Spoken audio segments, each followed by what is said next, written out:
Prime Minister Narendra Modi offering tribute and offering flowers and prayers at the Rajghat Memorial. So these were the strategies of Swaraj, which is self-governance, and Ahimsa, which is non-violence. These were the two that not only won him appreciation, but also in many parts helped, contributed to getting us independence, but also ensuring that we were able to, as a new nation, build ourselves with a better strategy and not just violence.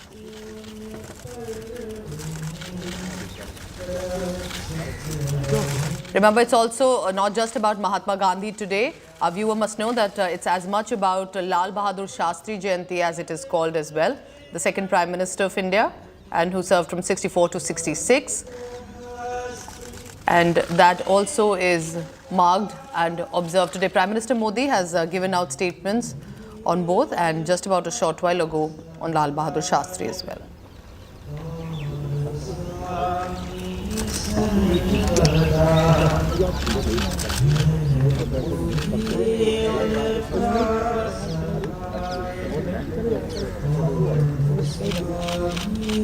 Hey Ram is considered to be one of the last words of Mahatma Gandhi when he was assassinated in January 1948. And that is one of the reasons you see it marked on the memorial. It's a black marble platform that was raised. Rajghat, for the viewer who may not know, is the exact site where Mahatma Gandhi was cremated after his assassination in 1948. And after the cremation was done, it was dedicated as one of the first memorials to Mahatma Gandhi and is remembered as the place also of his cremation. There's also an eternal flame on one side of this marble platform. Let's stay with the prayers and the visuals coming in. Oh God, leave them not to themselves, but guide their steps by the light of thy knowledge. Oh God, leave them not to them. And this is, of course, beyond political boundaries, and it's not just Prime Minister Modi or the BJP leaders from the government. Leaders from the Congress party, other dignitaries as well have come in the morning to pay floral tributes at the Rajghat on the Gandhi Jayanti.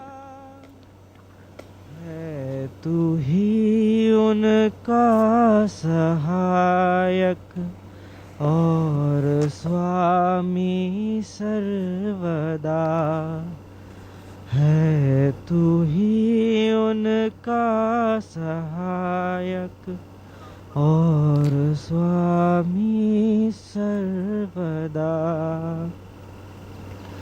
So that's Prime Minister Modi offering his prayers and leaving from the site. There are other leaders from the Congress also who had arrived. I want to quickly go across to my colleague Rahul Gautam, who's right there at the spot and is tracking all the latest.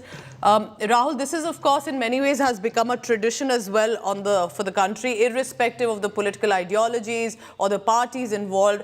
Most of these, including the Prime Minister, Congress leaders gather. Who all have come apart from the Prime Minister? And has the Prime Minister left from the Rajghat now? Well, as far as Prime Minister is concerned, yes, he was among the first ones to reach Rajghat, and in fact, he led the nation in paying respect to Mahatma Gandhi. Apart from him, Mallikarjun Kharge, who is the Congress president, he was also there. He had also gone there this morning, and he also paid his respect to Mahatma Gandhi. Apart from these two, many political leaders cutting across political parties, they also reached, and obviously, they all paid rich tributes to Mahatma Gandhi. In fact, before going to Rajghat, Prime Minister Narendra Modi also tweeted and in fact said that Gandhi's timeless teachings continue to illuminate our path. In fact, we all know that how Prime Minister Narendra Modi has been invoking legacy of Mahatma Gandhi as to how he stood up to the great injustice that was happening by the hand of Britishers at that point of time, and how he actually led this nation onto the path of independence. In fact, we all know that how Swachh Bharat Abhiyan, which has always been very close to Prime Minister Narendra Modi, has that very famous insignia of Mahatma Gandhi's, glasses. So Prime Minister has been taking a lot many things from Mahatma Gandhi, which you can say is one of the greatest political icons that we have, given to this world. In fact, Mahatma Gandhi is somebody who's revered across the globe, and whenever there are, head of state coming in, Prime Minister always ensure that they, he always takes along with them, this important visit to Rajghat. So obviously, it's a very important day, and all the politicians cutting across party lines are now, visiting Rajghat, and they paying their respects to Mahatma Gandhi. In fact, the Prime Minister himself has led the nation in this important endeavor. And he's put out statements on the Gandhi Jayanti as well, as much as also for former Prime Minister Lal Bahadur Shastri. So on one side, we have Swaraj and Ahimsa as the ideologies. On another, we have Jai Jawan, Jai Kisan, two stalwarts in Indian politics. And you're looking at the visuals of Prime Minister Modi offering floral tributes. Remember, it's very interesting. And Rahul, I want to bring this to you, that at the Rajghat, while there are all memorials different alongside the Rajghat, just adjacent to it, there are, of course, different prayers or sometimes meditation sessions that are also held specifically on these days. So is for Rajghat too. But in Rajghat, there are a lot of prayers associated with Mahatma Gandhi ever since he was alive. Even during that time, there are songs that were also composed. All of those are also sung at the Rajghat. Absolutely. Pooja, in fact, when Prime Minister, reached this morning, at that point of time also, one of the favorite bhajans of Mahatma Gandhi, that is Vaishnav Janato. In fact, at that point of time, it was being performed, and there are several more bhajans who were, were very close to Mahatma Gandhi. In fact, he himself used to chant these bhajans whenever he used to address gatherings, big gatherings here in the national capital at Birla House. So clearly, we rightly pointed out that music has always been an integral part of, Mahatma Gandhi's life. And in fact, these bhajans have always been teaching about humanity, about love, about brotherhood. They've always been part of Gandhi's legacy. And maybe this is the reason why you always find these bhajans, resonating within the air at Rajghat. And not just at Rajghat, there are several other memorials like Vijay Sthal, the Atal Bihari memorial is also there at the same stretch. So there are many more. But at Rajghat specifically, you'll find these bhajans, several bhajans that were very close to Mahatma Gandhi. And in fact, he himself used to, sing and, chant these bhajans. So clearly, and as I was telling you, the Prime Minister, when reached there, these bhajans were being performed. So clearly, when Mallikarjun Kharge and other political leaders reached there, clearly there were many, these performers that were, singing and chanting these bhajans. So clearly, it's a very important day, and that's why, Prime Minister and other political leaders are reaching Rajghat. Through the day, Rahul, would we expect dignitaries and politicians to be arriving at the Rajghat? And can you tell us who all have arrived once again, apart from Prime Minister Modi, who all are expected later? Because we're told Rahul Gandhi will be in Punjab today. Well, Prime Minister has already reached Rajghat. Mallikarjun Kharge, Congress president, has already reached Rajghat. Then there are several Congress leaders, including DPCC Chief Arvinder Singh Lovely, other senior leaders of Congress Party, who has always been, visiting Rajghat every Gandhi Jayanti, many former cabinet ministers. They reached Rajghat, this morning along with Mallikarjun Kharge. Then we are learning there are several cabinet ministers who are likely to go and visit Rajghat. You rightly pointed out Rahul Gandhi is in Punjab. He'll be visiting Golden Temple this morning. So clearly, apart from these politicians, what we are learning from our sources that many bureaucrats, many dignitaries, and all these people are going to visit Rajghat. They're going to pay rich tributes to Mahatma Gandhi, and in fact many commoners are also going to be there and they also going, they also be giving their respects to Mahatma Gandhi. All right. So, of course, union ministers, ministers in the government, also, of course, from the Congress party, Mallikarjun Kharge, we are told, are the senior leaders of the Congress party. And through the day, there will be different individuals and dignitaries who will be heading to Rajghat.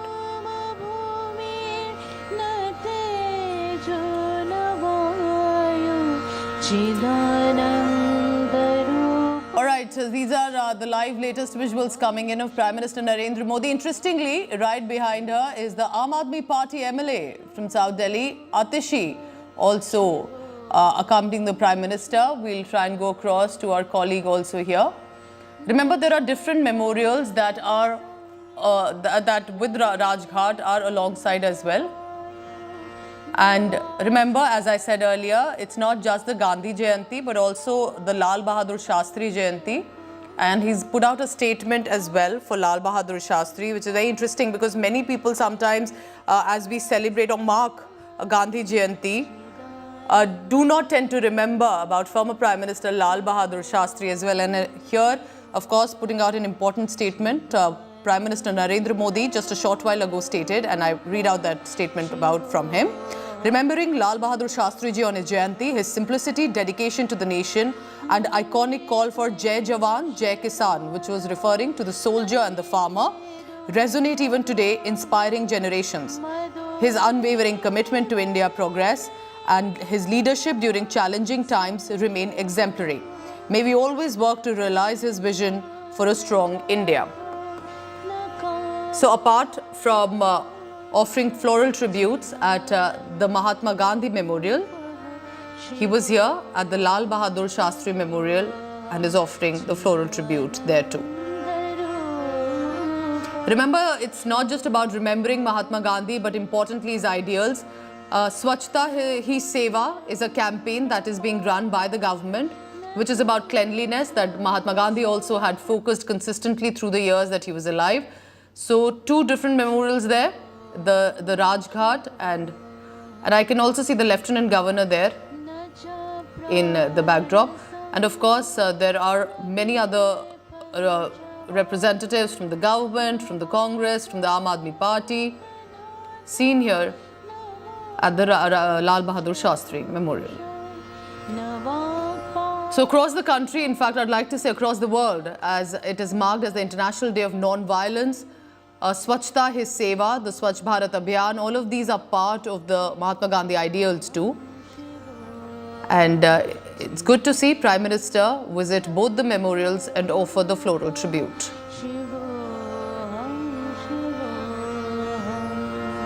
So first, after visiting the Mahatma Gandhi Memorial, he is at the Lal Bahadur Shastri Memorial.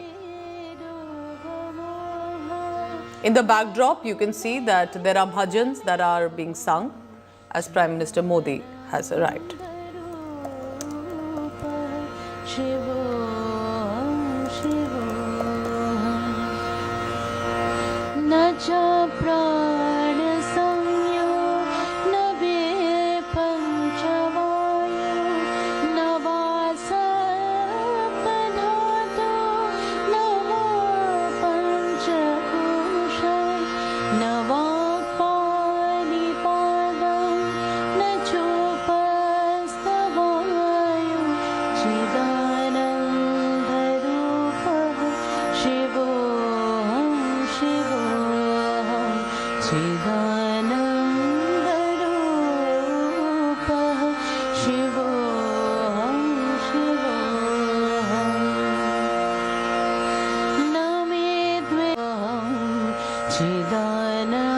Accompanied by Delhi Lieutenant Governor V.K. Saxena, MLA from the Aam Aadmi Party in the Delhi government, Atishi, accompanying Prime Minister Modi at the Lal Bahadur Shastri Memorial, while at the Rajghat, which is the Mahatma Gandhi Memorial, he was accompanied by ministers in the government and Lok Sabha Speaker. My colleague Rahul Gautam tracking all the latest on that. Rahul, so here after the Rajghat, he's arrived at the Lal Bahadur Shastri Memorial. It was of course interesting to see that accompanying him here were Delhi LG and Aam Aadmi Party MLA Atishi, which in many ways reflects that beyond political differences, at least when it comes to the Shastri Jayanti or Gandhi Jayanti, all leaders will come together on one stage and respect the stalwarts and offer the floral tributes. Absolutely, Pooja, and it's an important day, given the fact that Prime Minister is, ensuring that he honors the legacy of Lal Bahadur Shastri also, and ensuring that his legacy is not merged, while honoring while remembering the greatest son of India, that is Mahatma Gandhi. So always, in fact, we all know that how BJP has been accusing, previous governments, saying that how they have always furthered interests of one political family, and how the other political icons or other great figures, were deliberately ignored during the course of time. So Prime Minister, ensuring that he give, due respect to both the leaders, to Mahatma Gandhi and obviously to Lal Bahadur Shastri as well. And you rightly pointed out that it's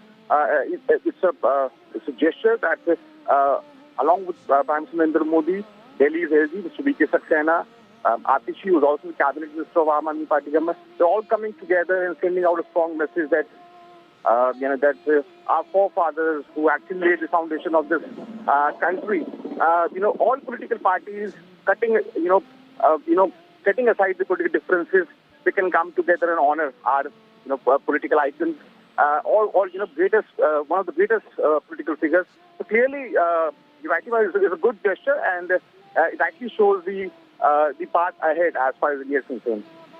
All right, so these are the visuals coming in this morning. Prime Minister Modi at the Rajghat first to mark and observe the Gandhi Jayanti, and which is Mahatma Gandhi's birth anniversary, and then also paid the floral tribute at the Vijay Ghat, which is Lal Bahadur Shastri Memorial. Floral tributes at both, marking and observing the birth anniversary of two of our biggest stalwarts.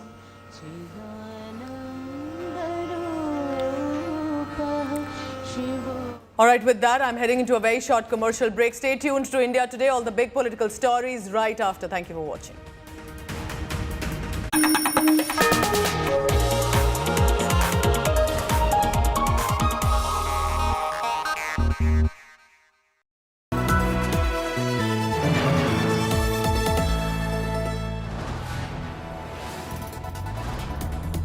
You are watching India Today, powered by Finest, Be Sustainable Change, a BNP Group company.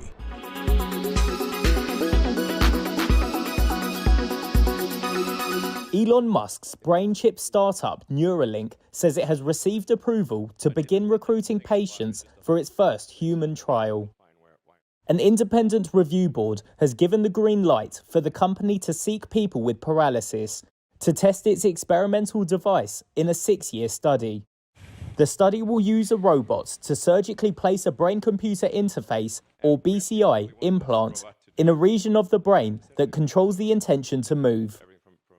Neuralink says the initial goal is to enable people to control a computer cursor or keyboard using their thoughts alone. Musk has grand ambitions for this medical device company, saying it would facilitate speedy surgical insertions of its chip devices to treat conditions like obesity, autism, depression, and schizophrenia. The first two applications we're going to aim for in humans are restoring vision. And I think this is notable in that even if someone has never had vision ever, like they were born blind, we believe we can still restore vision. And then the other application being in the motor cortex, where we would initially enable someone who has almost no ability to operate their muscles, and enable them to operate their phone faster than someone who has working hands. In May, the company said it had received clearance from the US Food and Drug Administration for its first in-human clinical trial. Its previous testing in animals is under federal scrutiny for potential animal welfare violations.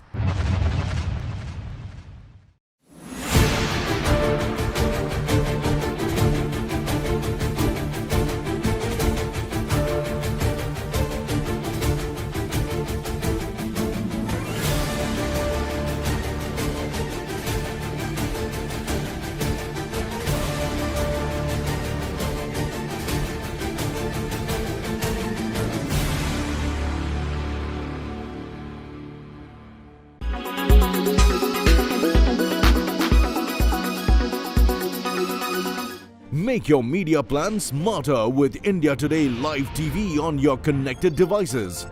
Amplify your brand with 100 million smart internet viewers. To advertise, mail us at sales@aajtak.com.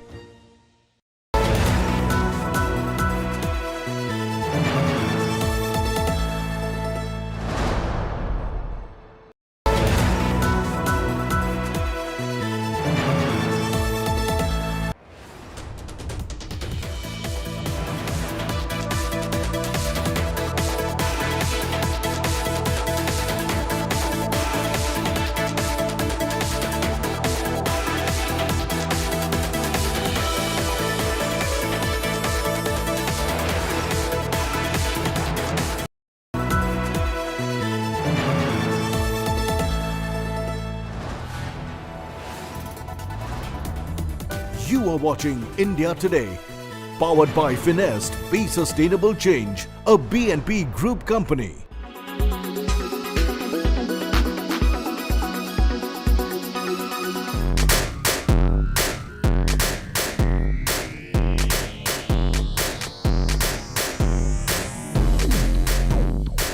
The world of skincare is rapidly changing with new power ingredients making way. For instance, retinol can soon be passé probably thanks to bakuchiol, which does the same job as retinol with minimal side effects. Even Deepika Padukone stats it. Retinol is not well tolerated by many, causing intense sensitivity to some. Bakuchiol, on the other hand, can be called retinol's gentler cousin, which is natural, less irritating, and a vegan alternative.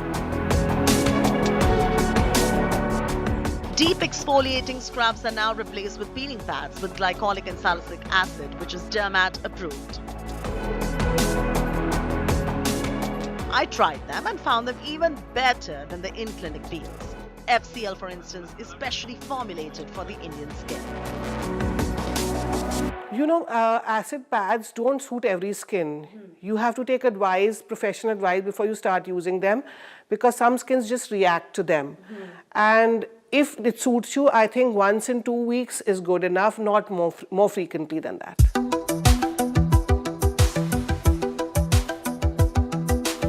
Natural is overrated. Everything natural is not good for your skin. Even poison ivy is natural. Does that mean you start applying or having it? No, right? If you are trying to look at natural options, look for products that are of medical grade that contain only pure, high-quality ingredients that are natural but far more concentrated to help treat and heal with myriad skin concerns. My personal favorite is vitamin C serum and an active serum that treats the skin well.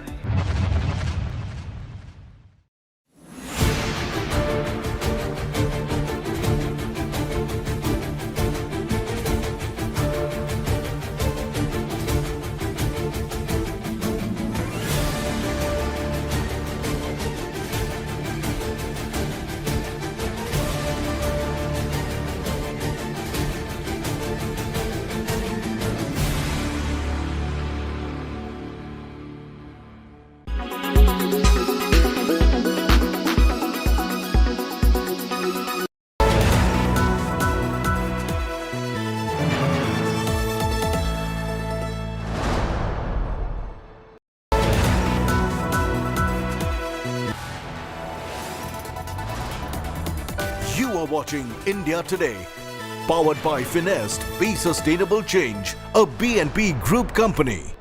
Co-powered by Honda Elevate, you are the chase. UBI, good people to bank with. Tira, for every you.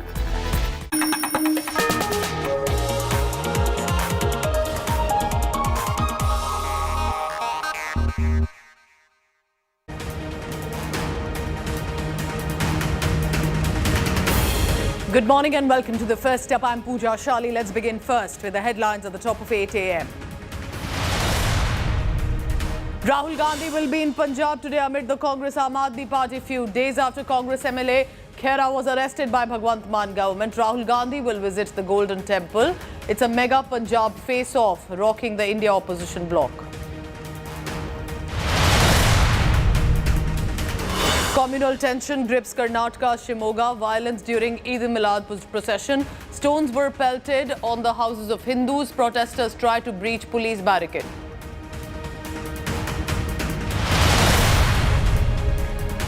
Opposition's Maybe Gandhi protest today. India march against BJP's divisive politics, as they call it. Opposition is alleging NDA is wiping out Gandhi's ideals in the country.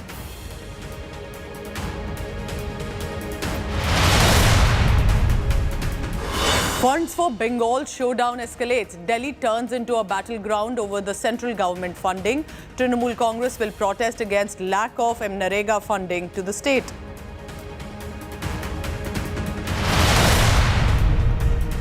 And India is shining at the Asian Games. Add 14 medals on one day to the tally on day 8, crossing the 50 medal mark in the Asian Games. India are now 4th with 13 gold, 21 silver, 18 bronze medals.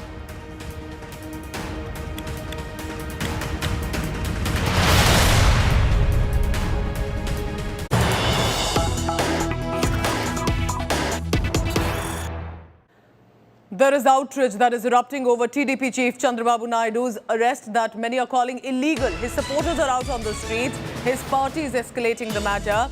And there is now a day-long hunger strike by Chandrababu Naidu's wife that is being organized today. Nara Bhuvaneshwari will be staging a day-long hunger strike. This will begin today. Remember, this is also Gandhi Jayanti, so it is symbolic connectivity in that sense. They are calling it the illegal arrest of her husband in the skill development scam allegations.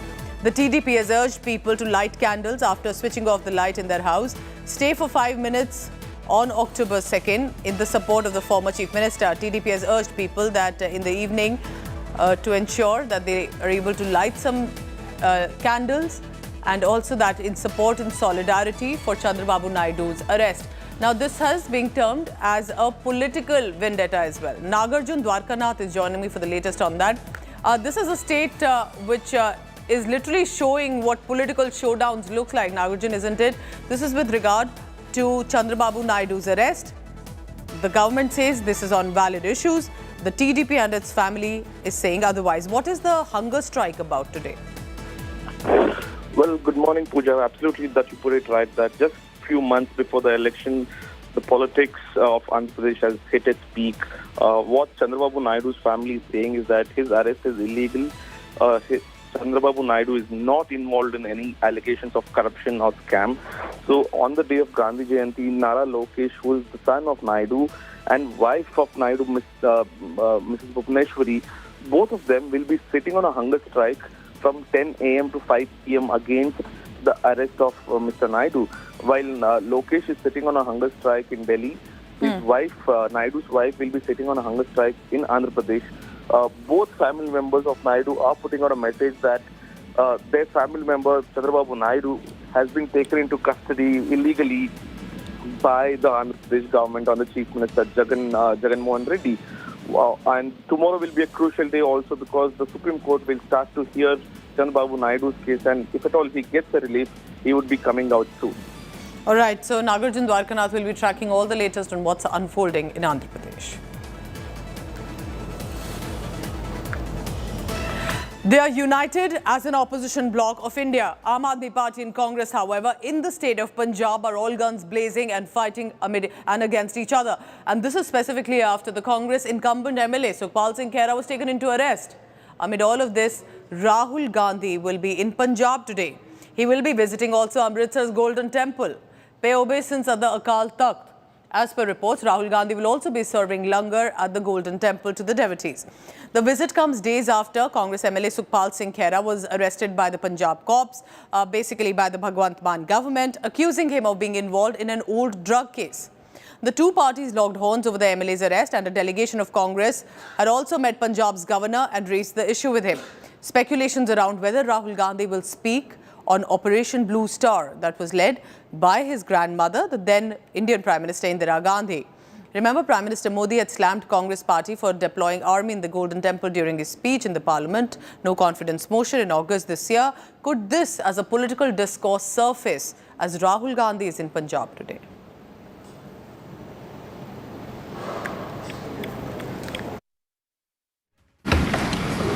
कि अपने ही देश में वायुसेना से हमला करवाना? कौन था उस समय? इंदिरा गांधी। अकाल तख्त पर हमला हुआ है तो अभी भी हमारी स्मृति में है।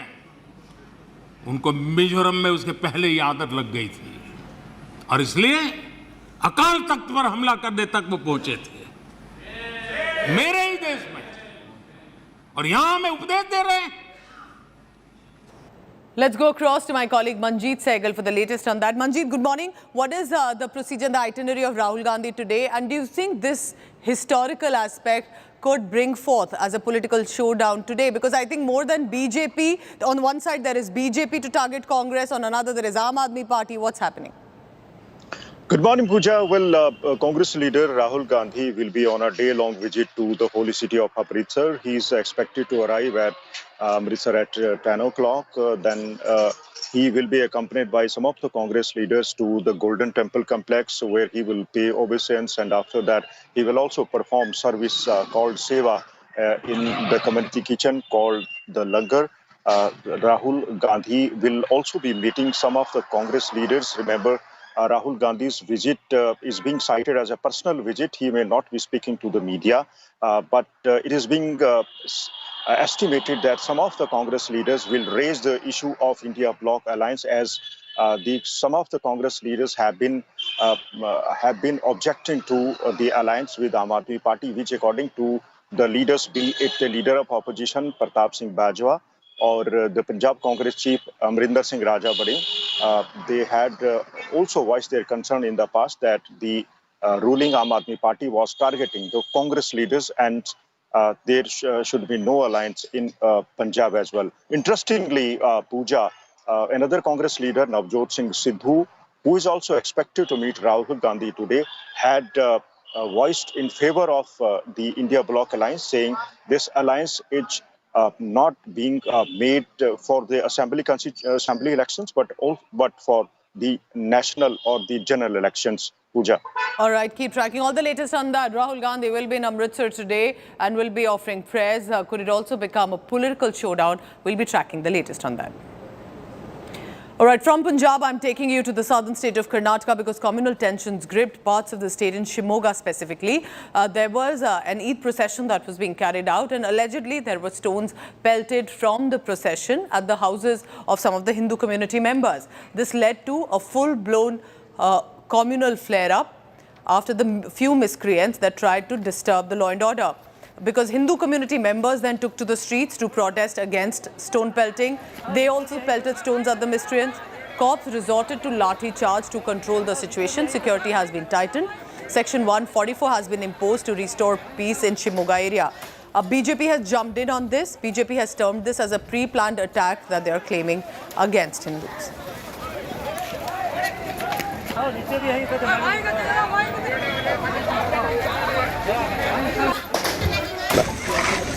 ಹಾಗಾಗಿ ಸರ್ಕಾರ ಯೋಚನೆ ಮಾಡಬೇಕು. ಯಾವ ರೀತಿ ಈ ರೀತಿ ಕ್ಷುಲ್ಲಕ ಕಾರಣಗಳಿಗೋಸ್ಕರ ಅನೇಕ ಸಂಗತಿಗಳು ನಡೆಸ್ತಾರೆ. ಅವರಿಗೆ ನೀವು ಶಕ್ತಿ ಕೊಡುವಂಥ ರೀತಿಯೊಳಗೆ ಮಾತಾಡಿಬಿಟ್ಟು ತುಂಬ ಕಷ್ಟ.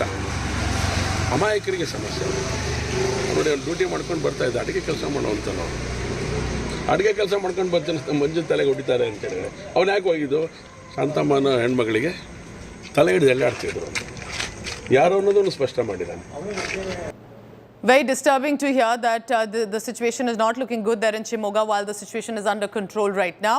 Let's go across to Sagai Raj, who's reporting live from Bengaluru right now. He's joining me in this live telecast on the first up. Sagai, what exactly happened in Shimoga? The details, if it was a procession, clearly there was police also around.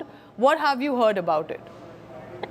See, everything started with the hoardings which was been put out in Ragiguda area, where they had put out Aurangzeb as well as Tipu Sultan hoardings during the celebration of Eid Milad, and the issue was raised and the issue was sorted in the morning, and thereafter in the evening there was a procession of Eid Milad, and according to police sources, a few miscreants pelted stone during this particular Eid Milad procession at houses as well as on the vehicles. In retaliation, people from the other community also pelted stones at the procession, and situation was out of control. Even few people tried to pelt stones at the police. That's when the police was forced to resort for a lathi charge and disperse the volatile crowd in Shimoga. 144 section has been imposed in Shimoga. According to SP of Shimoga Mithun, the situation seemed to be under control. An order has been paused until unless the next new order, which claims that the normalcy has been restored. What are you expecting now? Can we say that the situation is under control, or there's still disturbance in the area? Have restrictions be put in the place? And this shouldn't have happened at all. It was a festive procession that led to literally a communal flare-up. Pooja, if you notice, Shimoga is notorious for Yes. these kind of communal issues we have seen even in the past. And earlier last week, there was also Ganesha Visarjan, but it was quite peaceful. At that point of time, there was no untoward incident which was been reported during Ganesha Visarjan. Even at that point of time, there was huge security which was being deployed in and around Shimoga district. Following that, the security remained the same in Shimoga. There is rapid forces, there is CRPF, there are also reserve force police, and everything seemed to be normal as of now, according to SP. And they claim that 144 section will extend until unless the normalcy has been restored and until unless the district commissioner of Shimoga revokes the order. All right, so Sagai Raj will be tracking the latest, and absolutely something that should not have happened. Miscreants pelting stones. Were there some sort of posters, provocative banners in the procession? That's also being investigated now. Let's bring you another story from Karnataka. One of the Congress leaders, Shiv Shankarappa, senior leader within the party, has said that his own government, the Congress government, is giving a raw deal to the Lingayat officers in the government. Now, Siddaramaiah, the chief minister, has said that's not true at all. I've had 7 ministers from the Lingayat community.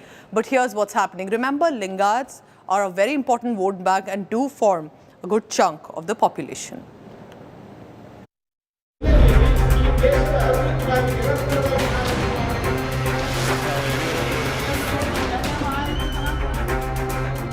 Fresh trouble for Congress government in Karnataka over alleged raw deal for Lingayat community. Senior Congress MLA Shamanur Shivashankarappa has accused the Siddaramaiah government of marginalizing Lingayats at government offices. Shamanur, who is also the Akhil Bharat Veerashiva Lingayat Mahasabha chief, warned CM Siddaramaiah of taking back the Lingayat community support if he doesn't fulfill their demands.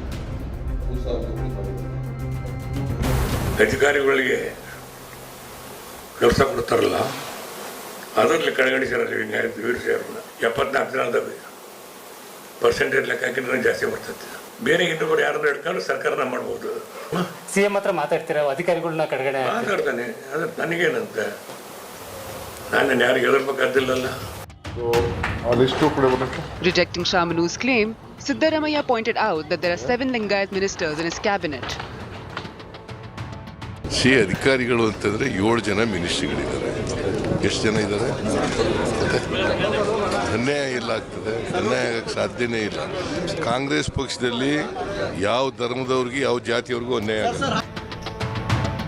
Home Minister G. Parameshwara has said that the government doesn't carry out authority postings on the basis of caste.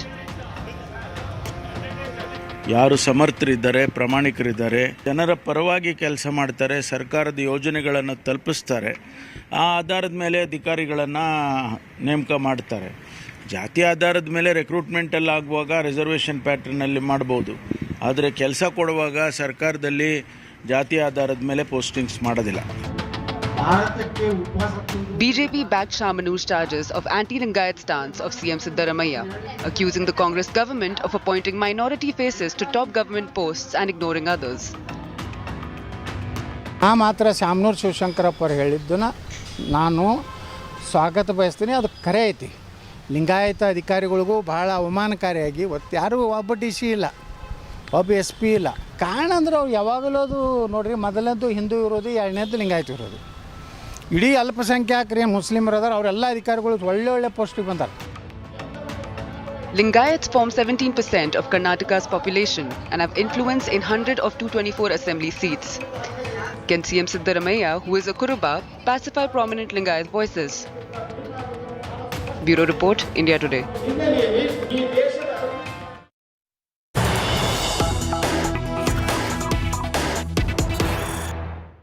All right. right, I have a breaking news coming in from Shimoga in Karnataka. Cops have made some arrests as well, we are being told, and this is specifically after looking at the visuals and the videos that have also circulated. The rioters have been identified through those videos. We are being told that the miscreants were seen pelting stones. Cops have urged citizens not to spread any kind of rumors because remember, these are communal tensions that have flared up, and we'll try and get you more details on that. Who was pelting stones? Take a look at that visual on your screen.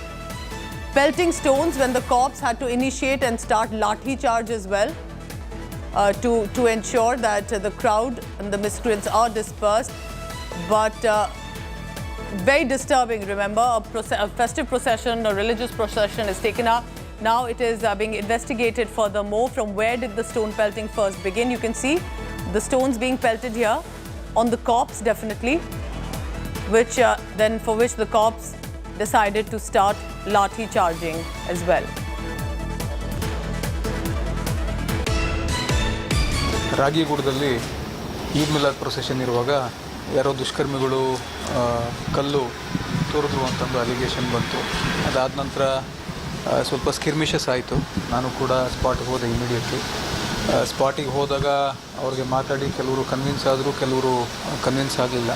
ಕೆಲವೊಂದು ಹುಡುಗರ ಗುಂಪು ಸ್ವಲ್ಪ ದಾಂಧಲೆ ಮಾಡಲಿಕ್ಕೆ ಅಂತಂದು ತಯಾರು ಮಾಡಿಕೊಂಡು ದಾಂಧಲೆ ಕೂಡ ಮಾಡಿದಾಗ ಇಮ್ಮಿಡಿಯೇಟ್ಲಿ ನಾವು ಸ್ವಲ್ಪ ಮಿನಿಮಮ್ ಯೂಸ್ ಆಫ್ ಫೋರ್ಸ್ ಕೂಡ ಮಾಡಬೇಕಾಯಿತು. ಅದಾದಮೇಲೆ ಇಮಿಡಿಯೇಟ್ಲಿ 144 ಸೆಕ್ಷನ್ ಕೂಡ ಅಲ್ಲಿ ರಾಗಿಗುಡದಲ್ಲಿ ಜಾರಿ ಮಾಡಿದ್ದೀವಿ. ಈಗ ಸಿಚುವೇಶನ್ನು ಕಂಟ್ರೋಲ್ನಲ್ಲಿದೆ. ಯಾವುದೇ ರೀತಿ ಏನು ತೊಂದರೆಗಳಾಗಿಲ್ಲ. ಕೆಲವರಿಗೆ ಮೈನರ್ ಇಂಜುರೀಸ್ ಆಗಿದೆ. ಯಾರ್ಯಾರಿಗೆ ಇಂಜುರೀಸ್ ಆಗಿದೆ, ಆಮೇಲೆ ಯಾರ್ಯಾರ್ದು ಪ್ರಾಪರ್ಟಿ ಏನು ಡ್ಯಾಮೇಜ್ ಆಗಿದೆ, ಎಲ್ಲರೂ ಇಮಿಡಿಯೇಟ್ಲಿ ಬಂದು ನೀವು ಕಂಪ್ಲೇಂಟ್ ಕೊಡಿ ಅಂತಂದು ಅವ್ರಿಗೆ ಹೇಳಿದ್ದೀವಿ. ಅದು ಕಂಪ್ಲೇಂಟ್ ಮಾಡ್ತೀವಿ. ಕೆಲವೊಬ್ಬರನ್ನ ಈಗಾಗಲೇ ನಾವು ಸೆಕ್ಯೂರ್ ಮಾಡಿದ್ದೀವಿ. ಎಷ್ಟು ಜನ ಏನು ಎತ್ತ ಅಂತಂದು ನಾನು ತಮಗೆ ಮತ್ತೊಮ್ಮೆ ತಿಳಿಸ್ತೀನಿ. All right, remember, this is going to be now important. Today's Gandhi Jayanti, and marking it is also political showdown as the opposition netas are set to target the government, the BJP, and have called it divisive politics that they will be protesting against. So there is a maybe Gandhi rally that has been organized by different groups, and we are being told that there is going to be targeting the Bharatiya Janata Party's divisive politics, as they've called it. Opposition netas of the India bloc will hold these rallies in Mumbai today. There is a foot march that will be organized. It's not just about Gandhi Jayanti, it's also the Lal Bahadur Shastri Jayanti today. And that is why the political showdown that you see now targeting the BJP. Maybe Gandhi rally will begin at 2 in the afternoon from Metro Cinema at the Marine Lines area of South Mumbai, culminate at the Mahatma Gandhi statue in Churchgate. The decision was announced at a joint press conference. This is the India bloc neta saying Mahatma Gandhi's thoughts are nation's thoughts and India will remain united in 2024. India bloc has gone on to say that some people make Gandhi statues while others make Gandhi's assassin a hero.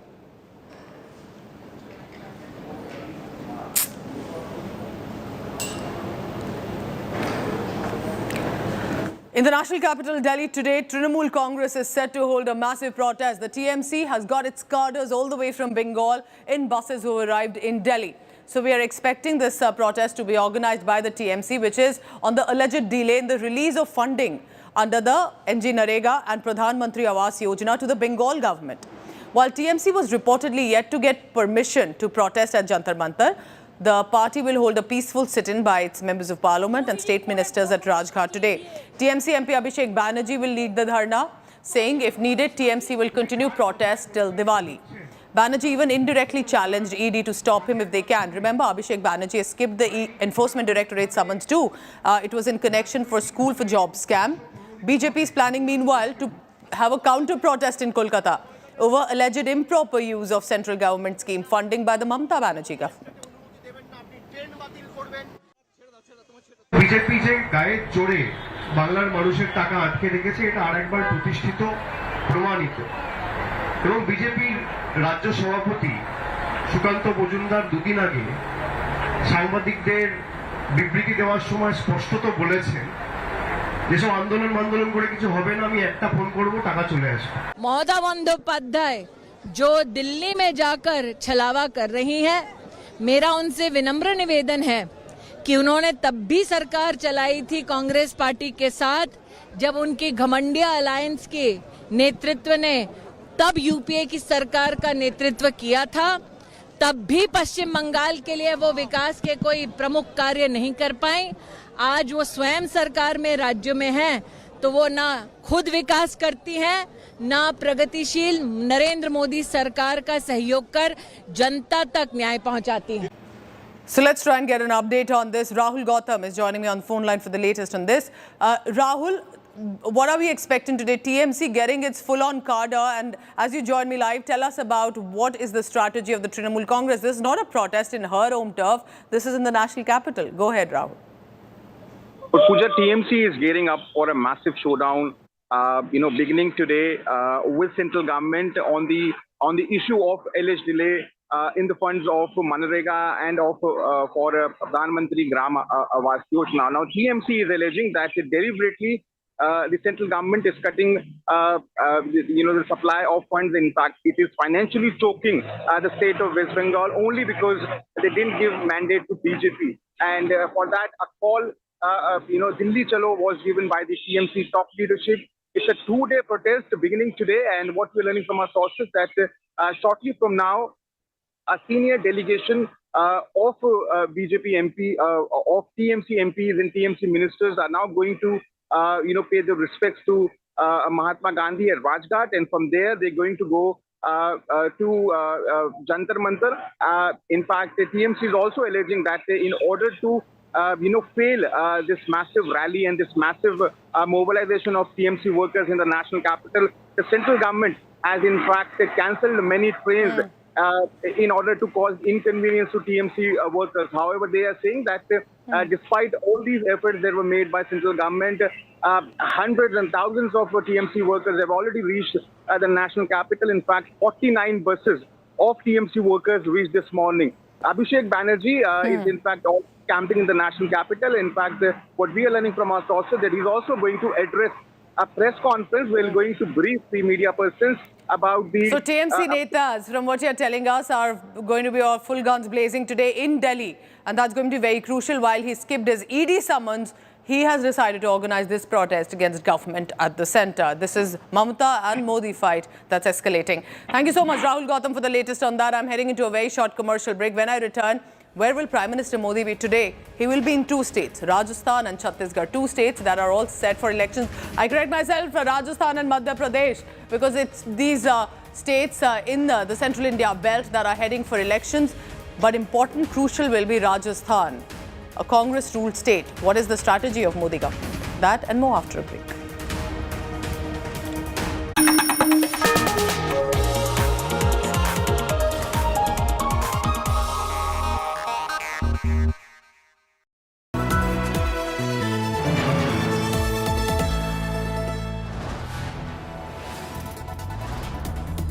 You are watching India Today, powered by Finest, Be Sustainable Change, a BNP Group company.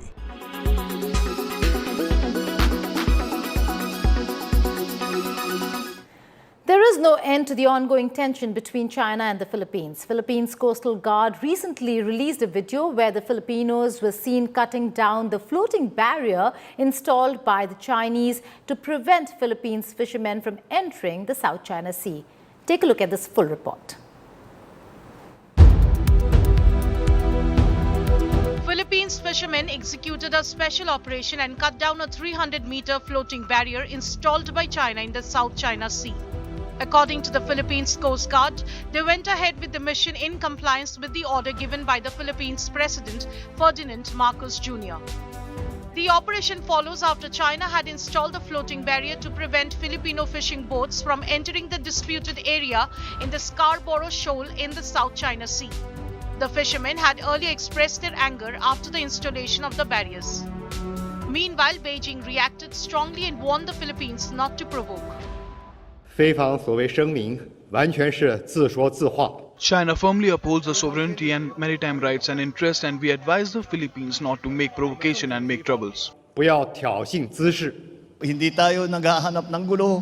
We are not looking for trouble, but what we'll do is to continue defending the maritime territory of the Philippines and the rights of our fishermen, who have been fishing in those areas for hundreds of years. So I can't understand why that has changed. Karapatan ng mga fisherman natin na mangisda doon sa mga areas.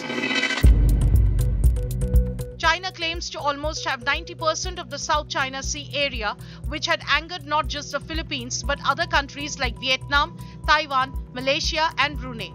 China backed their claims by placing naval patrols at the disputed areas. The tension between China and the Philippines have grown since Ferdinand Marcos Jr. became the president, who restored the security ties of Philippines with the US and gave permission to the American troops to access the Philippine military base. With Neha Kumari, Bureau Report, India Today.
You are watching India Today, powered by Finest, Be Sustainable Change, a BNP Group company.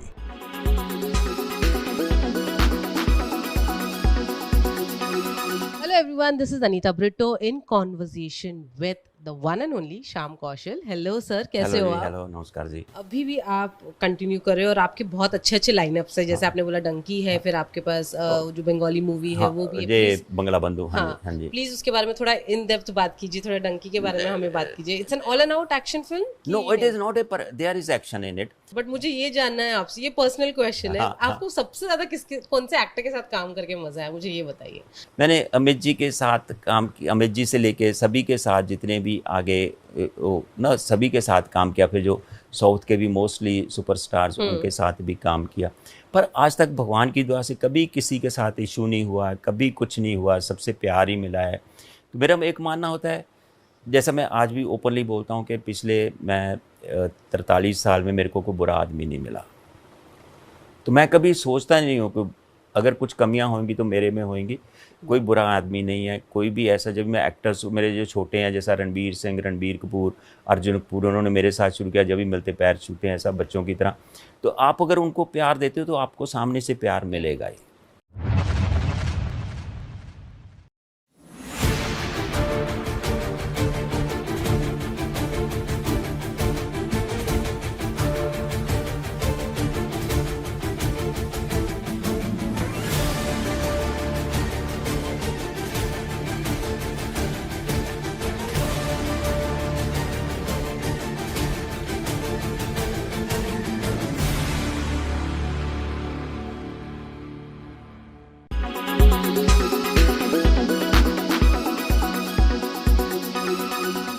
Make your media plan smarter with India Today Live TV on your connected devices. Amplify your brand with 100 million smart internet viewers. To advertise, mail us at sales@aajtak.com.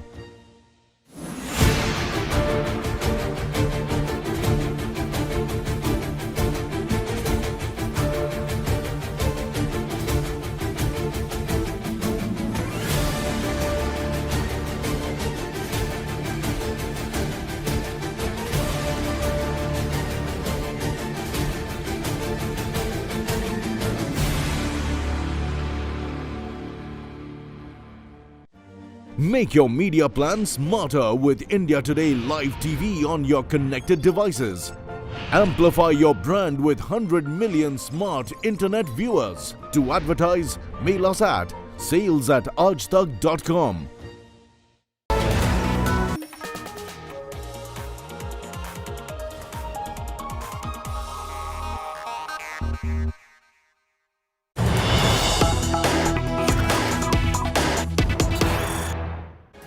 It's the state assembly election season and the Bharatiya Janata Party is in a key huddle. That's specifically over Rajasthan and Chhattisgarh, two very important states for the Bharatiya Janata Party. Sources are telling us 3 union ministers, senior leaders in the government could be asked to contest Rajasthan elections too. Remember, after references coming in that in Madhya Pradesh, there are union ministers set to contest now for the Congress-ruled Rajasthan too.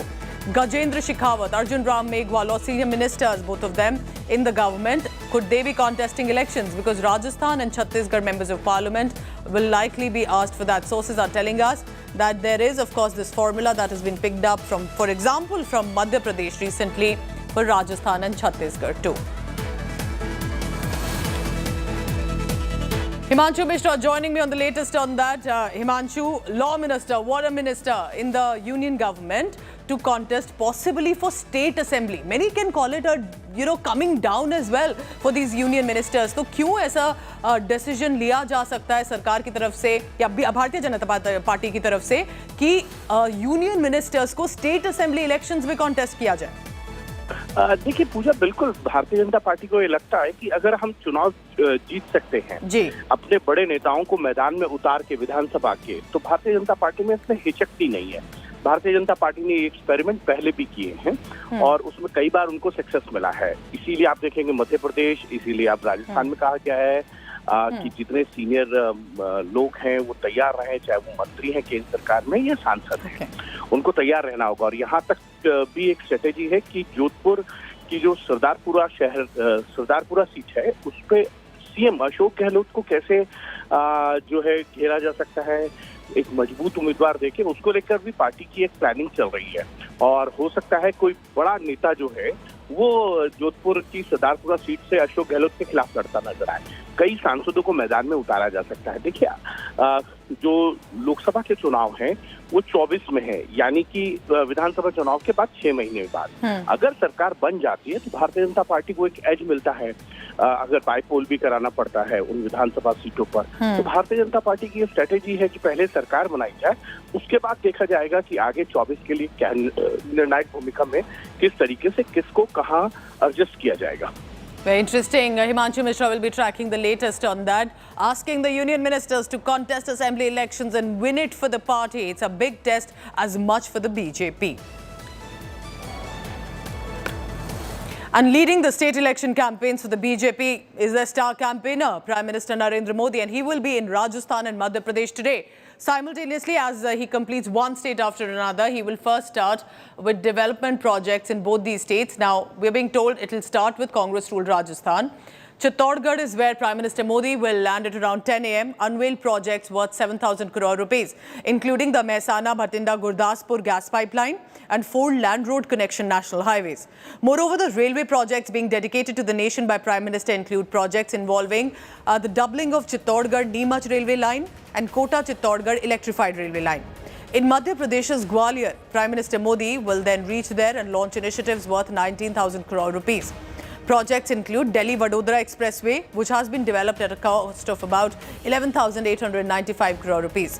Prime Minister Modi will also dedicate 2.2 lakh houses built under the Pradhan Mantri Awas Yojana at the cost of 140 crore rupees.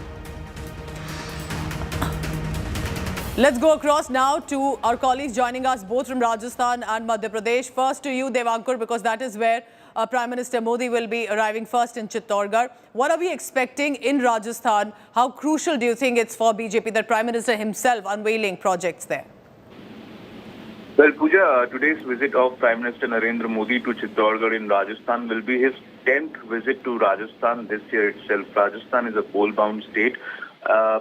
The BJP is yet to declare any list of seats for candidates as far as Rajasthan is concerned.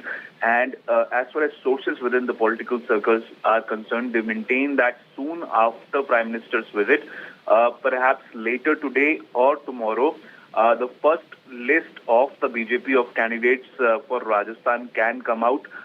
There were 3 names from the union ministers who can be told clearly that they have to contest the upcoming elections in Rajasthan. At the CEC meeting in New Delhi today, what we were told was that it was decided that Arjun Ram Meghwal, who is the Union Law Minister, Gajendra Singh Shekhawat, as well as Kailash Chaudhary are 3 union ministers who are from Rajasthan, who can be asked to contest the upcoming elections in Rajasthan. So clearly, the BJP believes that, to counter the Congress in Rajasthan, a possible step is to let the senior ministers of the Modi cabinet to be asked to contest in Rajasthan. And also, Pooja, sources have told us that Vasundhara Raje can be asked to contest from a key seat so that a key Congress leader is given a tough fight. Vasundhara Raje had been contesting from Jhalawad, yes, but the seat can be changed, and that is a possibility. So all sorts of permutations and combinations in the state of Rajasthan. It's very crucial for the BJP this time. Let's go across to the state where there is the BJP in ruling party, and perhaps does that make anything easier for the BJP? Heminder Sharma joining me on that. Heminder, it's interesting to see that Prime Minister Modi himself landing in Madhya Pradesh, because even though it is the BJP in the government, they're not taking it lightly at all. Well, they are not taking it lightly. In fact, they are facing an anti-incumbency of almost 20 years. The BJP has been in power in Madhya Pradesh for almost 19 years out of 20 years, the past 20 years. So there's a lot of anti-incumbency, and to check that anti-incumbency, the BJP is trying out various strategies. One is to field heavyweights. They have already put in 9 members of parliament of the Bharatiya Janata Party and 1 national general secretary, that is Kailash Vijaywargiya. They are contesting elections. Few big names, few more members of parliament are expected. Their names could be announced. Prime Minister Modi lands in Gwalior today at around 3 p.m. and the BJP is hoping that they would be able to galvanize around 1 lakh people at the Mela grounds, and the campaign for the Gwalior division, Chambal division, starts today. The theme song for the BJP in Madhya Pradesh is Modi ke man mein Madhya Pradesh ke man mein Modi. So it's the Prime Minister who's leading from the front, and it's the Prime Minister who's taking this call, and everything is being done on his behalf, on his name, and votes are also being very interesting. Does that also say that, do they fear any kind of laws that Prime Minister Modi himself has decided to take charge, or perhaps it will be easier in Madhya Pradesh, but what about Rajasthan? Stay tuned to India Today through the day, because Heminder from Madhya Pradesh and Devankur from Rajasthan will be getting you all the latest updates from Prime Minister Modi's election campaign rallies.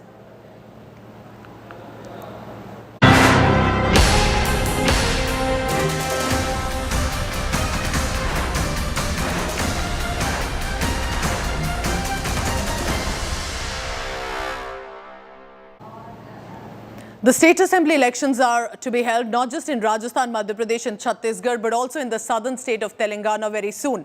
So there is a political showdown, war of words that's taking place. Prime Minister Modi charged at the KCR government and also at Asaduddin Owaisi of AIMIM and also at the Congress party. And he said all of these parties are only giving out false promises. There needs to be solid work on the ground that BJP will win. Here's how Prime Minister is leading the charge for Telangana. Telangana बदलाव चाहता है क्योंकि अब उसे भाजपा सरकार चाहिए. The battle lines in southern state of Telangana has been drawn. Launching a scathing attack at the BRS government, BJP sounded its poll bugle for the state assembly elections. And its tallest leader and most popular campaigner, Prime Minister Narendra Modi, is once again leading the party's onslaught. From empowering women to giving mega push to road infrastructure, Modi laid down his government's report card to the people of Telangana. नारी शक्ति वंदन अधिनियम को पास कराकर हमने नवरात्र से पहले ही शक्ति पूजा के भाव को स्थापित कर दिया है.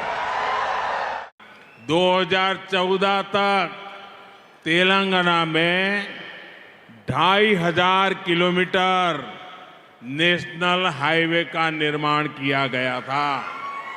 लेकिन हम इतने ही लंबे हाईवे सिर्फ 9 वर्षों में पूरे करके दिखाए हैं।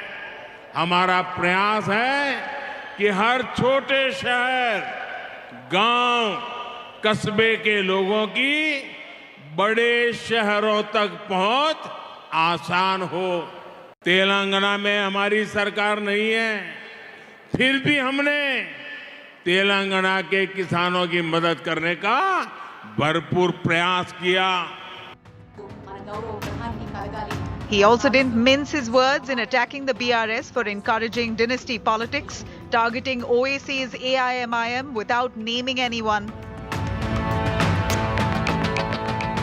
आप भी जानते हैं कि तेलंगाना सरकार को कौन चला रहा है। 2 फैमिली रन पार्टीज ने रोक के रखा है।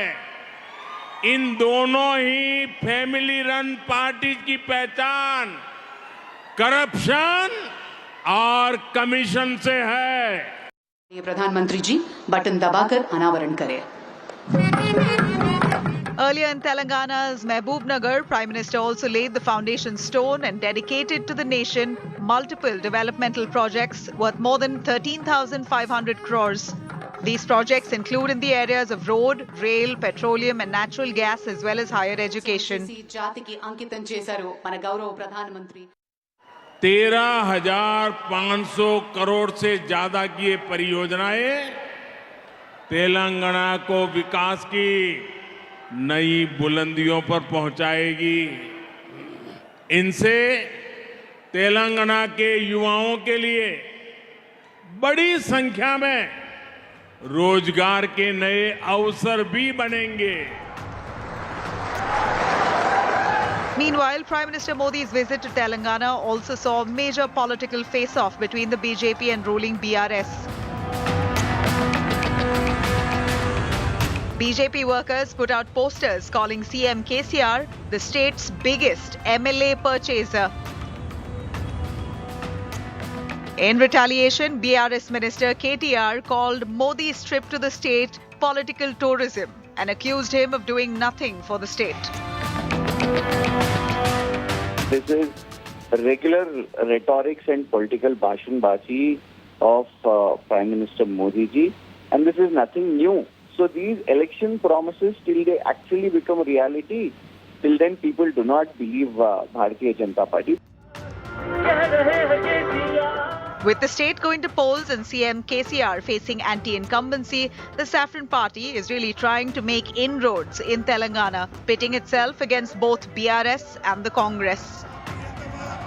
Bureau Report, India Today.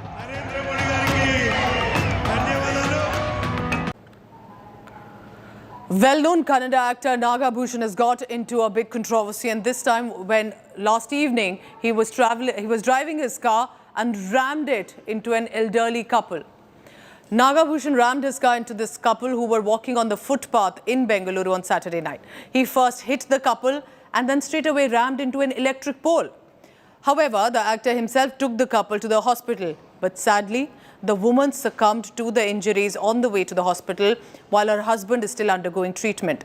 Kannada actor has been booked for speed and negligence and was granted bail on Sunday morning within few hours of the incident. Kannada actor Nagabhushan last night rammed his car into an old couple who were walking on a footpath, killing 48-year-old Prema and her husband Krishna, who is now admitted to the hospital. He has suffered severe injuries, including both of his legs and stomach, and the head region has also been severely damaged. The police have termed this as an act of negligence and overspeeding. Nagabhushan has been given bail at this point, but however, an FIR has been lodged against Nagabhushan under section 279 and 304A. With camera person Madhuar, Anaga Keshav for India Today, Bengaluru. In this accident, Prema lost her life and Krishna is receiving treatment in the hospital. The driver Nagabhushan, he has been arrested and released on station bail, and we are doing further investigation. Now, it's absolutely shocking. Remember, even if an accident, to get a bail so fast, barely by the next few hours while the woman had died. Let's go across to Anaga on the latest on that. Anaga, tell us what exactly happened, because the couple was clearly walking, correct? They were on a footpath. This car that he was driving, he drove onto the footpath and then hit an electric vehicle. What are you hearing about the incident? Any statement from the actor? Pooja, when the incident happened, Nagbhushan was there at the spot. He did not, he did not abscond. He even accompanied them to the hospital. Right after that, the police took him to the custody. But under the sections under which he was filed, that is 279A and 304A, they are bailable offences. Provided he was under the influence of alcohol, he wouldn't have been given bail. So according to the police test, the device showed no presence of alcohol. But however, the blood sample of Nagbhushan has been sent for test. And if there is any traces of alcohol, then the entire section will also change according to the police. But right now, Nagbhushan was not under the influence of alcohol as far as we know. But apart from that, there was also overspeeding and high negligence, because clearly from what we can see and hear, the old couple were walking on the footpath. They just finished their dinner and they had gotten downstairs trying to take, just trying to take a walk. When that happened, they were, when they were clearly in the right lane, after Nagbhushan was overspeeding, killing the woman. She was aged 48. The husband, Krishna, he has been severely injured. Both his legs have been injured, the stomach region and the head region as well. Terrible. He is aged 58. He's now undergoing treatment. It's a terrible tragedy that's happened, and perhaps a reminder of a safe and importantly looking ahead.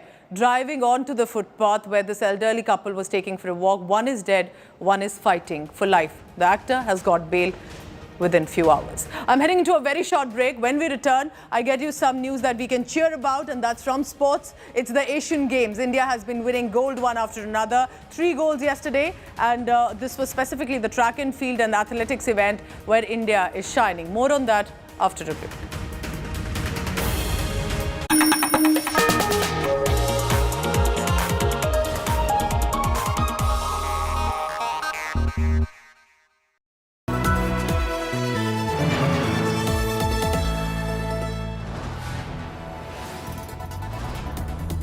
You are watching India Today, powered by Finest, Be Sustainable Change, a BNP Group company.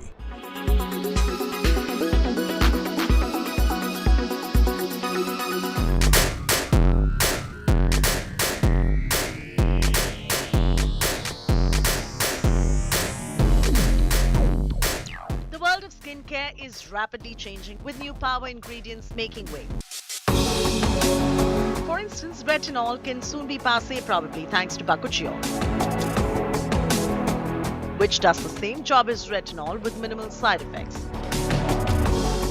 Even Deepika Padukone stabs it. Retinol is not well tolerated by many, causing intense sensitivity to some. Bakuchiol, on the other hand, can be called retinol's gentler cousin, which is natural, less irritating, and a vegan alternative. Deep exfoliating scrubs are now replaced with peeling pads with glycolic and salicylic acid, which is Dermat approved. I tried them and found them even better than the in-clinic peels. FCL, for instance, is specially formulated for the Indian skin. Acid pads don't suit every skin.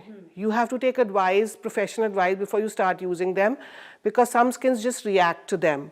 And if it suits you, I think once in 2 weeks is good enough, not more frequently than that.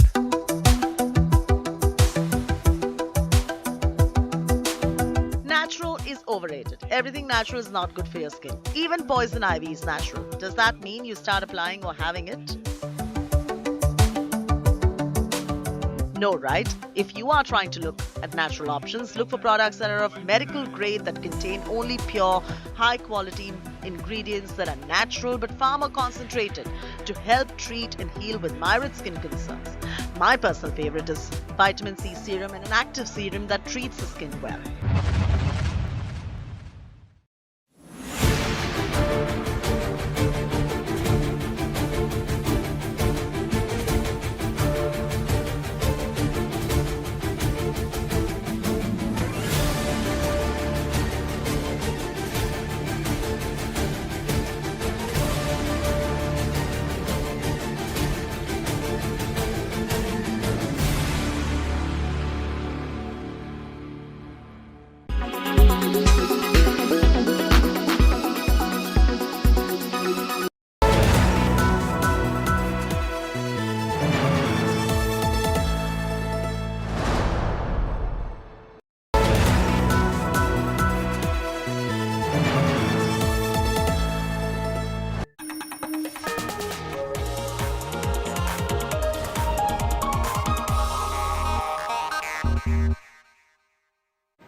India began their campaign in athletics at the Asian Games and with a bang. Avinash Sable and Tajinder Pal Singh Toor clinched gold medals in Sable for 3,000 meter steeplechase and Tajinder Pal Singh Toor for shot put.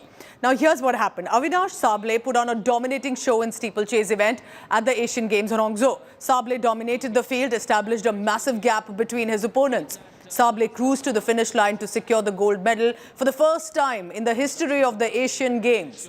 Sable also clocked an Asian Games record time of 8:19.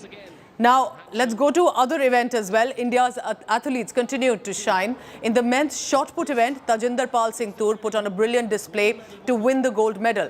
Tajinder Pal's throw of 20.36 meters was enough for him to win the Asian Games gold.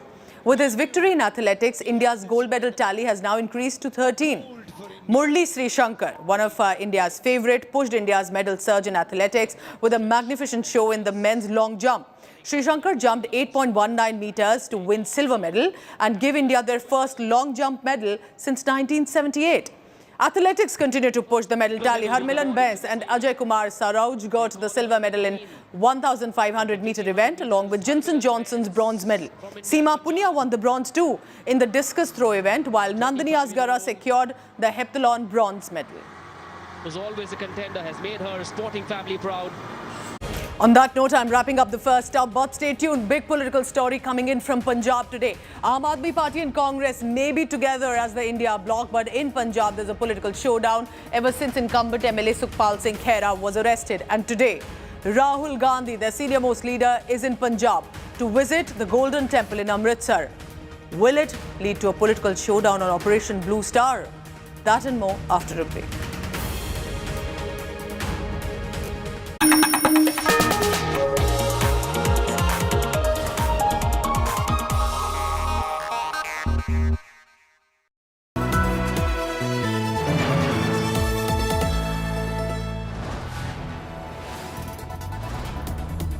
You are watching India Today, powered by Finest, Be Sustainable Change, a BNP Group company.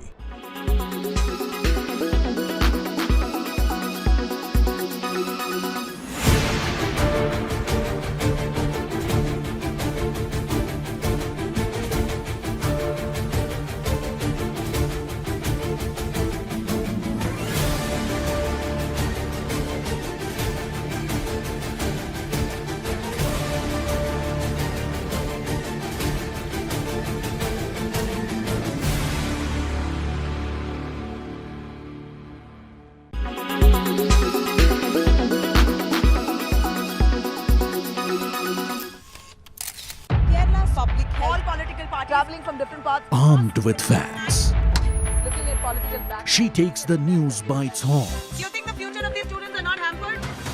Fierce, bold and direct, setting the tone for the biggest stories. From every corner and every angle. Expect nothing but the unfiltered truth. News first, niceties later. Watch me, Nabila Jamal, on India Today. Make your media plan smarter with India Today Live TV on your connected devices. Amplify your brand with 100 million smart internet viewers. To advertise, mail us at sales@aajtak.com.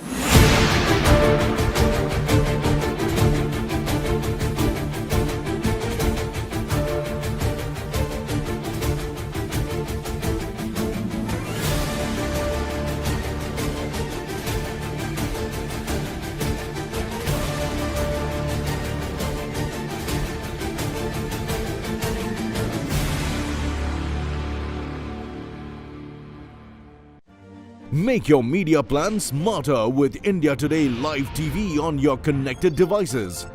Amplify your brand with 100 million smart internet viewers. To advertise, mail us at sales@aajtak.com.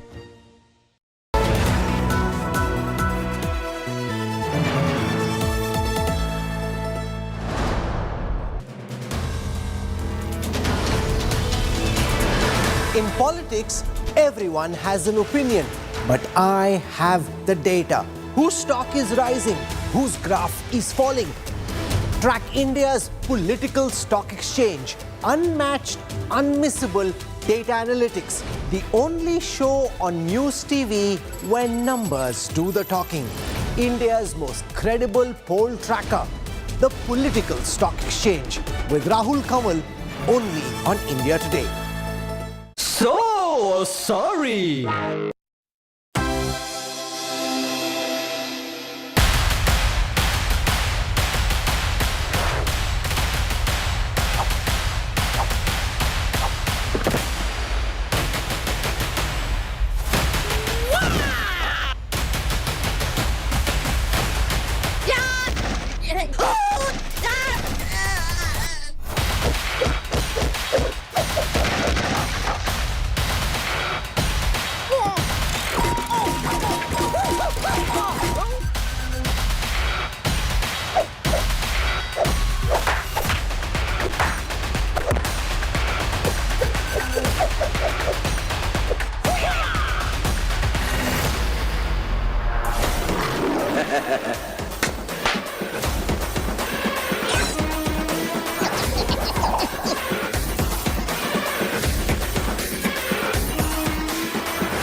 UBI, good people to bank with.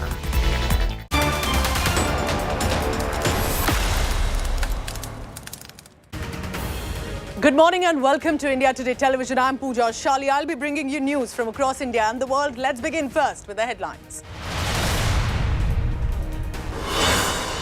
Communal tension prevailing in parts of Karnataka and Shimoga when a procession was taken out and now between two communities after there were stones pelted. That has led to tension. For now, cops have resorted to lathi charge, urging citizens not to spread rumours.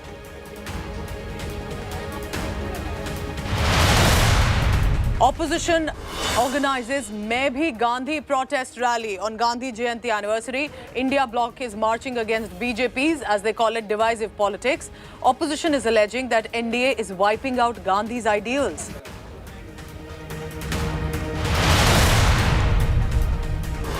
Trinamool Congress cadre is in Delhi today to protest against central government schemes, and this is the TMC protesting, calling it the lack of MNREGA funding to the state.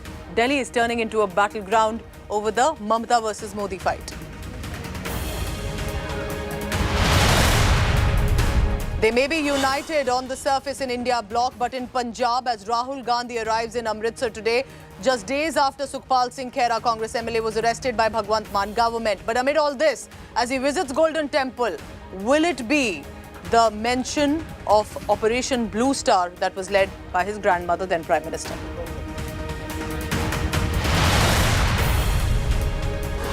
On Mahatma Gandhi's 154th birth anniversary, Prime Minister Modi and other leaders paid floral tribute to the father of the nation. Congress chief Mallikarjun Kharge, other ministers from the government, also Aam Aadmi Party leaders, were seen paying tribute.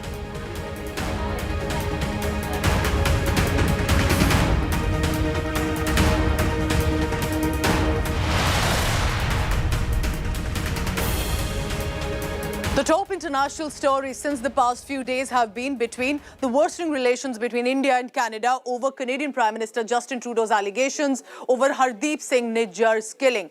But here, as India Today continues to report from on the ground, we bring to you now exclusive details. The focus is back to 1985. Remember the Air Kanishka bombing where over 300 people had lost their life, including Canadian and Indian citizens, and Khalistani extremists are said to be behind that bombing. In an exclusive report, India Today television reached the memorial in Toronto, Humbers Bay, where precisely that is where people had offered prayers also when the incident had happened. Just to give you a background first, on 23rd June 1985, an Air India flight travelling from Canada to India via London exploded off the Irish coast, killing 329 people on board. The cause was a bomb in a suitcase that was transferred to the flight, even though the ticket holder never boarded.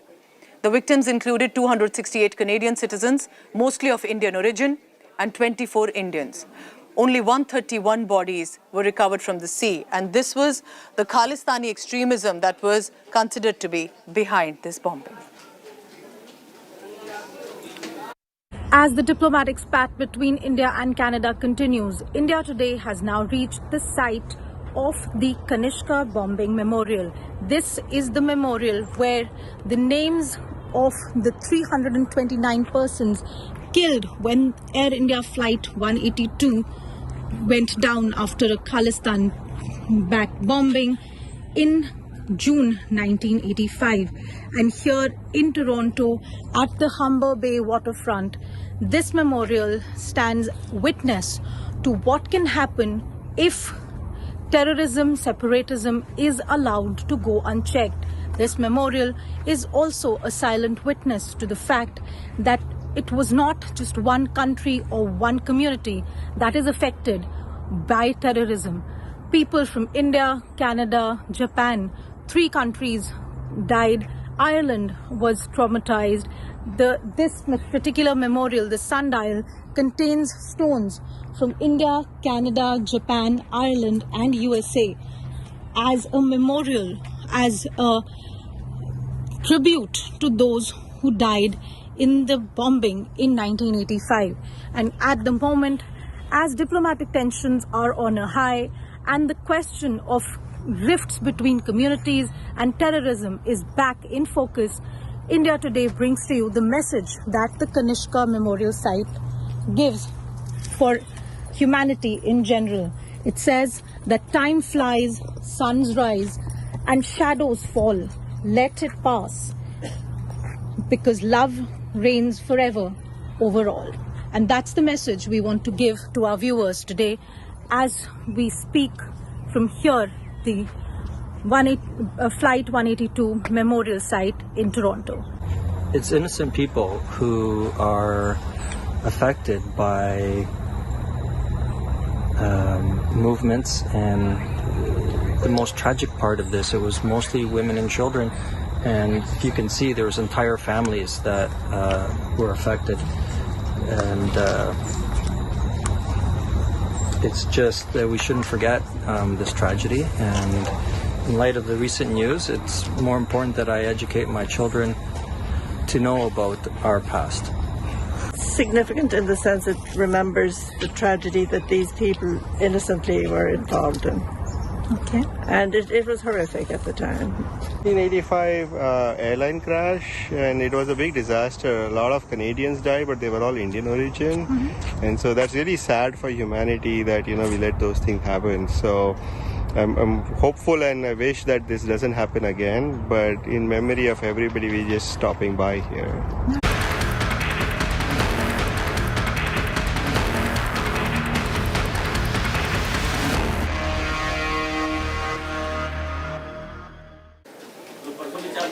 The world is now getting to know that Khalistan extremism is not just a problem in Canada, but also parts in United Kingdom as well. Remember, after an Indian High Commissioner in UK in Glasgow was stopped by a miscreant right outside a Gurdwara, Khalistani extremist, there were, of course, statements issued on that. But now, to signify and to ensure that the world also knows that Khalistanis are not the larger Sikh community. The same Gurdwara has come forth and ensured that the due respect is given to the Indian High Commissioner, and very clearly saying that for a Gurudwara to be offering langar, anyone is welcome. There's never a mention of caste, creed, religion, and that the Gurudwara stands by that principle. Take a look at this special report.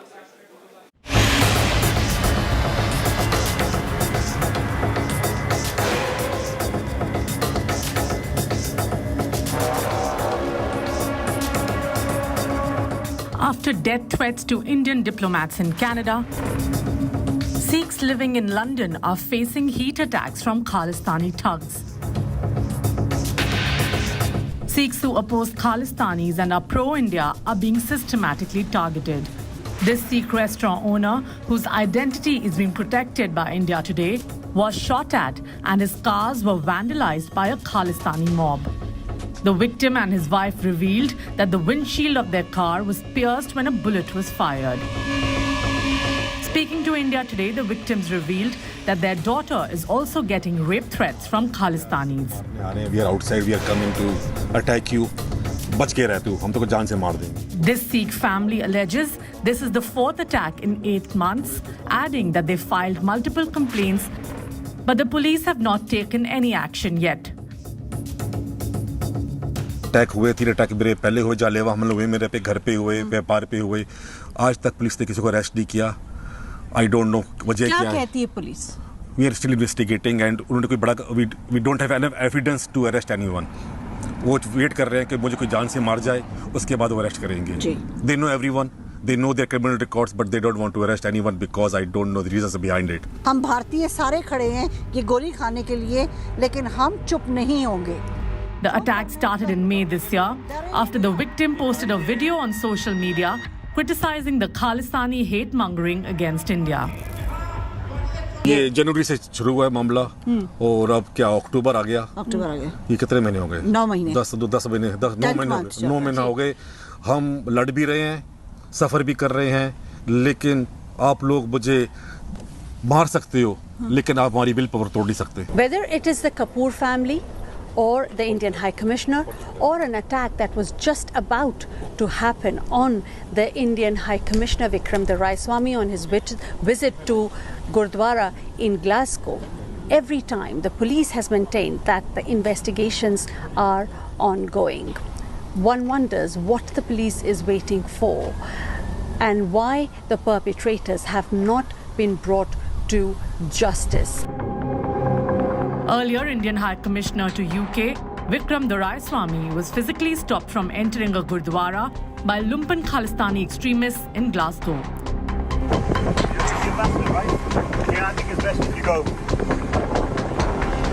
Glasgow Gurdwara strongly condemned the incident, hitting out at Khalistanis.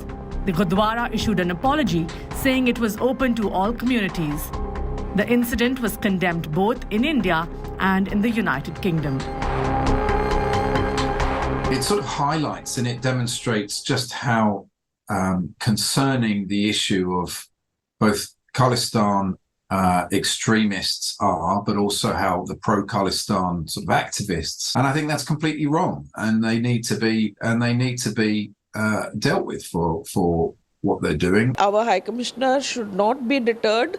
He should continue making the efforts. Bulk of the Sikh community in the UK is law-abiding people. Just a few people who can create trouble should not become a cause for us to get discouraged. India has raised the issue with British Prime Minister Rishi Sunak's Foreign Office and has sought a proper investigation. With Lavina Tandon in London, Bureau Report, India Today.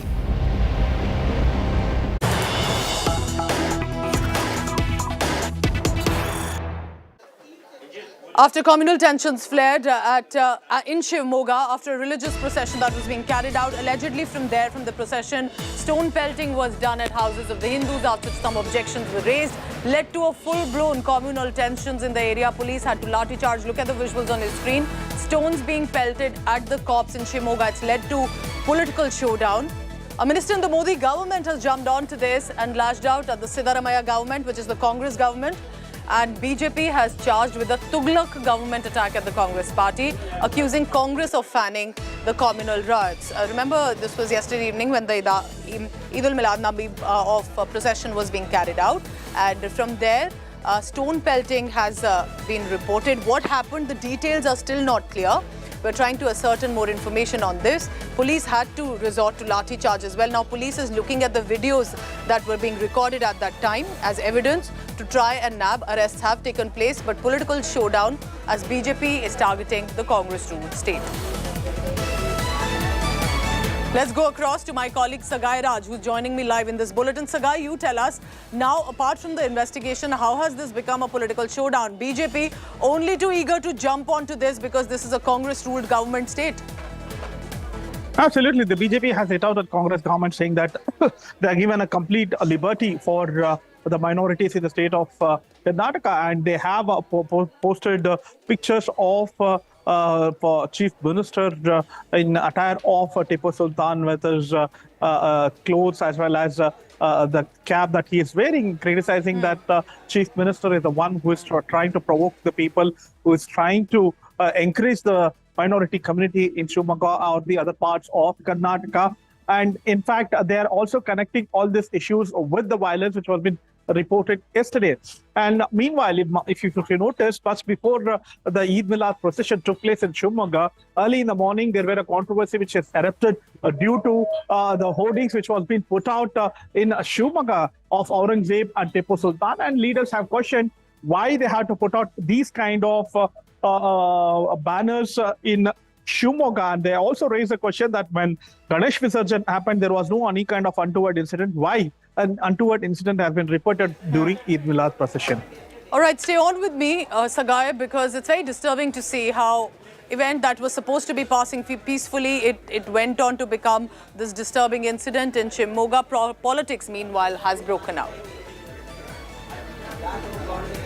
So here's what happened. On Sunday in Shimoga in Karnataka, there was a religious procession that was being carried out, and suddenly there was stone pelting reporting first from within the procession, allegedly by some miscreants who wanted to disturb the law and order in that area, and then led to a full-blown communal incident. As we are being told, even the Hindu community members also then started to pelt stones after they alleged their houses were being pelted stones with. This happened in the Ragigudda area. The cops have resorted to lathi charge to bring the situation in control. Security has been tightened. Section 144 has been imposed, which means large gatherings will not be permitted. BJP has jumped in to call this a pre-planned attack. Look at the visuals of the lathi charge that took place.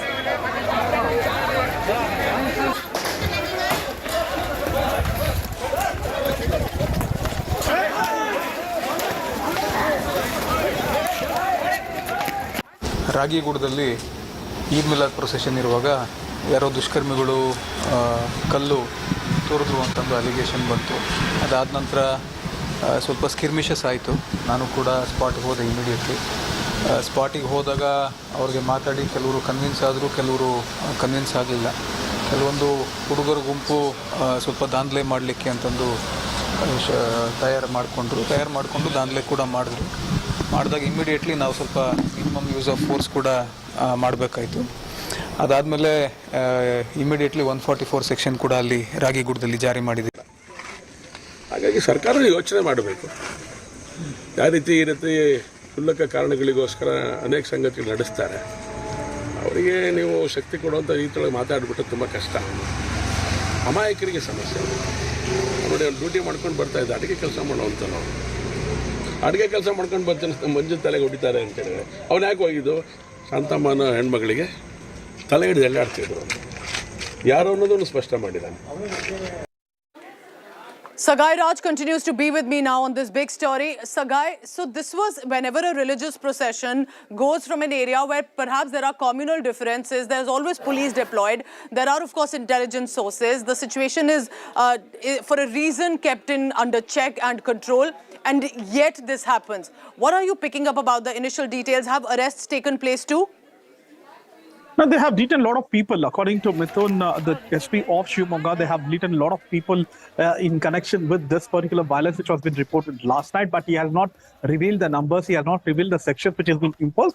He said that when time comes, he will reveal how many of them are detained based on circumstantial as well as video evidence. They have been detained. So they will try to verify, and after that, they will declare how many of them have been officially arrested, and whoever have not involved and detained, they will be left out. So all these things have been done by the police.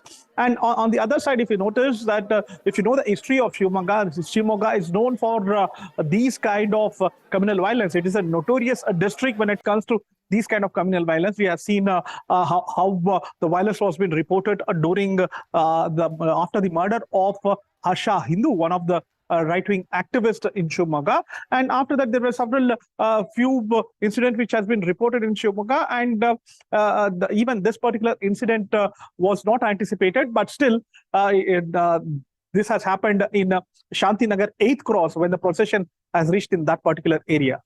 Right, keep tracking the details coming in, and it's just disturbing to see that this is happening in Karnataka. And even though, of course, Shimoga remains and has been a communally sensitive area as well, why wasn't there enough deployment to ensure this does not happen?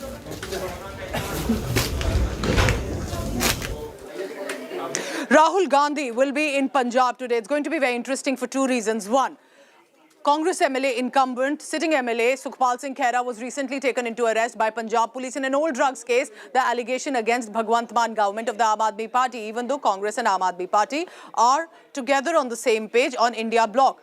But the second reason, look closely. Rahul Gandhi will be visiting the Golden Temple today in Amritsar.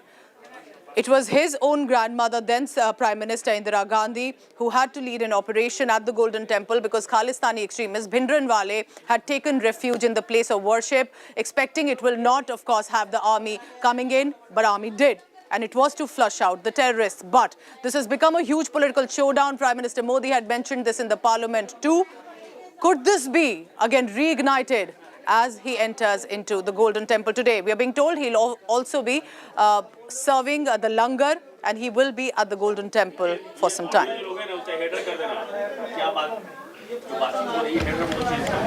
क्या अपने ही देश में वायुसेना से हमला करवाना? कौन था उस समय? इंदिरा गांधी। अकाल तख्त पर हमला हुआ है तो अभी भी हमारी स्मृति में है। उनको मिजोरम में उसके पहले ही आदत लग गई थी, और इसलिए अकाल तख्त पर हमला करने तक वो पहुंचे थे, मेरे ही देश में, और यहां में उपदेश दे रहे हैं।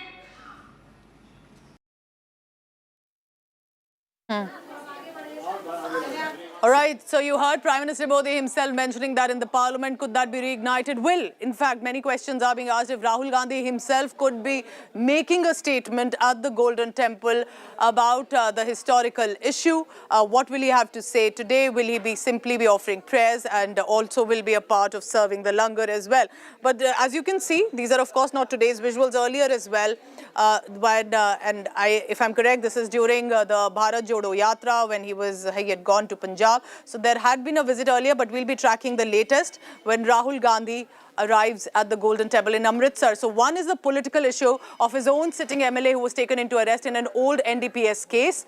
And while the Aam Aadmi Party and the Congress are on the same page in India bloc, another is of course the whole history surrounding his own grandmother, then Prime Minister Indira Gandhi, who was eventually assassinated by her bodyguard.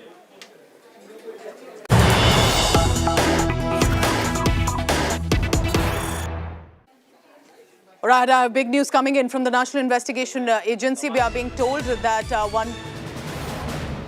one of the most wanted ISIS-connected terrorists has faced a big crackdown. NIA has decided to announce a bounty of 3 lakh rupees.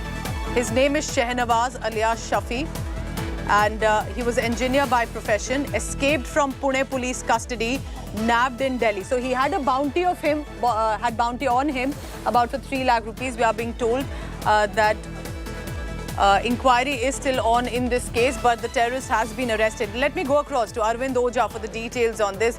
Arvind, हमें detail में बताइए ये कौन है शहनवाज, और ये जो reference आ रहा है कि बाउंटी था इस पे 3 लाख रुपीस का. Has he been arrested now and what is the case around him? Arvind.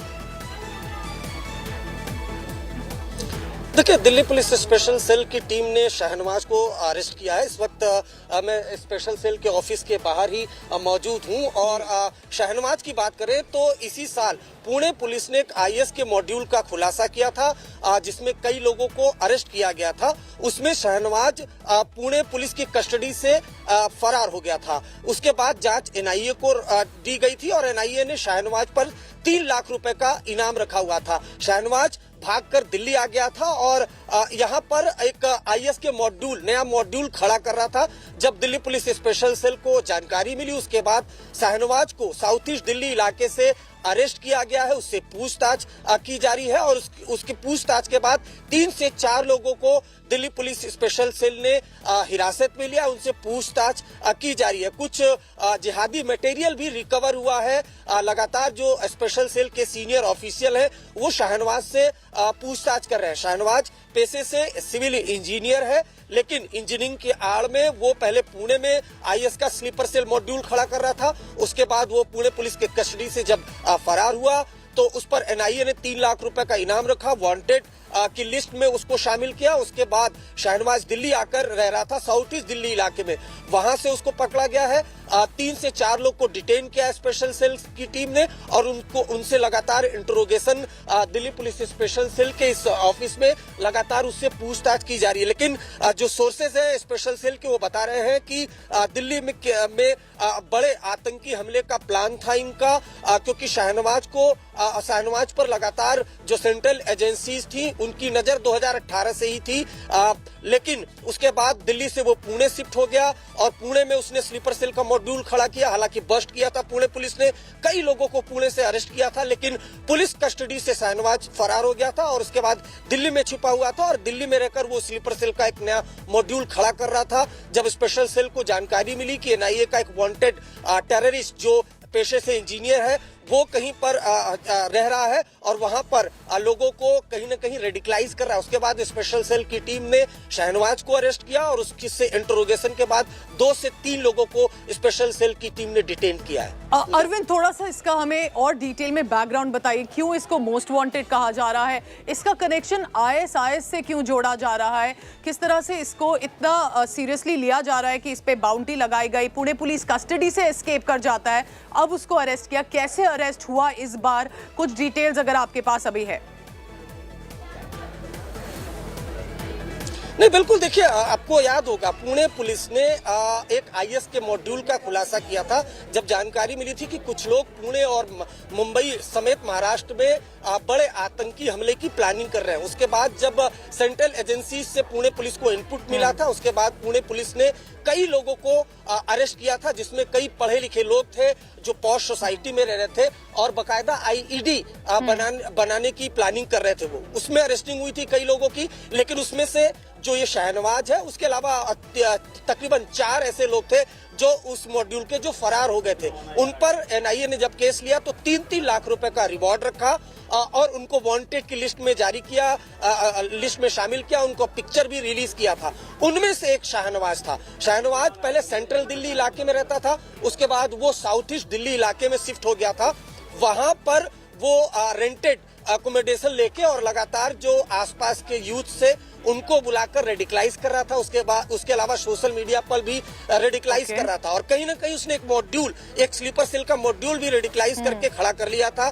Plan यही था कि दिल्ली में कहीं टेरर स्ट्राइक करना है, लेकिन जब स्पेशल सेल को जानकारी मिली कि एक टेररिस्ट जो NIA से वांटेड है जिस पर 3 लाख का रिवॉर्ड है वो साउथ ईस्ट दिल्ली इलाके में स्लीपर सेल का मॉड्यूल खड़ा कर रहा है, उसके बाद स्पेशल सेल ने उसको पकड़ा है. उससे लगातार इंटरोगेशन वो की जा रही है और उससे पूछताछ के बाद 3 से 4 लोगों को दिल्ली पुलिस स्पेशल सेल ने डिटेन किया है. अब से कुछ देर बाद जो स्पेशल कमिश्नर है HGS धालीवाल, वो बहुत मुमकिन है कि स्पेशल सेल की ऑफिस में पहुंचेंगे और शहनवाज से खुद इंटरोगेशन करेंगे. Alright, Arvind Oja, keep tracking the latest on that. So someone who was radicalizing, organizing sleeper cells was nabbed.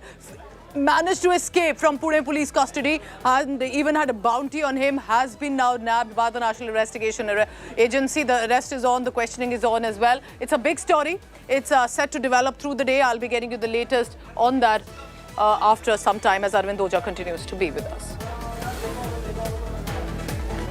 Meanwhile, national capital Delhi today is going to become the epicenter of protests by the Trinamool Congress. The cadres are coming in buses from Bengal and they will be protesting against government at the centre. They are alleging that central funding is not reaching them. It's not reaching them for rural jobs, for the M-Narega funding for which they need, and Pradhan Mantri Awas Yojana, which is the housing scheme to the Bengal government. TMC has decided to protest at Jantar Mantar, even though permission has not been granted yet. The party said they will hold a peaceful sit-in by the members of parliament and state ministers at Rajghat also today because it's the Gandhi Jayanti. TMC MP Abhishek Banerjee will be leading the dharna, and he has said, if required, we'll continue the protest till Diwali festival. Banerjee even indirectly challenged Enforcement Directorate to stop him, if they can. Remember, Banerjee had skipped ED summons in connection with the school for jobs scam against him. Interestingly, amid all of this, BJP is planning a counter-protest in Bengal today as well against what they call an improper use of the central government scheme funding by the Mamata government. So two protests, TMC in Delhi, BJP in Bengal.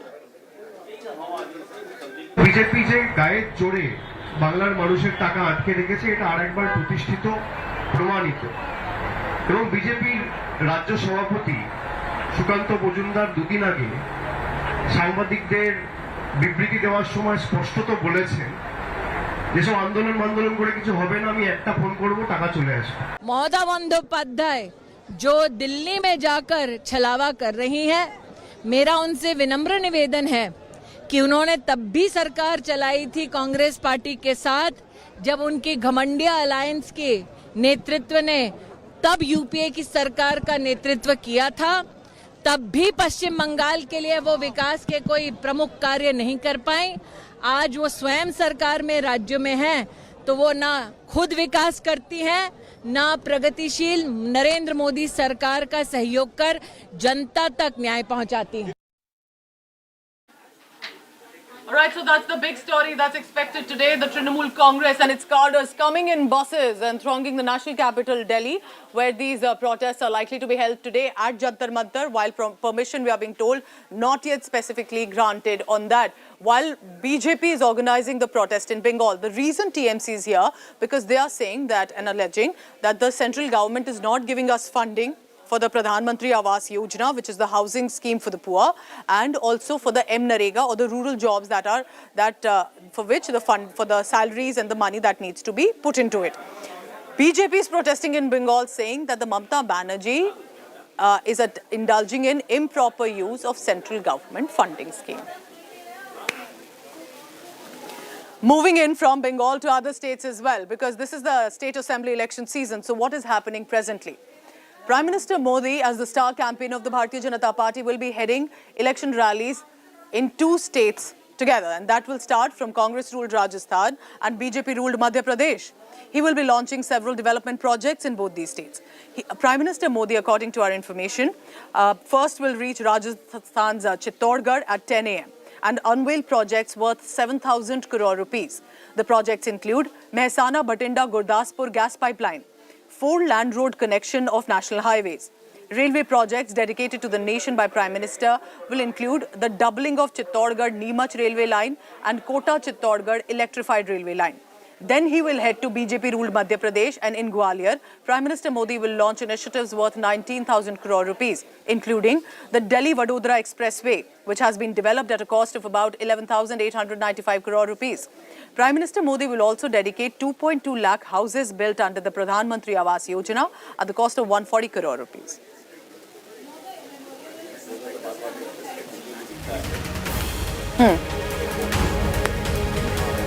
And it's not just about election season in Madhya Pradesh, Rajasthan and Chhattisgarh, but also the southern state of Telangana.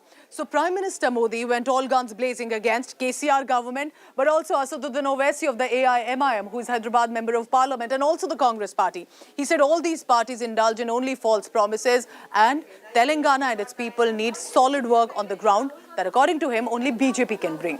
Listen in to what Telangana elections, the state of war, is looking like. Telangana बदलाव चाहता है क्योंकि अब उसे भाजपा सरकार चाहिए. The battle lines in southern state of Telangana has been drawn. Launching a scathing attack at the BRS government, BJP sounded its poll bugle for the state assembly elections. And its tallest leader and most popular campaigner, Prime Minister Narendra Modi, is once again leading the party's onslaught. From empowering women to giving mega push to road infrastructure, Modi laid down his government's report card to the people of Telangana. नारी शक्ति वंदन अधिनियम को पास कराकर हमने नवरात्र से पहले ही शक्ति पूजा के भाव को स्थापित कर दिया है. 2014 तक तेलंगाना में 2500 किलोमीटर नेशनल हाईवे का निर्माण किया गया था. लेकिन हम इतने ही लंबे हाईवे सिर्फ 9 वर्षों में पूरे करके दिखाए हैं. हमारा प्रयास है कि हर छोटे शहर, गांव, कस्बे के लोगों की बड़े शहरों तक पहुंच आसान हो. तेलंगाना में हमारी सरकार नहीं है, फिर भी हमने तेलंगाना के किसानों की मदद करने का भरपूर प्रयास किया. He also didn't mince his words in attacking the BRS for encouraging dynasty politics, targeting OAC's AIMIM without naming anyone. आप भी जानते हैं कि तेलंगाना सरकार को कौन चला रहा है. 2 फैमिली रन पार्टीज ने रोक के रखा है.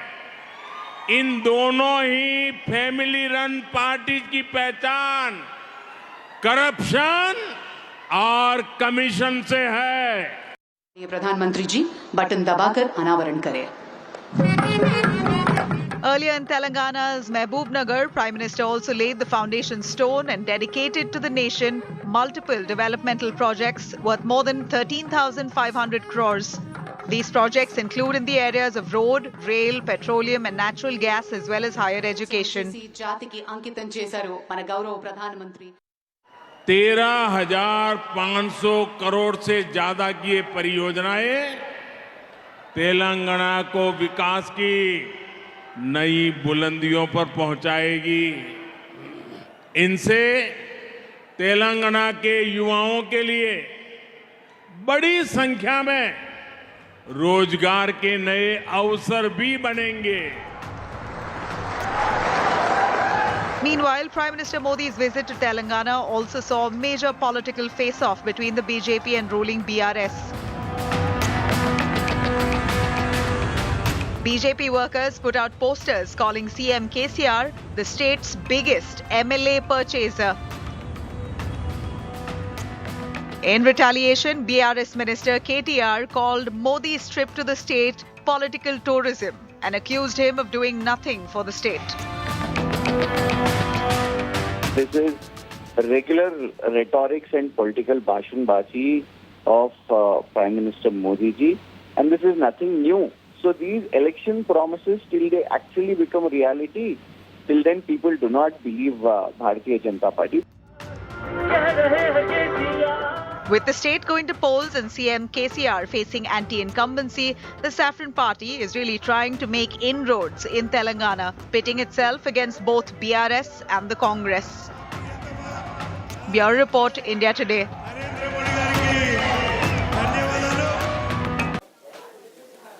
All right, the National Investigation Agency has put forth now some explosive revelations. This is from the northeastern state of Manipur. What is leading to the constant tension, specifically the availability so easy of arms and ammunitions? NI investigations has revealed that terror organizations based in Myanmar and Bangladesh are trying to exploit the current ethnic unrest in the state against the Indian government. According to NI, there are outside-based terror groups that have entered into this conspiracy with a section of separatist leaders to provoke violence and the intention of driving a further wedge between specifically the Kuki and the Meiteis and the larger ethnic groups in Manipur. NIA has revealed that there are these groups that are providing funding and are getting arms and ammunition and other types of terror hardware. These are not, remember, local weapons that are easily available. These are hardcore arms and ammunitions and hardware that is being used. The materials are being sourced both from across the border as well as from the terror outfits active in the northeast still. Remember, amid all of this, there was a horrific murder case of 2 students in Manipur in July. Their photographs and confirmation of their murder surfaced only on social media last week. There are some, we are being told, have been detained, accused in this case. Chief Minister Biren Singh has appreciated Indian Armed Forces and Manipur Police for providing all assistance. Here's what the Chief Minister has to say. NIA ने ये press release कल ही किया है. ये जो मणिपुर में हो रहा है, ये घटना, ये waging war against the Indian Union by the Kuki militant from Myanmar base and a Bangladesh base, along with some militant from India. तो it clearly shows, इसने सबको दिखा दिया है कि ये कोई मामूली चीज़ नहीं है. तो इसलिए हम NIA को और भारत सरकार को बहुत बहुत हम धन्यवाद करता हूँ. दो स्टूडेंट, एक लड़की और एक लड़का को जो हाइनेस क्राइम, उसको मर्डर किया था पकड़ने के बाद में, उसको हम लोग ने अभी तक नहीं पकड़ सका था. With the support of the Indian army और पैरामिलिट्री फोर्सेस, असम राइफल्स और स्टेट पुलिस कंबाइंड टीम करके आज 4 एक्यूज पकड़ लिया है और ये बहुत बड़ा अचीवमेंट है. तो ये हैंगलेप एरिया सुल्तानपुर से पकड़ लिया है. That's all about politics and further details on it about now. But I'm heading into a very short break and I want you to stay tuned because coming up next is a special segment that we are starting from today and it concerns all of us. And that is about health. With my colleague Sneha Mordani, I get you that special segment. Stay tuned for that after a short break.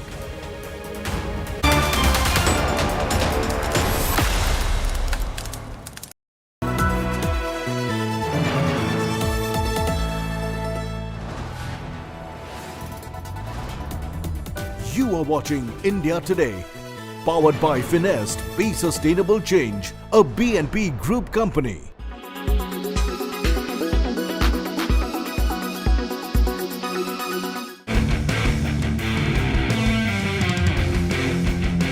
They are named after the ancient Greek god of the sea, and it is through their eyes that the Indian Navy scours the Indian Ocean, making sure all is in order. This is the P-8I Poseidon, a key strategic asset stationed here at INS Rajali on India's east coast. The playground for this fleet, the vastness of the Indian Ocean, from the Red Sea in the west to the Malacca Strait in the east. On the occasion, INA's 312 Squadron amassing 44,000 hours of flight. India Today gets special access this week to get unprecedented access to this base and this formidable fleet of jets. Primarily a surveillance jet and submarine hunter, P-8Is manufactured by American aviation giant Boeing are packed to the hilt with some of the latest reconnaissance technology,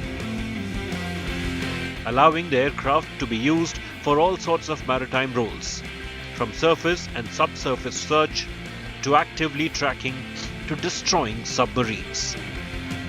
In an oceanic theatre that is being penetrated by the Chinese Navy with a much larger fleet of submarines, including nuclear-powered boats, the Indian Navy's P-8Is perform a frontline role in keeping round-the-clock tabs on an area of responsibility where India is in a commanding position. The systems in the airplane can locate and track enemies' ships and submarines alike. Many of these critical systems in the airplane are made in India.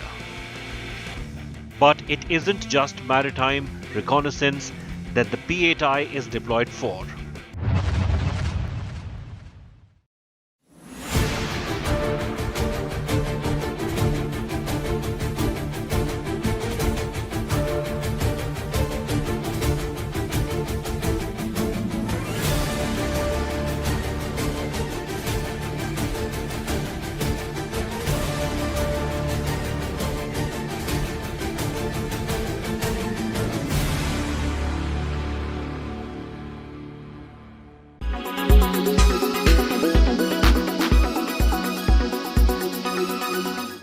Make your media plan smarter with India Today Live TV on your connected devices. Amplify your brand with 100 million smart internet viewers. To advertise, mail us at sales@aajtak.com.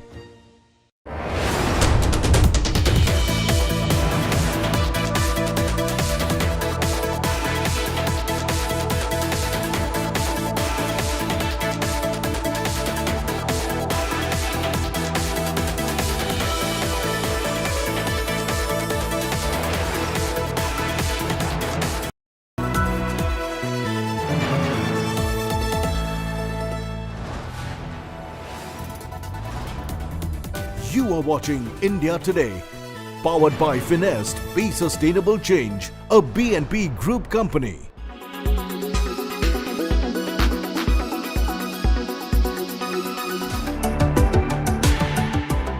While the Hollywood loves some of the ice clinical medical grade skincare, it is a luxury buy for your skin due to the high price points. Fire and Ice Facial is trending too. Follow this process. Always cleanse, treat, heal and protect. That's so 2023. Speaking of protect, sunscreen is super important. The ones with silicone with the PA+++++, that is 4 pluses, are key. A more powerful PA means your sunscreen is also equally powerful. So if you are buying a PA triple plus or PA 4 times plus, it means your sunscreen is giving you optimal safety against UV rays. But hang on, a sunscreen is not just enough. What about the blue lights? These cause severe damage and age the skin. Hence, you can add a blue light protector just before your sunblock, like a Caro oil. That is Skincare 2023 for you. The carrot oil or the Caro also has antioxidant properties for anti-aging, for smoothing the skin, for improving the quality, the texture, the shine in the skin. And it beautifully blends with this, is absorbed by the skin and cuts the blue light. Net, some of the best brands for skincare are the ones that are medical grade, gentle yet effective. Always speak to your doctor and get prescriptions. Our picks for the most effective skincare for Indian skin in the luxury range include Ice Clinical, FCL, Sesderma and Bioderma. In the affordable range, Cetaphil and Sebamed. In New Delhi, Chethi Narula for Lifestyle Bureau India Today.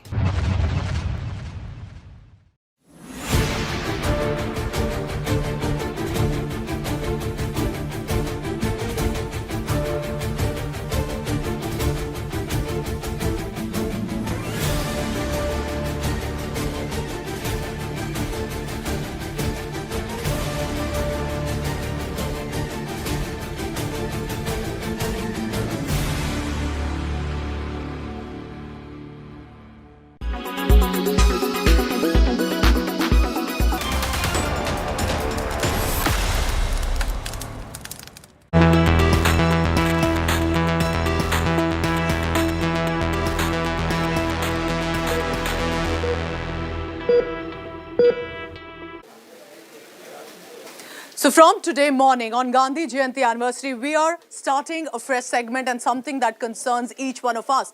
And it's the basic issue of health. Many news channels tend to ignore it, but India Today has ensured to bring focus back to health. And therefore, on 2nd October on Gandhi Jayanti, we're going to start this time with a special story. And with my special colleague, Sneha Mordani. It's Health Boost with Sneha, and we will be co-anchoring with this section.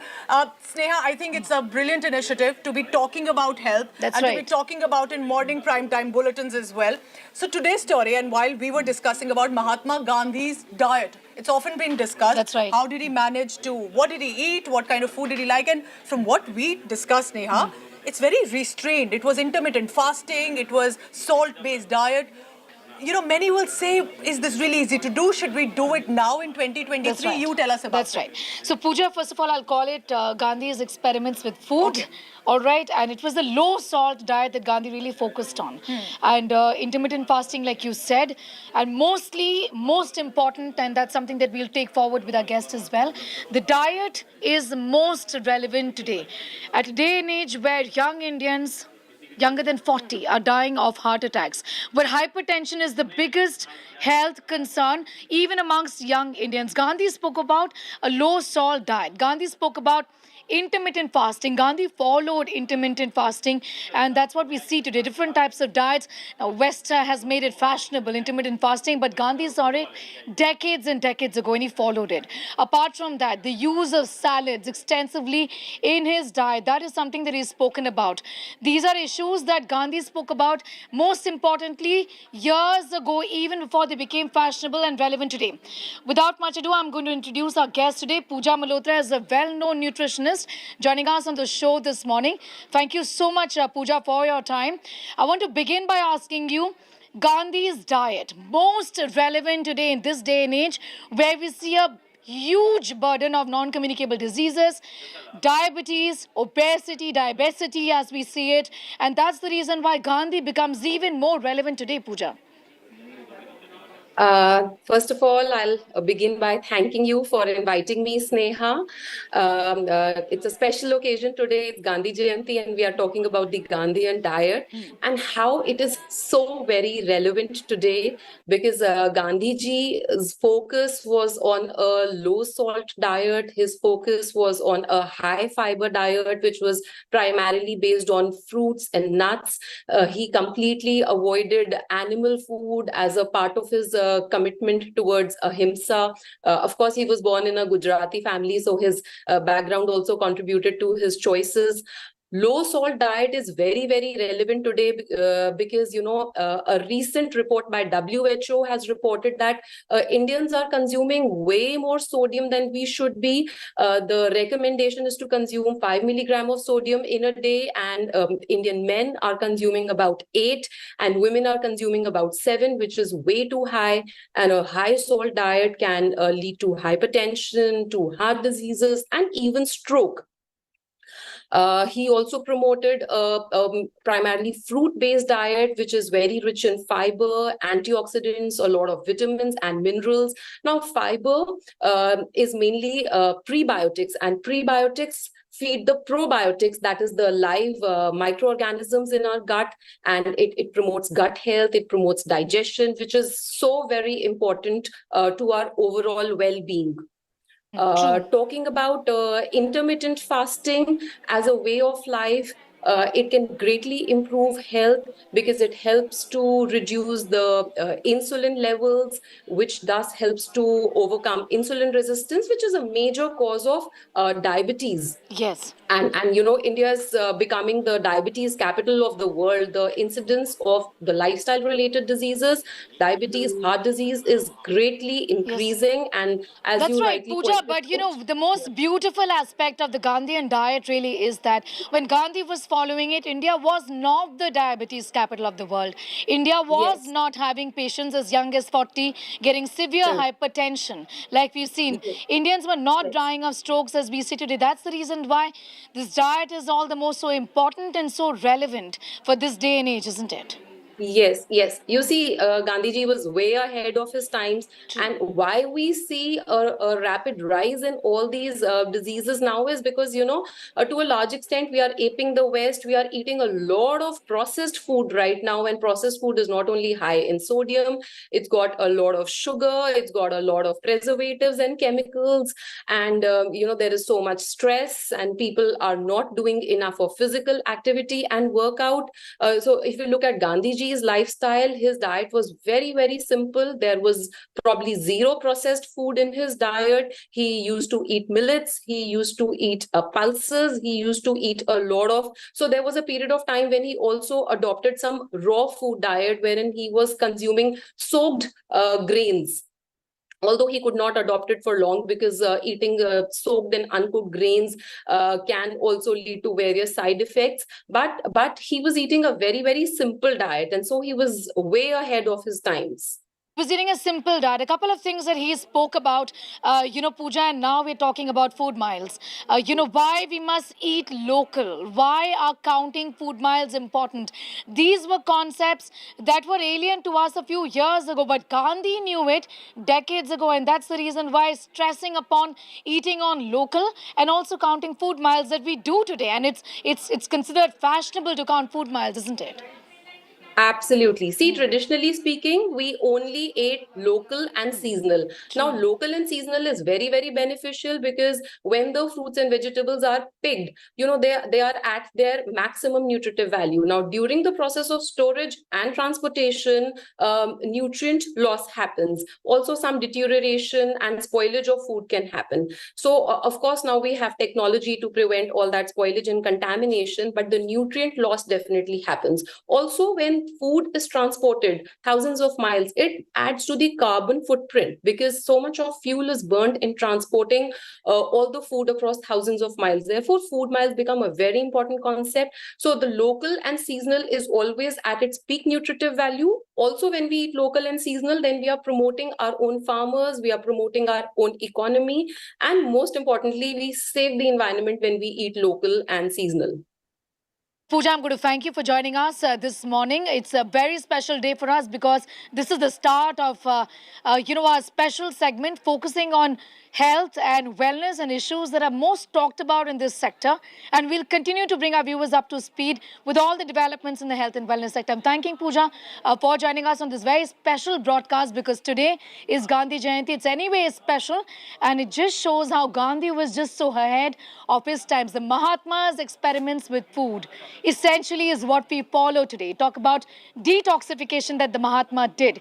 You talk about a vegan diet. You talk about staying away from lactose or having salads, or for that matter, snacking on makhana. Intermittent fasting, drinking warm water first thing in the morning. These are things that Mahatma spoke about decades ago before these things actually became fashionable. That brings us also to the end of this edition. News continues right here. Thank you so much for watching.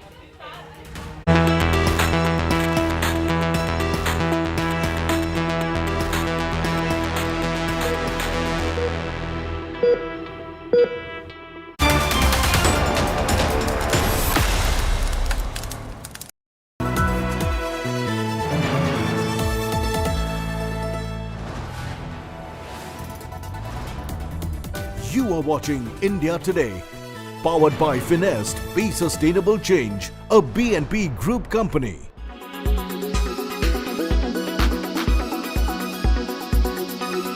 Elon Musk's brain chip startup Neuralink says it has received approval to begin recruiting patients for its first human trial. An independent review board has given the green light for the company to seek people with paralysis to test its experimental device in a 6-year study. The study will use a robot to surgically place a brain-computer interface, or BCI, implant in a region of the brain that controls the intention to move. Neuralink says the initial goal is to enable people to control a computer cursor or keyboard using their thoughts alone.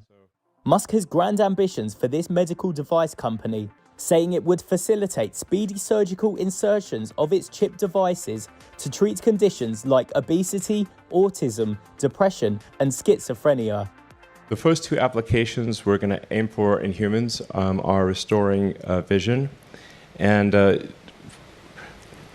I think this is notable in that even if someone has never had vision ever, like they were born blind, we believe we can still restore vision. And then the other application being in the motor cortex, where we would initially enable someone who has almost no ability to operate their muscles and enable them to operate their phone faster than someone who has working hands.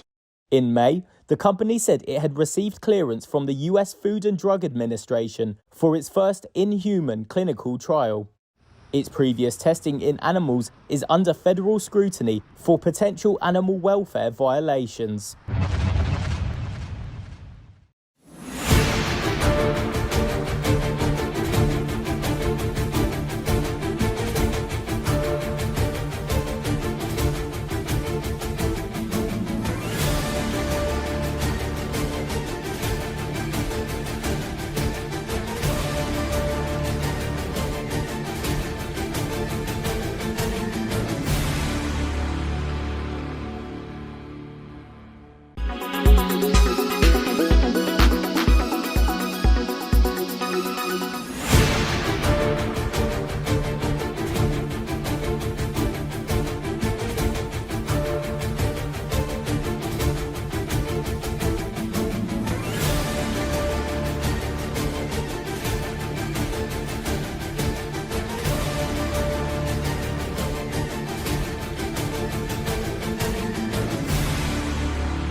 You are watching India Today. Powered by Finest, Be Sustainable Change, a BNP Group company.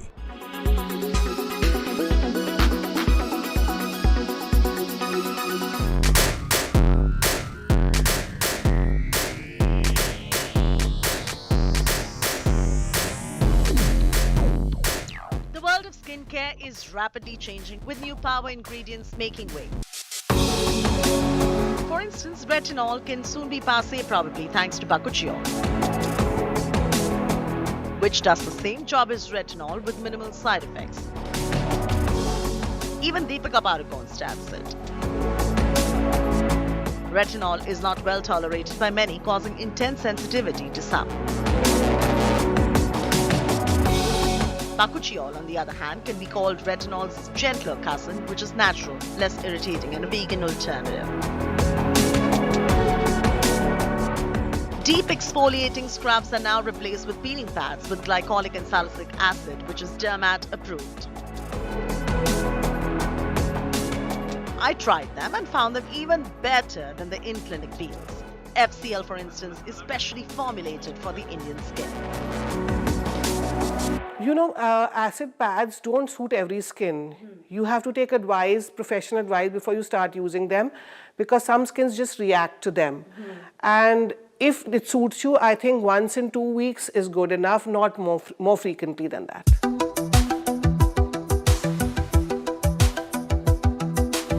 Natural is overrated. Everything natural is not good for your skin. Even poison ivy is natural. Does that mean you start applying or having it? No, right? If you are trying to look at natural options, look for products that are of medical grade that contain only pure, high quality ingredients that are natural but far more concentrated to help treat and heal with myriad skin concerns. My personal favorite is vitamin C serum and an active serum that treats the skin well.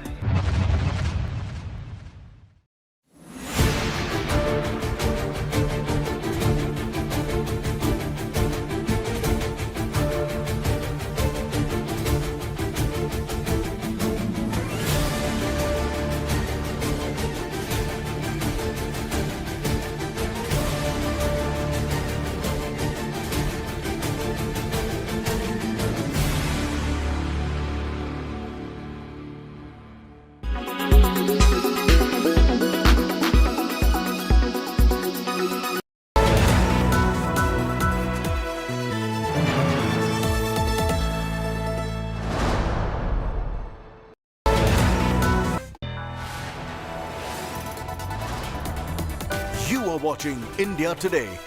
Powered by Finest, Be Sustainable Change, a BNP Group company. Powered by Volkswagen.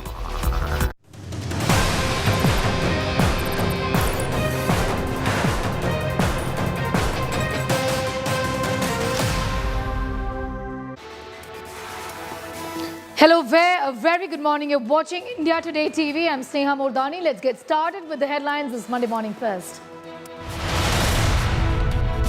BJP in a key hurdle for Rajasthan and Chhattisgarh polls. Union ministers asked to contest Rajasthan elections. Gajendra Shekhawat and Meghwal to contest.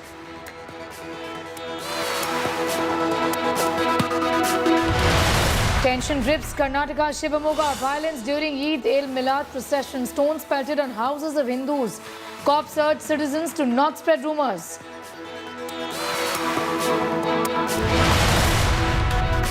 Funds for Bengal showdown escalates. Delhi turns battleground over central France. TMC to protest against lack of Manrega funds to state.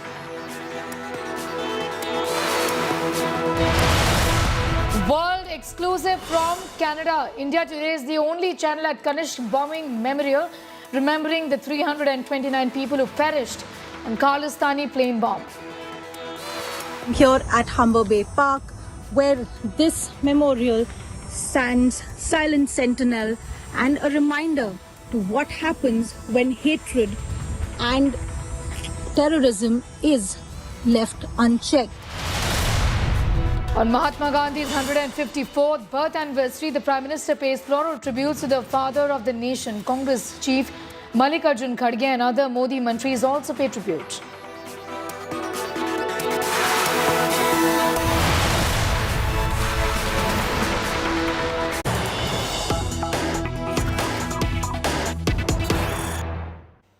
And we'll kickstart this edition with some news just coming in. Let's go straight away to Hyderabad, where NIA raids are underway in Andhra Pradesh and Telangana against Naxals. Raids in over 60 locations in 2 states. Raids at civil rights activists in Andhra Pradesh and Telangana. NIA is conducting searches at the house of Civil Rights Association leader and lawyer Suresh Kumar. Searches have been going on since 6 a.m. at his residence in TRT Colony in Vidyanagar. Prominent law and human rights leader Kranti Chaitanya's house was searched by the NIA. Searches at Chaitanya's house in SVP Colony in Tiruchanur is what we know. Getting in details as far as the NIA raids in Andhra Pradesh and Telangana against Naxals is concerned. Raids are underway as we speak in over 60 locations across 2 states.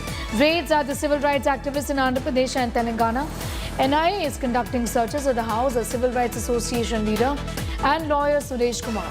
Searches have been going on since 6 a.m. this morning at his residence in TRT Colony in Vidyanagar. Prominent law and human rights leader Kranti Chaitanya's house was also searched by the NIA. Searches at Chaitanya's house in SVP Colony in Tiruchanur.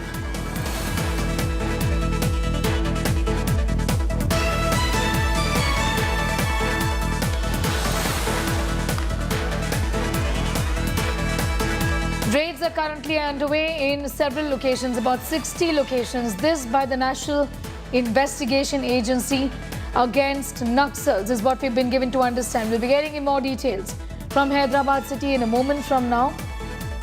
But this in connection to the investigation agency NIA that has looked into, looking into the role of Naxals vis-a-vis a murder case as well. Raids are underway by the NIA. Abdul has more details on that.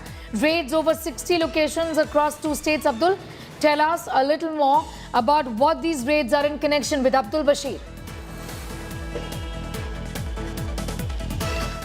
These raids that are taking place in around 60 locations in Andhra Pradesh and Telangana today, several places in Hyderabad like Advocate Bhavani, Advocate Suresh, and several other civil right activists were said to be and suspected to be having Naxal links or Maoist sympathizers. These people's residents are being searched almost 60 places in Telangana and Andhra Pradesh, like Hyderabad, Nellore, Tirupati is the places where the searches are going on. Several leaders, prominent lawyer and human rights leader Kranti Chaitanya's house in Tirupati was also searched. The searches are going on.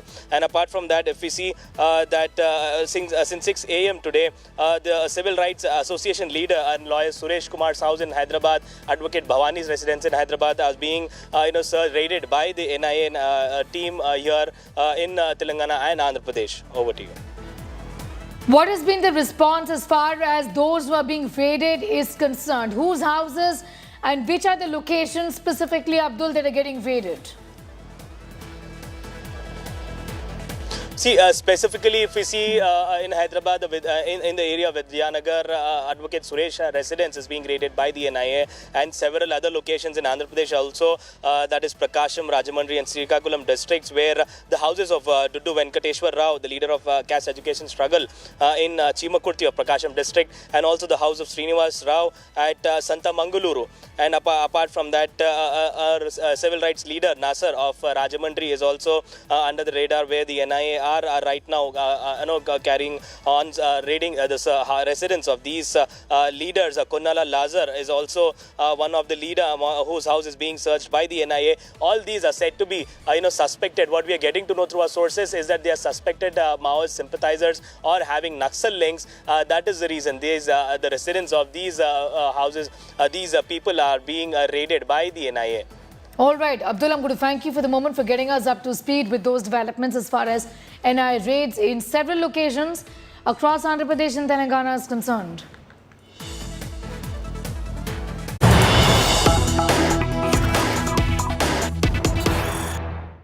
More news coming in. NIA has arrested most wanted ISIS terrorists and aids Delhi police's big crackdown on terror, with the NIA placing a bounty of 3 lakh rupees on terrorists. ISIS terrorist Shahnawaz alias Shafi has been nabbed. 3 terrorists arrested from Delhi and outskirts. This terrorist in question was engineer by profession. An escape from Pune police custody has been nabbed in Delhi. We'll be going across to Arvind Oja for more details on that, but this is a major crackdown by the Delhi police as far as ISIS terrorist on your screen, Shafi, is concerned. He was in Pune and is an engineer by profession is what we've been given to understand. He's connected with the ISIS is what we know. It's a big crackdown by the Delhi police with an suspected ISIS terrorist who's been arrested by the Delhi police. His name is Shahnawaz, also known as Shafi Ujjama, was arrested by the special cell of the Delhi police from a hideout in the national capital. He's a suspected ISIS terrorist. He was actually the most wanted on the most wanted list of the National Investigation Agency.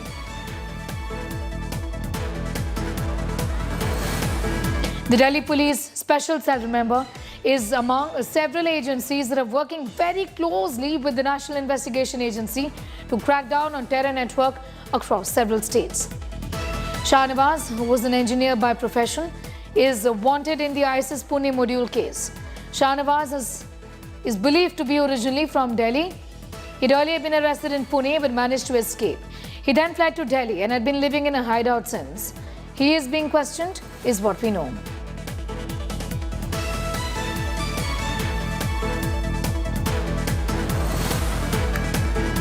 Delhi police special cell ने NIA के most wanted आतंकी शाहनवाज को गिरफ्तार किया है। शाहनवाज पर NIA ने 3 लाख रुपए का इनाम रखा हुआ था। दरअसल इसी साल पुणे पुलिस ने महाराष्ट्र में पनप रहे एक आईएस के मॉड्यूल का खुलासा किया था और महाराष्ट्र से कई लोगों को गिरफ्तार किया गया था। उसी में शाहनवाज को भी पुणे पुलिस ने पकड़ा था, लेकिन शाहनवाज पुणे पुलिस की कस्टडी से फरार हो गया था। इधर स्पेशल सेल को जानकारी मिली कि पेशे से engineer Shahnawaz south east Delhi इलाके में रह रहा है और लगातार नौजवानों को रेडिकलाइज कर रहा है। आईएस का स्लीपर सेल का मॉड्यूल खड़ा कर रहा है, जिसके बाद स्पेशल सेल की टीम ने एनआईए के साथ मिलकर शाहनवाज को साउथ ईस्ट दिल्ली से पकड़ा। उससे पूछताछ की जा रही है। कई जिहादी मटेरियल वो बरामद हुए हैं और शाहनवाज से पूछताछ के बाद 2 और लोगों को स्पेशल सेल ने गिरफ्तार किया। इनसे पूछताछ में पता चला है कि ये दिल्ली में बड़े आतंकी हमले का प्लान बना रहे थे। तो कुल मिलाकर स्पेशल सेल ने 3 लाख के इनामी आतंकवादी शाहनवाज समेत 3 लोगों को गिरफ्तार किया है। स्पेशल सेल के इसी दफ्तर में तीनों आतंकियों से फिलहाल पूछताछ की जा रही है और बहुत मुमकिन है कि स्पेशल सेल इस मामले में बड़ा खुलासा करे। And more news coming in. Well, the NIA has arrested the most wanted ISIS terrorist and some aides. A huge amount of liquid chemical has been recovered from the hideout of this Pune engineer, terrorist Shahnawaz, with a bounty of 3 lakhs on his head. The 3 arrested terrorists were planning to use liquid chemical to make IED, is what we've been given to understand. This is Delhi Police's big crackdown on terror. The NIA placed a bounty of 3 lakh rupees on ISIS terrorist Shahnawaz, alias Shafi, has been nabbed. 3 terrorists arrested from Delhi and outskirts. Shafi was an engineer by profession. He escaped from Pune police custody and was nabbed in Delhi from where he originally belonged. Rahul Gautam has more details on that story, joining us live right now. Rahul, give us a sense of what this man has been accused of, and his aides also have been arrested. What more can you tell us about that? From where were they arrested to begin with? Well, you rightly pointed out, Sneha, that Delhi police has busted this module of Islamic State, wherein 3 suspected terrorists have already been taken into custody now. Out of these 3, 2 were arrested out of Delhi and 1 was arrested from the national capital. As far as the 3 is concerned, one, Shahnawaz is NIA's most wanted terrorist, and in fact, he has been on wanted list for a couple of years of now. What we are learning from our sources that Shahnawaz has been staying in the national capital, after concealing his identity, and in fact, although he was on radar of intelligence agencies, he was able to evade his arrest. But now, with arrest coming in of all these 3 suspected terrorists, you can expect that the Delhi police is now going to address a press conference. We're learning from our sources that these 3, this module was actually planning, some terror activities in the national capital. In fact, some incriminating documents have been, some jihadi material have been recovered, from these 3 accused And certainly it has come as a major shot in the arm as far as Delhi police is concerned, because Delhi police has been on lookout for these three people, and particularly for this Shahnawaz, who was carrying a bounty. In fact, he was on a wanted list, and this certainly comes as a major shot in the arm, as great achievement as far as Delhi police is concerned. I'm going to thank you, Rahul Gautam, getting us all of those details as far as that major crackdown on ISIS terror is concerned. Communal tension grips Karnataka's Shimoga district. On Sunday, clashes erupted during the Eid al-Milad procession in Shimoga's Ragdi Gudda area. A few miscreants allegedly pelted stones at Hindu homes in the area, triggering violence. The Hindu community members took to the streets to protest against the stone pelting. They also pelted stones at the miscreants there. Cops resorted to lathi charge to control the situation. Security has been beefed up. Section 144 has been imposed to restore peace in Shimoga. Meanwhile, BJP has launched a scathing attack against the Siddaramaiah government for allowing an Aurangzeb Talwar rally in the district while placing hurdles for the Ganesha procession. Congress, in fact, says Congress was supporting jihadi organizations who vowed to end Hindus. BJP slammed the Siddaramaiah government for celebrating Tipu Jayanti with tax money and giving top government jobs for one minority community there.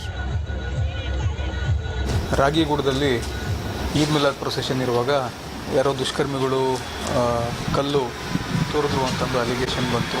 ಅದಾದ ನಂತರ ಸ್ವಲ್ಪ ಸ್ಕಿರ್ಮಿಷಸ್ ಆಯಿತು. ನಾನು ಕೂಡ ಸ್ಪಾಟಿಗೆ ಹೋದೆ immediately. ಸ್ಪಾಟಿಗೆ ಹೋದಾಗ ಅವ್ರಿಗೆ ಮಾತಾಡಿ ಕೆಲವರು ಕನ್ವಿನ್ಸ್ ಆದರು, ಕೆಲವರು ಕನ್ವಿನ್ಸ್ ಆಗಲಿಲ್ಲ. ಕೆಲವೊಂದು ಹುಡುಗರ ಗುಂಪು ಸ್ವಲ್ಪ ದಾಂಧಲೆ ಮಾಡಲಿಕ್ಕೆ ಅಂತಂದು ತಯಾರು ಮಾಡಿಕೊಂಡು ದಾಂಧಲೆ ಕೂಡ ಮಾಡಿದ್ರು. ಮಾಡಿದಾಗ ಇಮಿಡಿಯೇಟ್ಲಿ ನಾವು ಸ್ವಲ್ಪ ಮಿನಿಮಮ್ ಯೂಸ್ ಆಫ್ ಫೋರ್ಸ್ ಕೂಡ ಮಾಡಬೇಕಾಯಿತು. ಅದಾದಮೇಲೆ ಇಮಿಡಿಯೇಟ್ಲಿ 144 ಸೆಕ್ಷನ್ ಕೂಡ ಅಲ್ಲಿ ರಾಗಿಗುಡದಲ್ಲಿ ಜಾರಿ ಮಾಡಿದ್ದೀವಿ. ಹಾಗಾಗಿ ಸರ್ಕಾರ ಯೋಚನೆ ಮಾಡಬೇಕು. ಯಾವ ರೀತಿ ಈ ರೀತಿ ಕ್ಷುಲ್ಲಕ ಕಾರಣಗಳಿಗೋಸ್ಕರ ಅನೇಕ ಸಂಗತಿಗಳು ನಡೆಸ್ತಾರೆ. ಅವರಿಗೆ ನೀವು ಶಕ್ತಿ ಕೊಡುವಂಥ ರೀತಿಯೊಳಗೆ ಮಾತಾಡಿಬಿಟ್ಟು ತುಂಬ ಕಷ್ಟ. ಅಮಾಯಕರಿಗೆ ಸಮಸ್ಯೆ. ನೋಡಿ, ಅವ್ನು ಡ್ಯೂಟಿ ಮಾಡ್ಕೊಂಡು ಬರ್ತಾಯಿದ್ದ, ಅಡುಗೆ ಕೆಲಸ ಮಾಡುವಂಥ ನಾವು ಅಡುಗೆ ಕೆಲಸ ಮಾಡ್ಕೊಂಡು ಬರ್ತಾನೆ, ನಮ್ಮ ಮಂಜು ತಲೆಗೆ ಹೊಡಿತಾರೆ ಅಂತೇಳಿದ್ರೆ ಅವ್ನು ಯಾಕೆ ಹೋಗಿದ್ದು? ಶಾಂತಮ್ಮನ ಹೆಣ್ಮಗಳಿಗೆ ತಲೆ ಹಿಡಿದು ಎಲ್ಲಾಡ್ತಿದ್ರು. ಯಾರು ಅನ್ನೋದನ್ನು ಸ್ಪಷ್ಟ ಮಾಡಿದ್ದಾನೆ. Sagai Raj is getting us more details on that story. Sagai, first of all, get us up to speed with the current situation in Shimoga right now, because those pictures that we are putting out for our viewers don't look good at all. Police had to resort to lathi charging because there was stone pelting.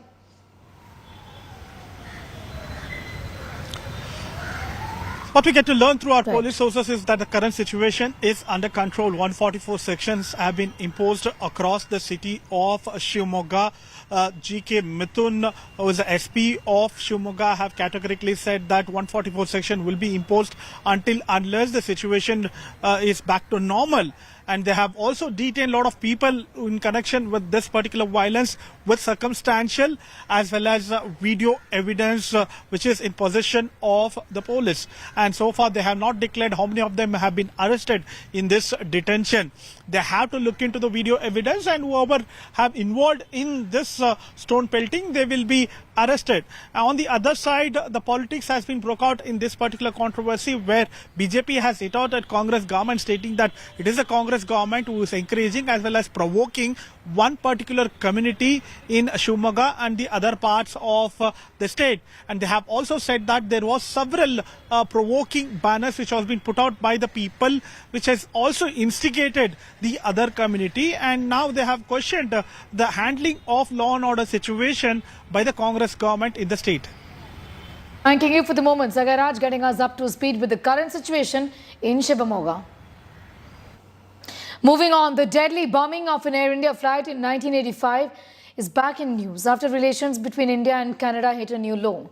In an exclusive report, India today reached the Air India Flight 182 memorial in Toronto's Humber Bay on the 23rd of June 1985. An Air India flight travelling from Canada to India via London exploded off the Irish coast, killing all 329 people on board. The cause was a bomb in a suitcase that was transferred to the flight, even though the ticket holder had not boarded. The victims included 268 Canadian citizens, mostly they were of Indian origin, and 24 Indians. Only 131 bodies were retrieved from the sea. As the diplomatic spat between India and Canada continues, India today has now reached the site of the Kanishka bombing memorial. This is the memorial where the names of the 329 persons killed when Air India Flight 182 went down after a Khalistani-backed bombing in June 1985. And here in Toronto, at the Humber Bay waterfront, this memorial stands witness to what can happen if terrorism, separatism is allowed to go unchecked. This memorial is also a silent witness to the fact that it was not just one country or one community that is affected by terrorism. People from India, Canada, Japan, 3 countries died. Ireland was traumatized. This particular memorial, the sundial, contains stones from India, Canada, Japan, Ireland and USA as a memorial, as a tribute to those who died in the bombing in 1985. And at the moment, as diplomatic tensions are on a high and the question of rifts between communities and terrorism is back in focus, India Today brings to you the message that the Kanishka Memorial Site gives for humanity in general. It says that time flies, suns rise, and shadows fall. Let it pass, because love reigns forever over all. And that's the message we want to give to our viewers today as we speak from here, the Flight 182 Memorial Site in Toronto.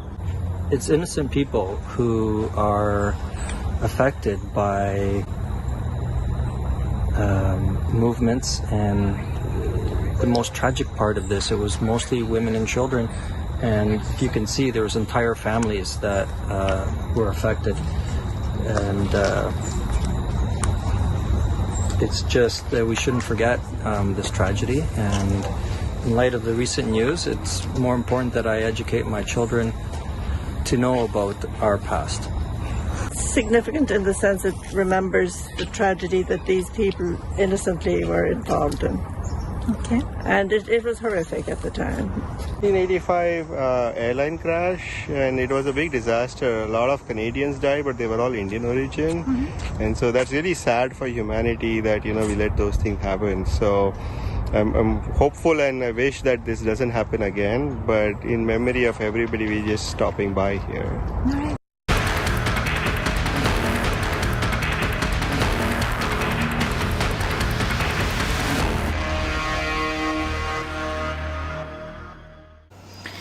Well, after the Indian High Commissioner was stopped from entering a Gurdwara in UK's Glasgow by Khalistanis, the Gurdwara has now strongly condemned this incident and said that people from all backgrounds are welcome. Amid the rising Khalistani threat in UK, a Sikh restaurant owner was allegedly attacked by Khalistan extremists in London. India Today spoke to the victim's family. Here's a report.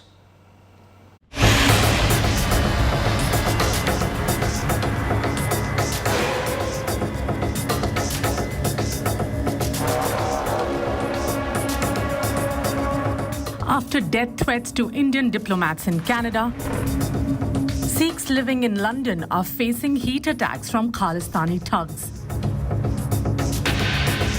Sikhs who oppose Khalistanis and are pro-India are being systematically targeted. This Sikh restaurant owner, whose identity is being protected by India Today, was shot at and his cars were vandalized by a Khalistani mob. The victim and his wife revealed that the windshield of their car was pierced when a bullet was fired.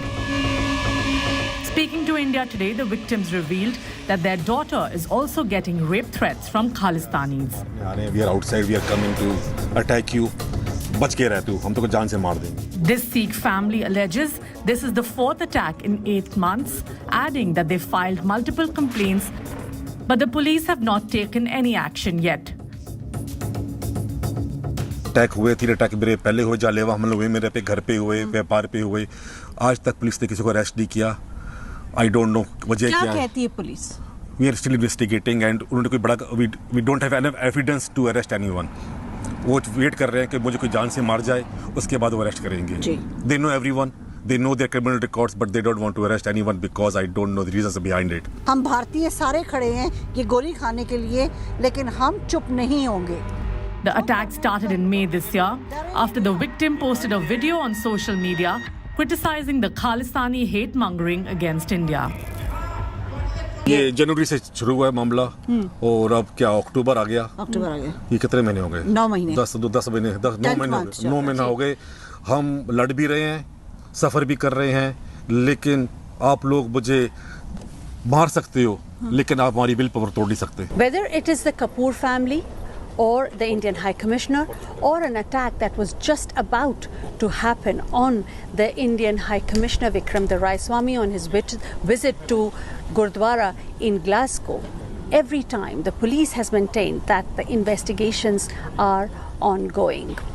One wonders what the police is waiting for and why the perpetrators have not been brought to justice. Earlier, Indian High Commissioner to UK, Vikram Doraiswamy, was physically stopped from entering a Gurdwara by lumpen Khalistani extremists in Glasgow.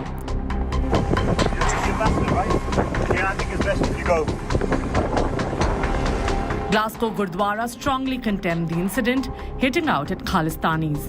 The Gurdwara issued an apology, saying it was open to all communities. The incident was condemned both in India and in the United Kingdom.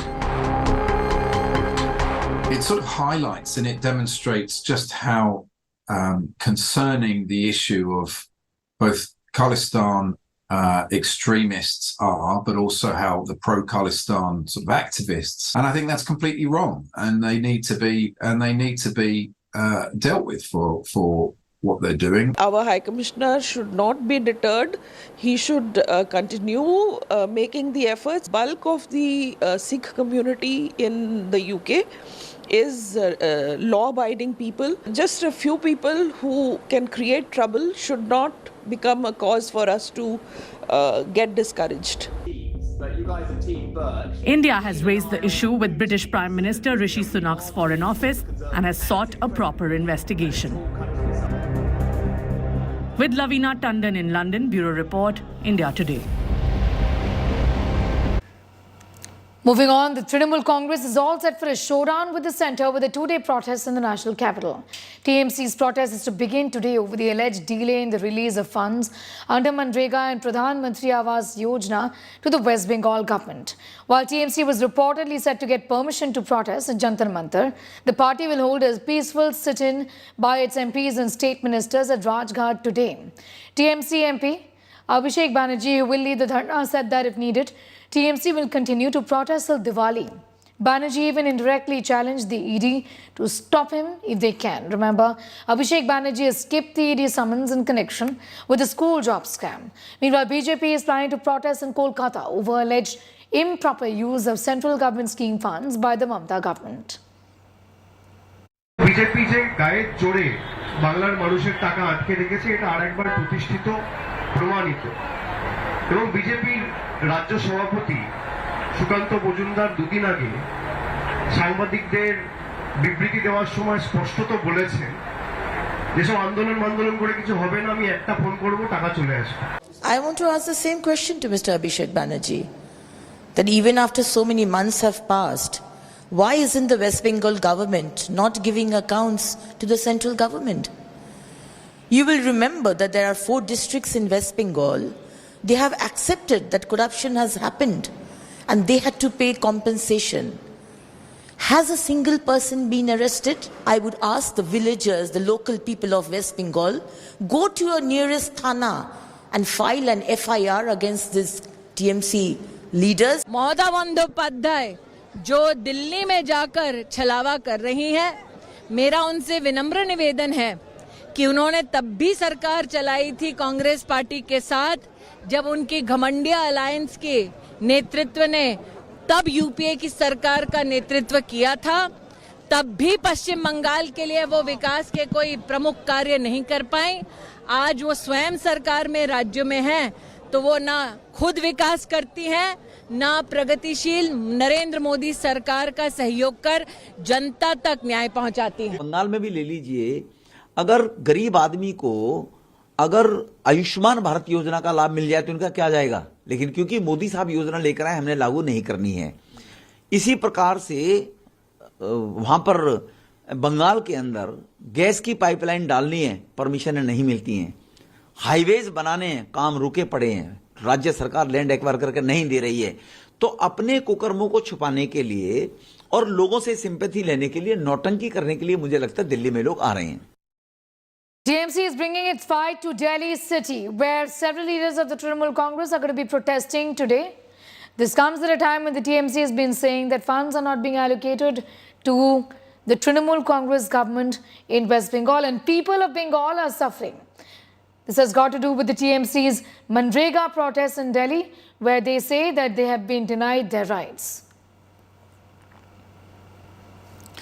Amid escalating tensions, TMC workers planned a 2-day protest in Delhi on Monday and Tuesday, demanding overdue Manrega and Pradhan Mantri Awas Yojana funds.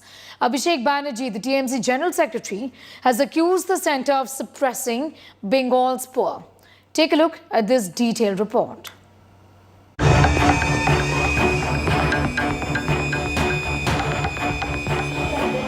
Train cancelled. TMC netas in buses for big Delhi protest. TMC ups the ante against centre.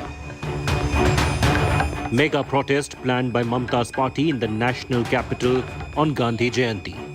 TMC is seeking release of funds by the centre to the beneficiaries of the West Bengal Manrega scheme.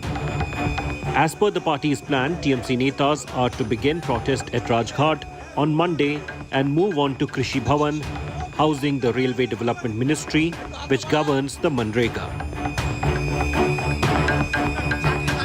TMC MP Abhishek Banerjee will lead the protest on October 2nd, skipping his ED summon, alleging that the centre is suppressing the movement of people of Bengal.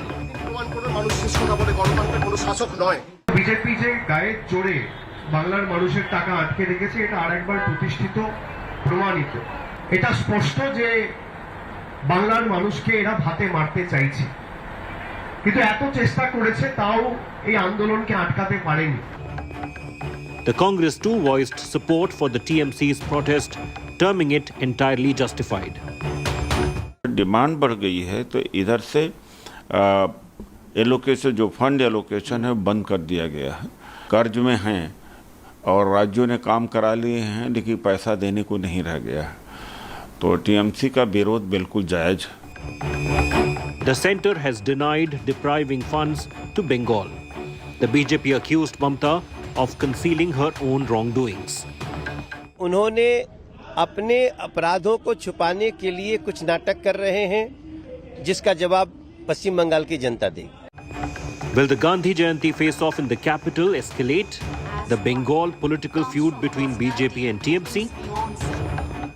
The state BJP will be organizing a dharna campaign here in Kolkata on the very same day at Gandhi statue, and BJP alleges that there is irregularities of funds. This politics is going to reach to the national capital, and it may also, hit the politics of national capital over this fund issue. With camera person Kiranjan Dash, this is Ritik for India Today. With that report, it's time for a quick commercial break. Here on the other side, Prime Minister Narendra Modi will be in Madhya Pradesh and Rajasthan today. Both states are poll-bound. He is to launch several development projects in both these states.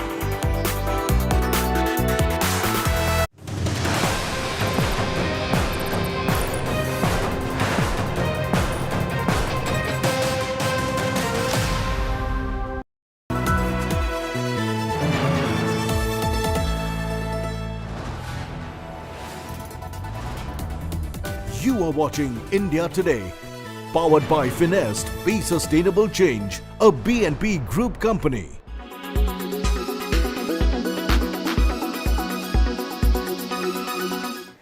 There is no end to the ongoing tension between China and the Philippines. Philippines Coastal Guard recently released a video where the Filipinos were seen cutting down the floating barrier installed by the Chinese to prevent Philippines fishermen from entering the South China Sea.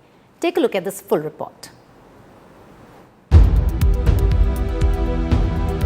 Philippines fishermen executed a special operation and cut down a 300-meter floating barrier installed by China in the South China Sea. According to the Philippines Coast Guard, they went ahead with the mission in compliance with the order given by the Philippines President Ferdinand Marcos Jr. The operation follows after China had installed a floating barrier to prevent Filipino fishing boats from entering the disputed area in the Scarborough Shoal in the South China Sea. The fishermen had earlier expressed their anger after the installation of the barriers. Meanwhile, Beijing reacted strongly and warned the Philippines not to provoke. 非方所谓声明完全是自说自话。 China firmly upholds the sovereignty and maritime rights and interests, and we advise the Philippines not to make provocation and make troubles. 不要挑衅滋事。 Hindi tayo naghahanap ng gulo. We are not looking for trouble, but what we'll do is to continue defending the maritime territory of the Philippines and the rights of our fishermen, who have been fishing in those areas for hundreds of years. So I can't understand why that has changed. Karapatan ng mga fishermen natin na mangisda doon sa mga areas.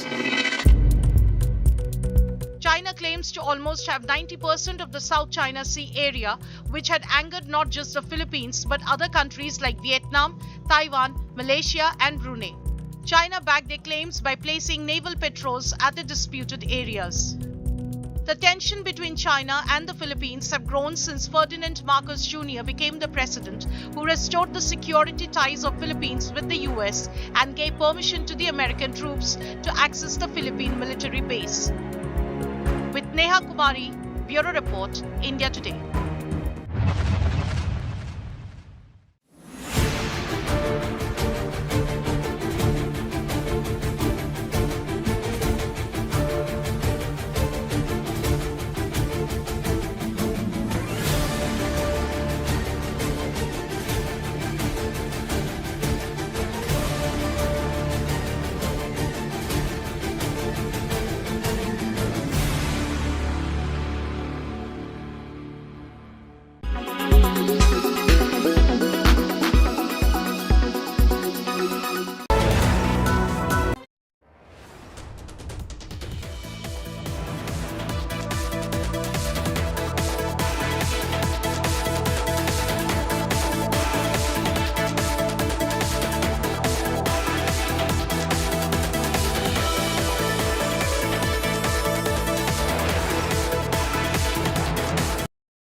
You are watching India Today, powered by Finest, Be Sustainable Change, a BNP Group company.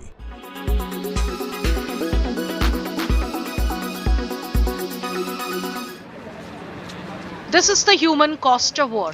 Thousands of ethnic Armenians have fled their homes in the breakaway enclave of Nagorno-Karabakh, heading for Armenia, where many face an uncertain future. The border area on the Armenian side at Kornizor was busy with road traffic as vehicles streamed across the frontier.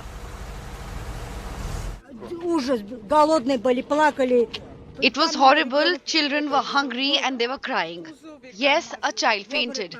She has high body temperature, so we gave her some medication. We ran away just to survive, that is all. The third war over Nagorno-Karabakh, the long-disputed Armenian enclave within Azerbaijan, ended almost as soon as it began. On September 19, Azerbaijani forces launched a military offensive in what is called an anti-terror operation. With no means of support from neighboring Armenia and after an effective 9-month blockade, the ethnic Armenian forces soon gave in, leading to a truce brokered by Russia. But the people of Karabakh feel betrayed by Armenia and by the West.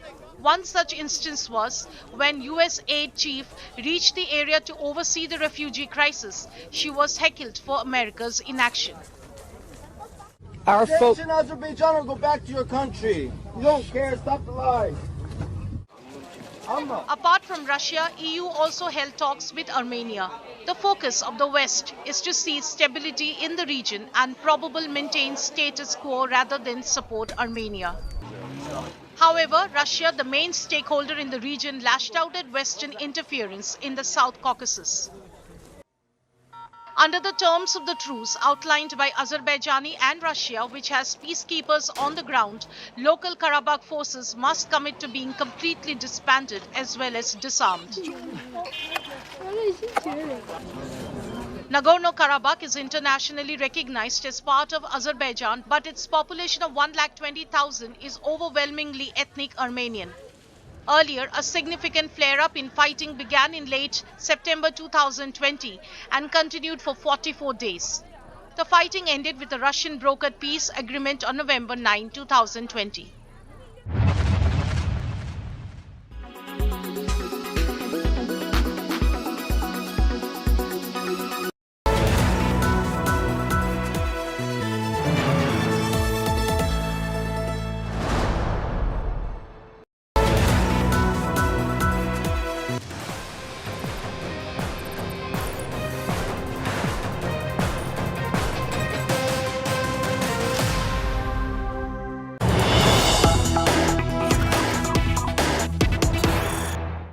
We have more news coming in this morning. Close shave for Delhi cops. Busted a big terror module. Terrorists planned attacks in North India. Took instructions from foreign handlers. A large quantity of liquid chemical has been recovered from this man, Shahnawaz, who was arrested finally by the special cell. He was trying to make IEDs using these chemicals. Arvind Hoja has got more details on that big story that we're tracking right now. Arvind, 3 terrorists snap किए गए हैं police से, जो कि बहुत ही closely NIA के साथ इस पे काम कर रही है, इस आईसिस मॉड्यूल पे।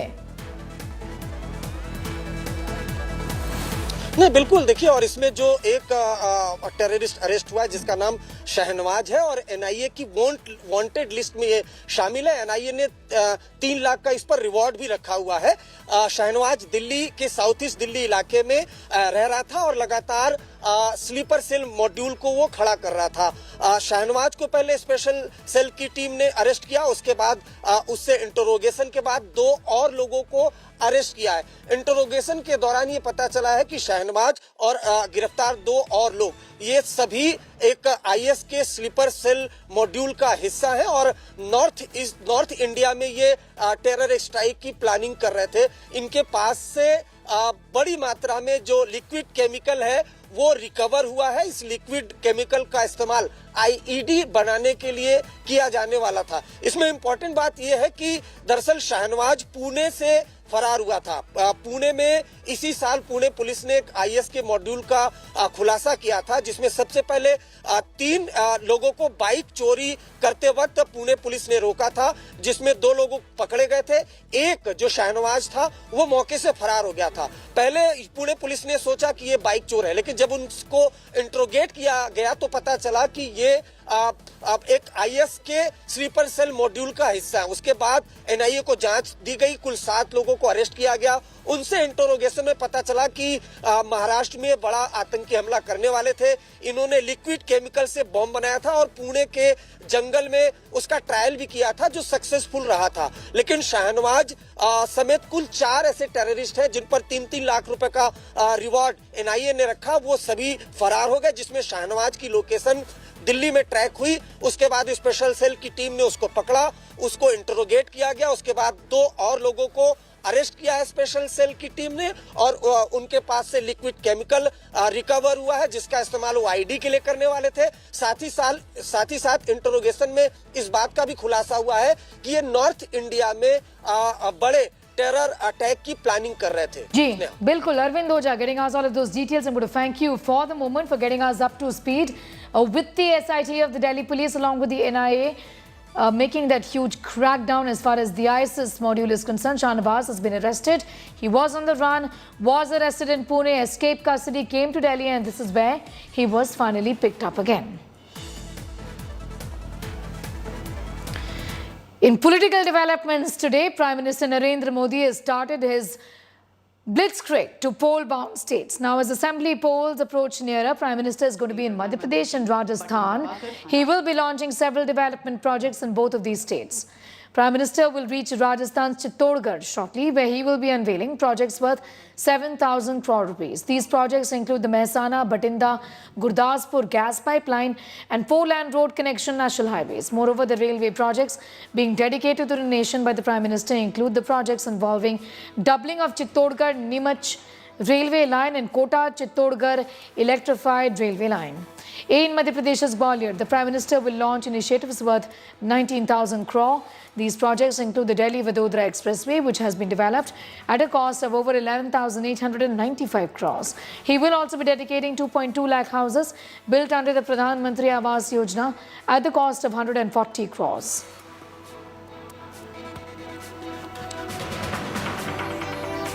The Prime Minister is making a major push for infrastructure in these two states which are poll-bound, and these are details of projects that are going to be unveiled by the Prime Minister today. Railway and road projects have been lined up for both states of Madhya Pradesh and Rajasthan that is going to go to polls in just a few months from now.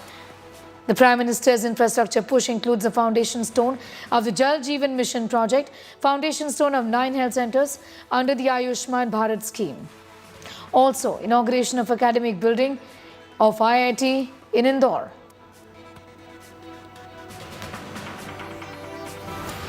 Projects worth 7,000 crore rupees on the cards in Madhya Pradesh and Rajasthan, the two states that are poll-bound.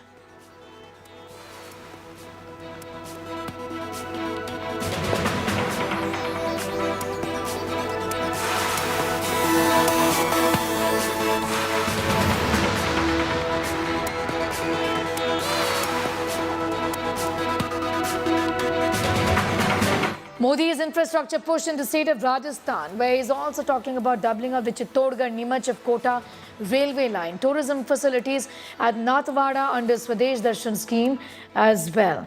Jai Kishan is joining us for more details on that story from Jaipur. Jai Kishan, what time is the Prime Minister in Jaipur today, and what are the series of projects that are being launched? Tell us more.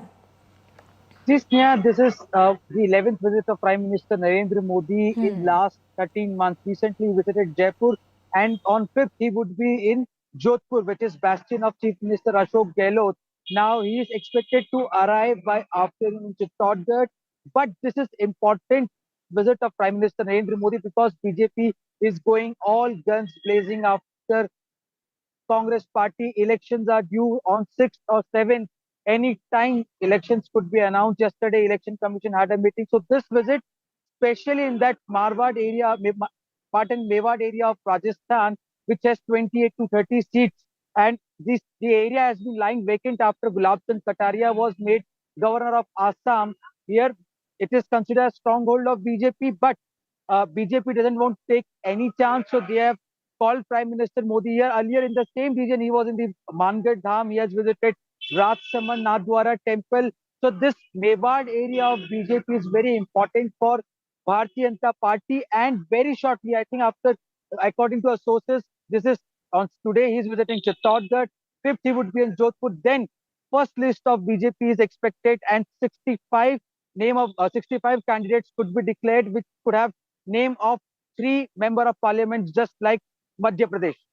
Yeah. All right. I'm going to thank you for the moment, Jai Kishan, for getting us up to speed with those developments as far as the Prime Minister's program in the state of Rajasthan is concerned. Remember, the Prime Minister is also in Madhya Pradesh today.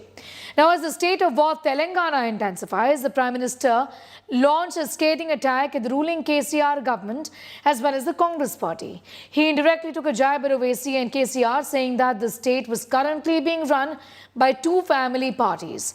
Addressing a rally, the Prime Minister said that people of Telangana want a change because they do not need false promises but solid work on the ground. We get you this detailed report. बदलाव चाहता है क्योंकि अब उसे भाजपा सरकार चाहिए. The battle lines in southern state of Telangana has been drawn. Launching a scathing attack at the BRS government, BJP sounded its poll bugle for the state assembly elections. And its tallest leader and most popular campaigner, Prime Minister Narendra Modi, is once again leading the party's onslaught. From empowering women to giving mega push to road infrastructure, Modi laid down his government's report card to the people of Telangana. नारी शक्ति वंदन अधिनियम को पास कराकर हमने नवरात्र से पहले ही शक्ति पूजा के भाव को स्थापित कर दिया है। 2014 तक तेलंगाना में 2500 किलोमीटर नेशनल हाईवे का निर्माण किया गया था, लेकिन हम इतने ही लंबे हाईवे सिर्फ 9 वर्षों में पूरे करके दिखाए हैं। हमारा प्रयास है कि हर छोटे शहर, गांव, कस्बे के लोगों की बड़े शहरों तक पहुंच आसान हो। तेलंगाना में हमारी सरकार नहीं है, फिर भी हमने तेलंगाना के किसानों की मदद करने का भरपूर प्रयास किया। He also didn't mince his words in attacking the BRS for encouraging dynasty politics, targeting OAC's AIMIM without naming anyone.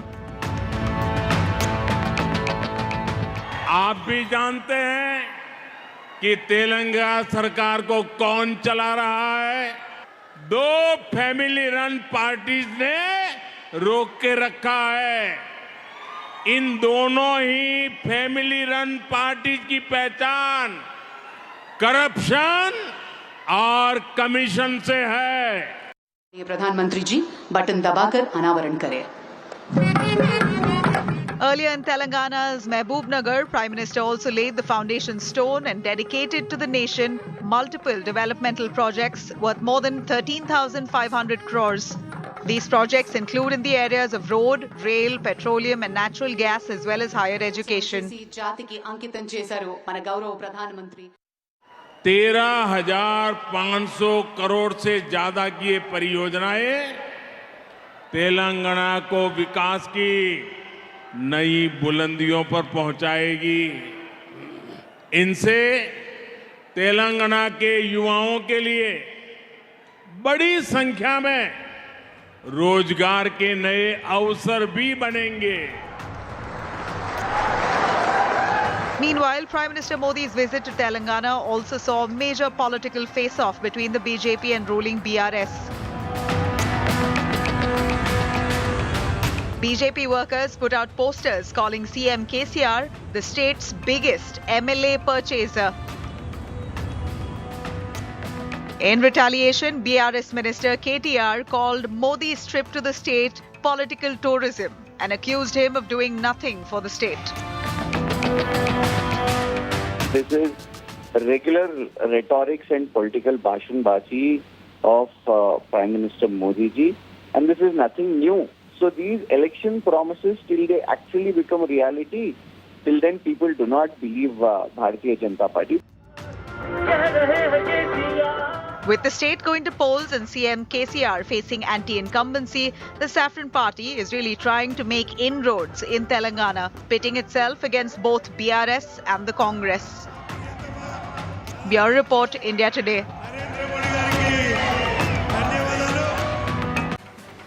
With that, it's time for a quick commercial break. Here on the other side, India had 14 medals to the tally on day 8, crossing the 50-medal mark in the Asian Games. India now 4th with 13 gold, 21 silver and 18 bronze medals.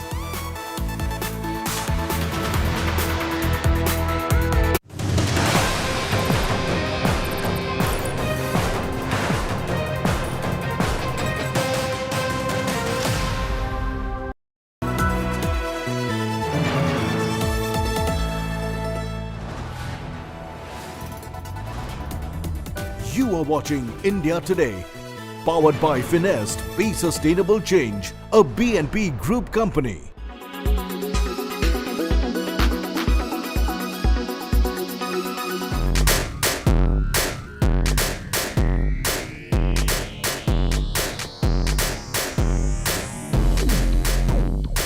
The world of skincare is rapidly changing with new power ingredients making way. For instance, retinol can soon be passé probably thanks to bakuchiol, which does the same job as retinol with minimal side effects. Even Deepika Padukone stats it. Retinol is not well tolerated by many, causing intense sensitivity to some. Bakuchiol, on the other hand, can be called retinol's gentler cousin, which is natural, less irritating, and a vegan alternative. Deep exfoliating scrubs are now replaced with peeling pads with glycolic and salicylic acid, which is Dermat approved. I tried them and found them even better than the in-clinic peels. FCL, for instance, is specially formulated for the Indian skin. You know, acid pads don't suit every skin. You have to take advice, professional advice, before you start using them, because some skins just react to them. And if it suits you, I think once in 2 weeks is good enough, not more frequently than that.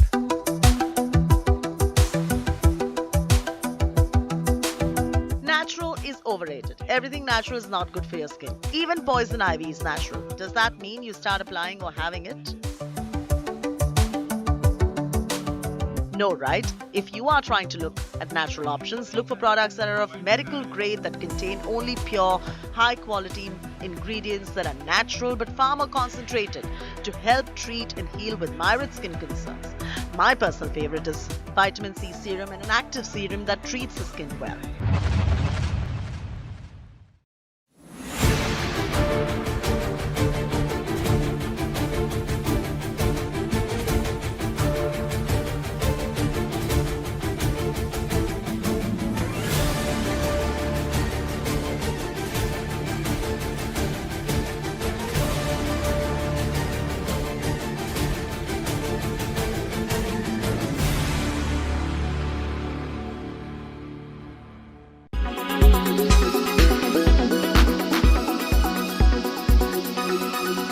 Make your media plan smarter with India Today Live TV on your connected devices. Amplify your brand with 100 million smart internet viewers. To advertise, mail us at sales@aajtak.com.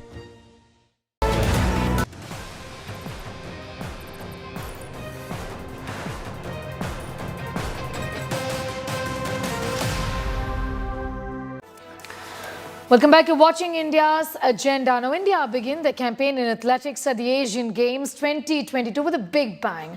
Avinash Sibal and Tajinder Pal Singh Toor clinched gold medals in 3,000 meter steep chase and also steeplechase, and shot put respectively. Avinash put on a dominating show in the 3,000 meter steeplechase event in the 2022 Asian Games in Hangzhou. Sable dominated the field and established a massive gap between his opponents, also cruising to the finish line to secure a gold in the 3,000 meter event for the first time in the history of the Asian Games.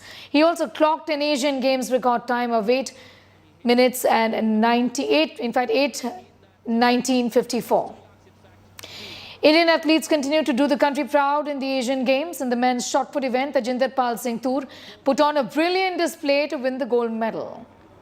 His throw of 20.36 was enough for him to win the Asian Games gold. With this victory in athletics, India's gold medal tally has increased to 13. Murli Srishankar pushed India's medal surge in athletics with a magnificent show in the men's long jump. Srishankar jumped 8.19 meters to win silver and give India their first long jump medal since 1978. Athletics continued to push India's medal tally up.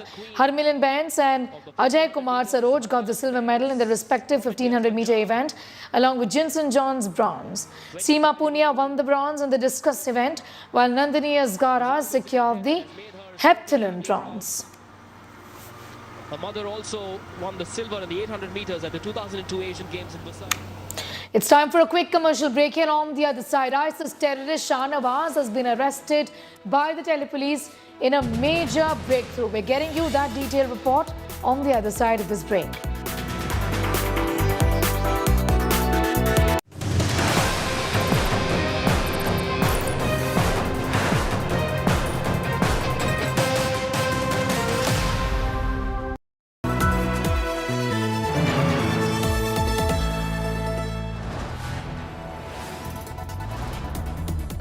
You are watching India Today, powered by Finest, Be Sustainable Change, a BNP Group company.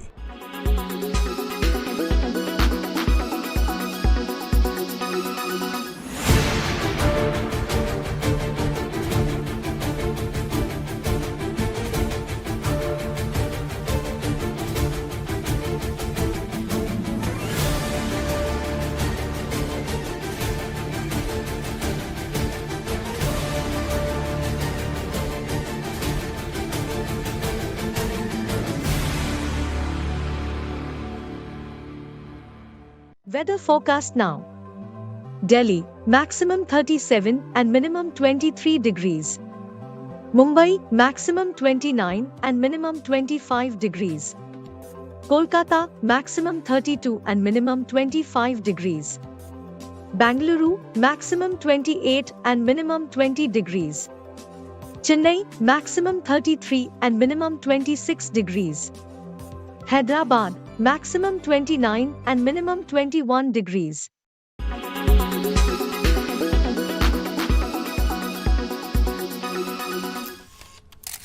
Kerala's public health. All political parties traveling from different parts. Armed with facts, Looking at political back. she takes the news by its horns. You think the future of these students are not hampered? Fierce, bold, and direct, setting the tone for the biggest stories from every corner and every angle. Expect nothing but the unfiltered truth. News first, niceties later. Watch me, Nabila Jamal, on India Today. Make your media plan smarter with India Today Live TV on your connected devices.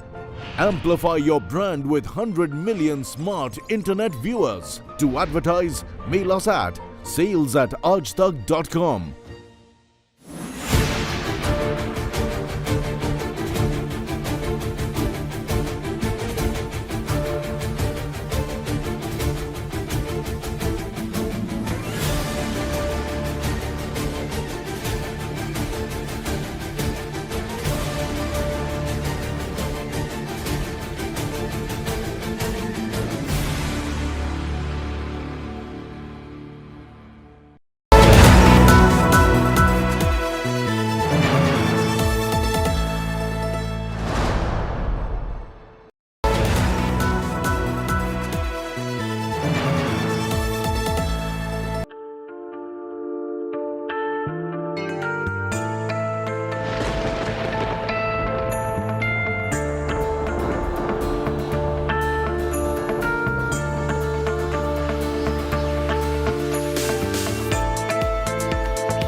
You are watching India Today, powered by Finest, Be Sustainable Change, a BNP Group company.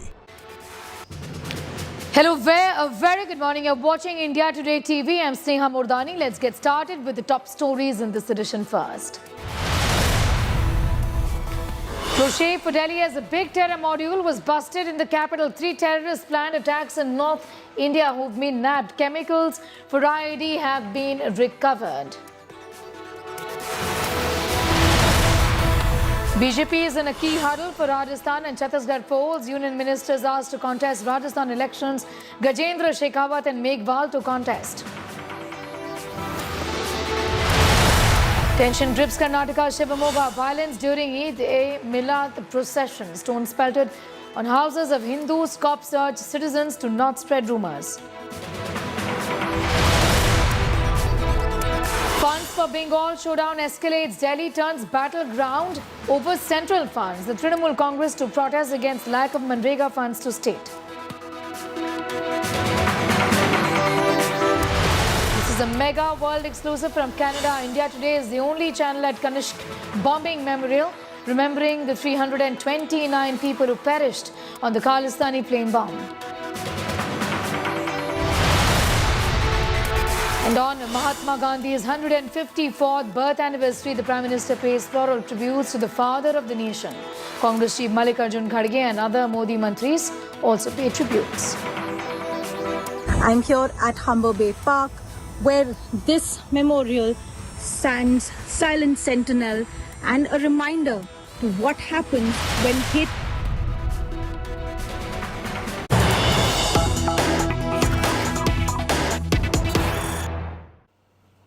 And some breaking news just coming in. TDP National General Secretary Nara Lokesh on Satyagraha against the arrest of his father, Chandrababu Naidu. There's outrage over TDP Chief Chandrababu Naidu's illegal arrest. And son, Nara Lokesh, is on a strike. Day-long hunger strike by Naidu's wife as well. Nara Lokesh sits on a dharna with top TDP cadre. Naidu stages hunger strike inside jail. The wife of Chandrababu Naidu and the son Nara Lokesh are protesting, and so are the cadre of the TDP.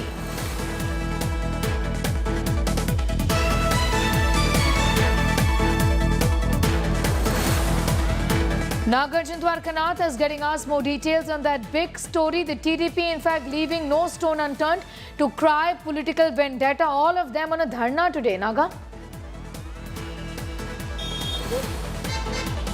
Well, that is true. On the day of Gandhi Jayanti, TDP National General Secretary Nara Lokesh is sitting on a dharna on Satyagraha in Delhi, while his mother is sitting on a dharna here in Andhra Pradesh, is what we are told. The visuals you can see, along with Nara Lokesh, there's others also, the Member of Parliament's former leaders of the TDP party, calling out slogans against Jagan Mohan Reddy. Also, in the last 1 week, they have had several protests. Day before yesterday was beating the plate and whistling at 7 to 7:05 in the evening, like what happened in Coronas, to make some noise is what they said, so that Jagan can hear the people's protest is what the TDP has planned. And today, on the day of Gandhi Jayanti, as a symbolic protest, they are doing a satyagraha, as they call it, an illegal arrest of Chandrababu Naidu, which a fake case is what TDP is claiming. And crucial day tomorrow for Naidu as well in Supreme Court, because his petition of quashing of the FIR of the section that he's been booked under will be heard tomorrow. So we'll have to wait and watch. Will Naidu get some relief in Supreme Court or not by tomorrow? Right. Nagarjun is getting us all of those details as far as this matter is concerned. Of course, Chandrababu Naidu himself is in jail, and in fact on a dharna. The family members are on a dharna. This has become a huge political fight as well, Nagarjun. Like you said, the matter is before the court, and tomorrow is an important day as far as this matter is concerned. Well, that's true. I don't think in the recent history where just a few months before the polls, we have not seen a former chief minister who has ruled the state going to prison. This definitely is a hot political point in the state of Andhra Pradesh. It's being spoken in Telangana also because the elections will happen in 6 to 7 months. So there are ramifications politically as well. While the chief minister Jagan is saying that the police are doing their job, 300 crores was swindled here, and the scam has happened when Chandrababu Naidu was the chief minister. While the TDP's version is there is no signature of Chandrababu Naidu, then what is that he got arrested and there's no governor consent taken, and it was an illegal arrest as well. So that's the point of debate right now in Andhra Pradesh, and definitely a political slugfest in AP because both TDP and Jagan Mohan Reddy's YSRP are fighting it out. Absolutely. Also, Naga, before I let you go, if you could give us a sense of what exactly this case is. Of course, tomorrow the matter that comes up in court is in connection with the quashing of the FIR against Chandrababu Naidu. But take us through the details and the intricacies of this particular case, so to speak. While the allegation is that in the Skill Development Board or the department, when Chandrababu Naidu was the chief minister, they had signed an MOU with a private company that 90% would put in, the money would be put in by the private, and around 300 odd crores would be put in by the state government. while the state government put that money, the private company has not put in the money is what the allegations are. And the Chief Minister has signed it. A cabinet is given the nod is what the police, CID, AP police are saying. The CID are saying that if there are bureaucrat signatures, there are the Chief Minister's signatures, then why didn't the private company invest the remaining money as per the understanding? Under these allegations, Mr. Chandrababu Naidu has been booked. But the point of contention that the prayer before the court is that this does not make sufficient grounds to arrest, because the signature is not there is what one they are saying. Secondly, the procedures have been not followed duly, and the IPC section that has Mr. Naidu booked under does not attract such IPC sections is what the point of contention is. The prayer is before the Supreme Court. He had a setback in Andhra Pradesh High Court where he did not get relief. His remand got extended in Andhra Pradesh High Court. Now he's gone to knock the doors of the Supreme Court, where he is hopeful that he would come out very soon after the relief he gets from the Supreme Court. Okay, that's an expectation that he has. I'm going to thank you, Nagarjun Dwarkanath, for getting us up to speed with those developments as far as Chandrababu Naidu is concerned. We're shifting focus now. Delhi Police's big terror crackdown. A special cell of Delhi Police arrested NIA's most wanted and suspected ISIS terrorist Shahnawaz, alias Shafi Ujjama. The anti-terror agency placed a reward of 3 lakh rupees on the arrested terrorist Shahnawaz. Shahnawaz, an engineer by profession, was wanted in the ISIS Pune module case. According to sources, he had been earlier arrested in Pune but managed to escape. He then fled to Delhi and had been living in a hideout since. It's been a close shave for Delhi, as according to sources, this module was planning to carry out terror incidents in northern part of India. Meanwhile, incriminating materials have been recovered, including materials suspected to be used in fact for IED fabrication. Delhi police special cell ने NIA के most wanted आतंकी शाहनवाज को गिरफ्तार किया है। शाहनवाज पर NIA ने 3 लाख रुपए का इनाम रखा हुआ था। दरअसल इसी साल पुणे पुलिस ने महाराष्ट्र में पनप रहे एक आईएस के मॉड्यूल का खुलासा किया था और महाराष्ट्र से कई लोगों को गिरफ्तार किया गया था। उसी में शाहनवाज को भी पुणे पुलिस ने पकड़ा था, लेकिन शाहनवाज पुणे पुलिस की कस्टडी से फरार हो गया था। इधर स्पेशल सेल को जानकारी मिली कि पेशे से engineer Shahnawaz south east Delhi इलाके में रह रहा है और लगातार नौजवानों को रेडिकलाइज कर रहा है। आईएस का स्लीपर सेल का मॉड्यूल खड़ा कर रहा है, जिसके बाद स्पेशल सेल की टीम ने एनआईए के साथ मिलकर शाहनवाज को साउथ ईस्ट दिल्ली से पकड़ा। उससे पूछताछ की जा रही है। कई जिहादी मटेरियल वो बरामद हुए हैं और शाहनवाज से पूछताछ के बाद 2 और लोगों को स्पेशल सेल ने गिरफ्तार किया। इनसे पूछताछ में पता चला है कि ये दिल्ली में बड़े आतंकी हमले का प्लान बना रहे थे। तो कुल मिलाकर स्पेशल सेल ने 3 लाख के इनामी आतंकवादी शाहनवाज समेत 3 लोगों को गिरफ्तार किया है। स्पेशल सेल के इसी दफ्तर में तीनों आतंकियों से फिलहाल पूछताछ की जा रही है और बहुत मुमकिन है कि स्पेशल सेल इस मामले में बड़ा खुलासा करे।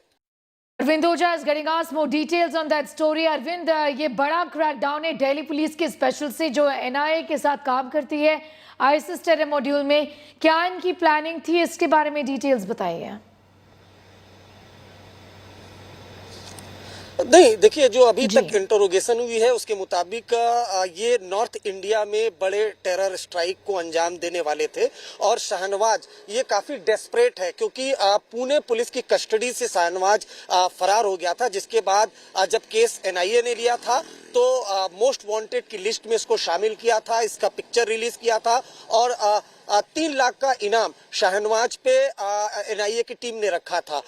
दिल्ली पुलिस को जानकारी मिली कि एक जो टेररिस्ट है वो दिल्ली में छिपा हुआ। उसके बाद स्पेशल सेल की टीम गई, शाहनवाज को जब पकड़ा तब खुलासा हुआ कि दरअसल शाहनवाज वही है जिसको एनआईए तलाश रही है और उसके ऊपर 3 लाख रुपए का इनाम रखा गया। जब उसके घर को सर्च किया गया तो वहां पर लिक्विड केमिकल रिकवर हुआ बड़ी मात्रा में और उसका इस्तेमाल ये आईडी बनाने के लिए करने वाला था। शाहनवाज को इंट्रोगेट किया दिल्ली पुलिस स्पेशल सेल ने। उसके बाद 2 और सस्पेक्टेड टेररिस्ट है उनको जिनको स्पेशल सेल ने अरेस्ट किया उनको लगातार इंटरोगेट किया जा रहा है, लेकिन इनिशियल जो इंफॉर्मेशन है, जो इनिशियल जानकारी मिली है उसके मुताबिक ये नॉर्थ इंडिया में बड़े टेरर स्ट्राइक को अंजाम देने वाले थे और इसी वजह से केमिकल लिक्विड आर्म्स ये इन लोगों ने जुटा कर रखा था, जो स्पेशल सेल ने रिकवर किया है।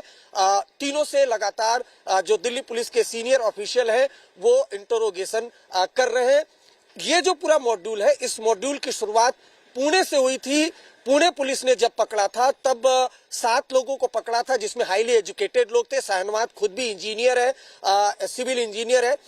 जब पुणे में लोग पकड़े गए थे तो उन्होंने खुलासा किया था कि पुणे के फॉरेस्ट एरिया में वो आईडी का ट्रायल कर रहे थे, वो सक्सेसफुल भी रहा था। महाराष्ट्र में वो बड़ा टेरर स्ट्राइक करने वाले थे, लेकिन पहले ही मॉड्यूल बस्ट हो गया था। लेकिन 4 टेररिस्ट उसमें से फरार हो गए थे, जिसमें से शाहनवाज भी एक था, जिसे दिल्ली पुलिस से स्पेशल सेल ने पकड़ा है। जी बिल्कुल, शुक्रिया मेरे साथ जुड़ने के लिए। अरविंद ओझा getting us all of those details as far as this big crackdown against the ISIS module now in Delhi is concerned.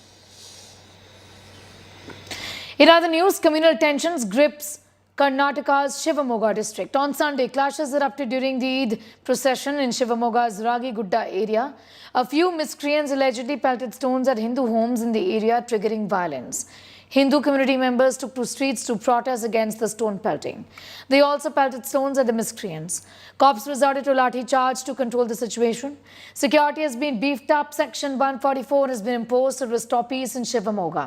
Meanwhile, BJP has launched a scathing attack against the Siddaramaiah government for allowing an Aurangzeb Talwar rally in the district while placing hurdles for the Ganesha procession. Congress, in fact, they say that Congress was supporting jihadi organizations who vowed to end Hindus. BJP is hit out at the Siddaramaiah government for celebrating Tipu Jayanti with tax money and giving top government jobs for one minority community. ರಾಗಿಗುಡದಲ್ಲಿ Eid Milad procession ಇರುವಾಗ ಯಾರೋ ದುಷ್ಕರ್ಮಿಗಳು ಕಲ್ಲು ತೋರಿದ್ರು ಅಂತಂದು allegation ಬಂತು. ಅದಾದ ನಂತರ ಸ್ವಲ್ಪ ಸ್ಕಿರ್ಮಿಷಸ್ ಆಯಿತು. ನಾನು ಕೂಡ ಸ್ಪಾಟ್ಗೆ ಹೋದೆ ಇಮಿಡಿಯೇಟ್ಲಿ. ಸ್ಪಾಟಿಗೆ ಹೋದಾಗ ಅವ್ರಿಗೆ ಮಾತಾಡಿ ಕೆಲವರು ಕನ್ವಿನ್ಸ್ ಆದರು, ಕೆಲವರು ಕನ್ವಿನ್ಸ್ ಆಗಲಿಲ್ಲ. ಕೆಲವೊಂದು ಹುಡುಗರ ಗುಂಪು ಸ್ವಲ್ಪ ದಾಂಧಲೆ ಮಾಡಲಿಕ್ಕೆ ಅಂತಂದು ತಯಾರು ಮಾಡಿಕೊಂಡು ದಾಂಧಲೆ ಕೂಡ ಮಾಡಿದಾಗ ಇಮಿಡಿಯೇಟ್ಲಿ ನಾವು ಸ್ವಲ್ಪ ಮಿನಿಮಮ್ ಯೂಸ್ ಆಫ್ ಫೋರ್ಸ್ ಕೂಡ ಮಾಡಬೇಕಾಯಿತು. ಅದಾದಮೇಲೆ ಇಮಿಡಿಯೇಟ್ಲಿ 144 ಸೆಕ್ಷನ್ ಕೂಡ ಅಲ್ಲಿ ರಾಗಿಗುಡದಲ್ಲಿ ಜಾರಿ ಮಾಡಿದ್ದೀವಿ. ಹಾಗಾಗಿ ಸರ್ಕಾರ ಯೋಚನೆ ಮಾಡಬೇಕು. ಯಾವ ರೀತಿ ಈ ರೀತಿ ಕ್ಷುಲ್ಲಕ ಕಾರಣಗಳಿಗೋಸ್ಕರ ಅನೇಕ ಸಂಗತಿಗಳು ನಡೆಸ್ತಾರೆ. ಅವರಿಗೆ ನೀವು ಶಕ್ತಿ ಕೊಡುವಂಥ ರೀತಿಯೊಳಗೆ ಮಾತಾಡಿಬಿಟ್ರೆ ತುಂಬ ಕಷ್ಟ. ಅಮಾಯಕರಿಗೆ ಸಮಸ್ಯೆ. ನೋಡಿ, ಅವ್ನು ಡ್ಯೂಟಿ ಮಾಡ್ಕೊಂಡು ಬರ್ತಾ ಇದ್ದ, ಅಡುಗೆ ಕೆಲಸ ಮಾಡೋವಂಥ ನಾವು ಅಡುಗೆ ಕೆಲಸ ಮಾಡ್ಕೊಂಡು ಬರ್ತಾನೆ, ಮಂಜು ತಲೆಗೆ ಹೊಡಿತಾರೆ ಅಂತೇಳಿದ್ರೆ ಅವ್ನು ಯಾಕೆ ಹೋಗಿದ್ದು? ಶಾಂತಮ್ಮನ ಹೆಣ್ಮಗಳಿಗೆ ತಲೆ ಹಿಡಿದು ಎಲ್ಲಾಡ್ತಿದ್ರು ಅಂತ ಯಾರು ಅನ್ನೋದನ್ನು ಸ್ಪಷ್ಟ ಮಾಡಿದ್ದಾನೆ. Raj getting us more details on that story right now. So again, those pictures look terrible from Shimoga where there was lathi charge and stone pelting after that, those allegations and counter allegations. But give us an idea about the current situation right now in Shimoga. Police department in the current situation is under control. 144 section has been imposed in sensitive areas like Ragigudda, Shanti Nagar and other places where this particular stone pelting was reported. And what we also get to learn is that people who were involved in stone pelting yesterday have been detained with video as well as circumstantial evidence. So far, the police have not declared any kind of arrest. They are trying to verify with the video as well as with the accused whether they have involved, and thereafter they will. Many of them were injured in this particular incident. They have been shifted to the Mega Hospital. They are getting further treatment over there. BJP leaders like A.S. Ishwarappa, local MLAs have visited the hospital, spoke to the victims there, and the government is also looking into the issue very closely and will revoke 144 section once the normalcy is back. And what we also disconnecting with you once again, Sagai, we apologize for that poor audio line with Sagai Raj, but these are pictures in fact from Shimoga where stones are pelting and then cops had to resort to lathi charge. This, in fact, stones are pelted allegedly on the houses of Hindus and they came out to protest is what we know. This during the Eid procession.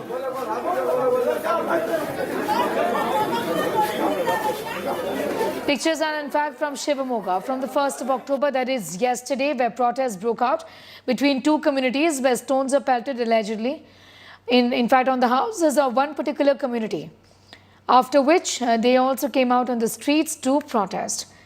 We'll go back to Sagai Raj in a moment from now, is getting us up to speed with that. But the political blame game, as expected, has started with the BJP accusing the Congress government of appeasement politics and favouring only one community is what the BJP says. Section 144 continues to be imposed in Shimoga. Stones are pelted at the local police during the Eid procession is what we know. These are details that are coming in from Karnataka's Shimoga.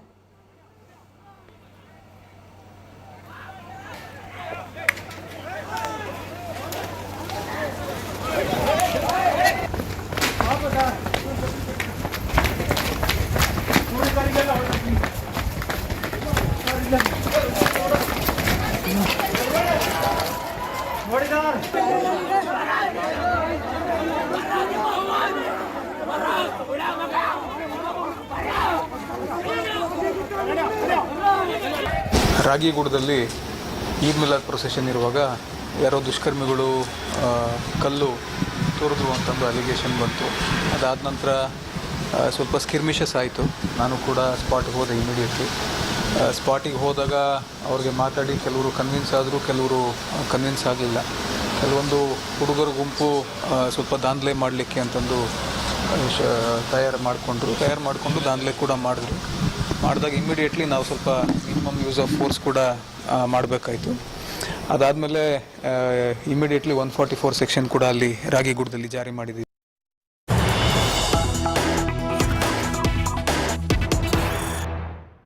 And we have more news coming in. Chief Minister Siddaramaiah has condemned stone pelting in Yatra. Says stones pelted at cops and locals. Siddaramaiah says won't tolerate attacks during these processions. The Chief Minister has responded to developments in Shimoga, condemning the stone pelting incident that took place. Now, protesters were out on the streets. These were, in fact, this is a stone pelting incident that happened allegedly on the houses of Hindus who then came out on the streets to protest on the occasion of Eid Milan.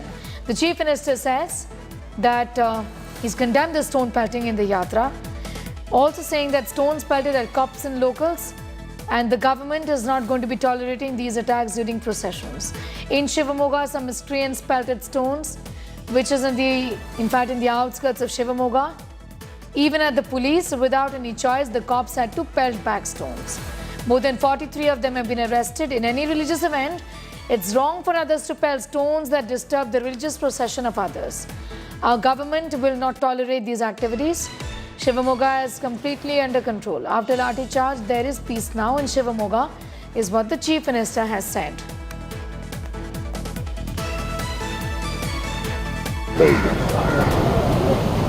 ಯಾರೋ ದುಷ್ಕರ್ಮಿಗಳು ಕಲ್ಲು ಹೊಡೆದಿದ್ದಾರೆ.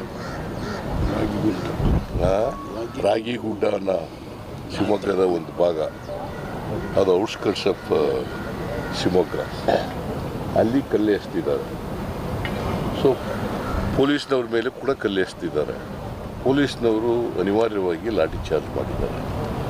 So ಯಾರು ದುಷ್ಕರ್ಮಿಗಳು ಕಲ್ಲು ಎಸೆದರು ಗಲಾಟೆ ಕಾರಣಕರ್ತರಾಗಿದ್ದು ಅವರನ್ನು 43 ಹೆಚ್ಚು ಜನರನ್ನು ಅರೆಸ್ಟ್ ಮಾಡ್ತಕ್ಕಂಥ ಕೆಲಸವನ್ನು ಮಾಡಿದ್ದಾರೆ. ಅವ್ರ ಮೇಲೆ ಮೊಕದ್ದಮೆಗಳು ಕೂಡ ಹೂಡ್ತಾ ಇದ್ದಾರೆ. ಯಾಕಂತಂದರೆ ಯಾವುದೇ ಧಾರ್ಮಿಕ ಕಾರ್ಯಕ್ರಮದಲ್ಲಿ ಬೇರೆಯವರು ಇನ್ನೊಬ್ಬರ ಧಾರ್ಮಿಕ ಕಾರ್ಯಕ್ರಮಕ್ಕೆ ಧಕ್ಕೆ ಮಾಡ್ತಕ್ಕಂಥದ್ದಲ್ಲಿ ಕಲ್ಲೆಸಿರ್ತಕ್ಕಂಥದ್ದಲ್ಲಿ ಅದು ಕಾನೂನು ಬಾಹಿರವಾದಂಥ ಚಟುವಟಿಕೆ. ಇಂಥ ಚಟುವಟಿಕೆಗಳನ್ನು ನಮ್ಮ ಸರ್ಕಾರ ಸಹಿಸಲ್ಲ, ಹತ್ತಿಕ್ತೀವಿ ಅಂತಕ್ಕಂಥ ಮಾತುಗಳನ್ನು ಹೇಳಲಿಕ್ಕೆ ಬಯಸ್ತೇನೆ. ಈಗ ಶಿವಮೊಗ್ಗ ಸಂಪೂರ್ಣ ನಿಯಂತ್ರಣದಲ್ಲಿದೆ. ಪೊಲೀಸ್ನವರು ಅಲ್ಲಿ ಎಲ್ಲ ರೀತಿಯಲ್ಲೂ ಕೂಡ ಕ್ರಮಗಳನ್ನು ತಗೋತಾ ಇದ್ದಾರೆ. ಸೊ ನಿನ್ನೆ ಅದಾದಮೇಲೆ ಕಲ್ಲು ಎಸೆದು ಲಾಠಿ ಚಾರ್ಜು ಅದೆಲ್ಲ ಆದಮೇಲೆ ಈಗ ಶಿವಮೊಗ್ಗದಲ್ಲಿ ಶಾಂತಿ ನೆಲೆಸಿದೆ. So shanti Sagai continues to be with us. Sagai, the Chief Minister has said that things appear to be peaceful right now. Of course, he's condemned the stone pelting event as well. What more can you tell us about the current situation, given that this happened just yesterday? See, the current situation is under control. 144 sections have been imposed across the city of Shimoga. And according to Karnataka Chief Minister, 43 people have been arrested in connection with this particular incident. And he has also said that he will not spare the individuals who have involved in these kind of violence, who provoked the people and who pelted stones. And he has also clarified that stones were pelted at the cops, and cops had resorted to lathi charge to disperse the violent crowd. They have detained more than 43 people with the circumstantial as well video evidence, and what we get to learn is the situation is under control as of now. All right. Sagai, I'm going to thank you for the moment, for getting us up to speed with that as far as the situation in Shimoga is concerned. Trinamool Congress is set for a showdown with the centre with a two-day protest in the national capital. Now, TMC's protest is to begin today over the alleged delay in the release of funds under Manrega and Pradhan Mantri Awas Yojana to the West Bengal government. TMC was reportedly set to get permission to protest at Delhi's Jantar Mantar. The party is holding a peaceful sit-in by its MPs and state ministers at Rajghat today on the occasion of Gandhi Jayanti. TMC MP Abhishek Banerjee, who will lead the dharna, said if needed, TMC will continue to protest till Diwali. Banerjee even indirectly challenged the ED to stop him if they can. Remember, Abhishek Banerjee has tipped ED summons in connection with the school job scam. Meanwhile, BJP is planning to protest in Kolkata over alleged improper use of central government scheme funds by the Mamata Banerjee government in the state. BJP যে গায়ের জোরে বাংলার মানুষের টাকা আটকে রেখেছে, এটা আরেকবার প্রতিষ্ঠিত প্রমাণিত। এবং বিজেপির রাজ্য সভাপতি সুকান্ত মজুমদার দুদিন আগে সাংবাদিকদের বিবৃতি দেওয়ার সময় স্পষ্টত বলেছেন যেসব আন্দোলন করে কিছু হবে না, আমি একটা ফোন করব, টাকা চলে আসবে। I want to ask the same question to Mr. Abhishek Banerjee, that even after so many months have passed, why isn't the West Bengal government not giving accounts to the central government? You will remember that there are 4 districts in West Bengal. They have accepted that corruption has happened and they had to pay compensation. Has a single person been arrested? I would ask the villagers, the local people of West Bengal, go to your nearest thana and file an FIR against these TMC leaders. ममता बंदोपाध्याय जो दिल्ली में जाकर छलावा कर रही हैं, मेरा उनसे विनम्र निवेदन है कि उन्होंने तब भी सरकार चलाई थी कांग्रेस पार्टी के साथ जब उनकी घमंडिया अलायंस के नेतृत्व ने तब यूपीए की सरकार का नेतृत्व किया था। तब भी पश्चिम बंगाल के लिए वो विकास के कोई प्रमुख कार्य नहीं कर पाई। आज वो स्वयं सरकार में राज्य में हैं तो वो ना खुद विकास करती हैं, ना प्रगतिशील नरेंद्र मोदी सरकार का सहयोग कर जनता तक न्याय पहुंचाती हैं। बंगाल में भी ले लीजिए, अगर गरीब आदमी को अगर आयुष्मान भारत योजना का लाभ मिल जाए तो उनका क्या जाएगा, लेकिन क्योंकि मोदी साहब योजना लेकर आए, हमने लागू नहीं करनी है। इसी प्रकार से वहां पर बंगाल के अंदर गैस की पाइपलाइन डालनी है, परमिशन नहीं मिलती हैं। हाईवेज बनाने हैं, काम रुके पड़े हैं, राज्य सरकार लैंड एक्वायर करके नहीं दे रही है। तो अपने कुकर्मों को छुपाने के लिए और लोगों से सिंपैथी लेने के लिए, नौटंकी करने के लिए मुझे लगता है दिल्ली में लोग आ रहे हैं। More details on that story joining us from Delhi. Ashutosh, the Trinamool Congress is bringing their fight to the national capital. On the other hand, the BJP is holding a counter protest, saying that we did give you funds, but you were the one not to be able to utilize it right. More than Sneha, it is of course the central due point. Ashutosh, coming back to you in a moment from now. In fact, the Prime Minister is in Chittorgarh. Let's take a listen.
Pradesh today, as the state goes to polls, is all set to in fact launch a series of development projects worth about 7,000 crore in Chittorgarh in Rajasthan, where he is in fact right now.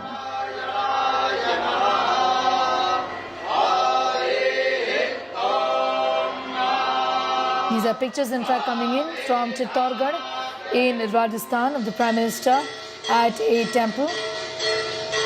He will also in fact be in Gwalior today.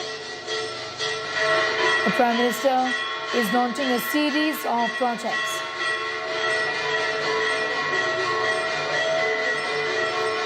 He is to dedicate and lay the foundation stone of projects worth 19,000 crores in MP.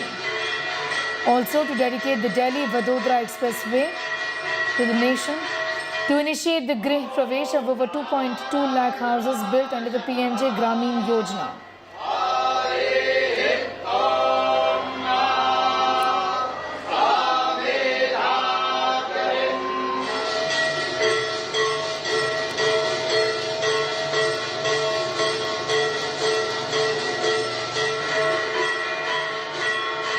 The Prime Minister right now is offering prayers at the Shafi State Temple in Chittorgarh. He will also in fact be visiting Gwalior today. This as both states of Rajasthan and Madhya Pradesh head to polls.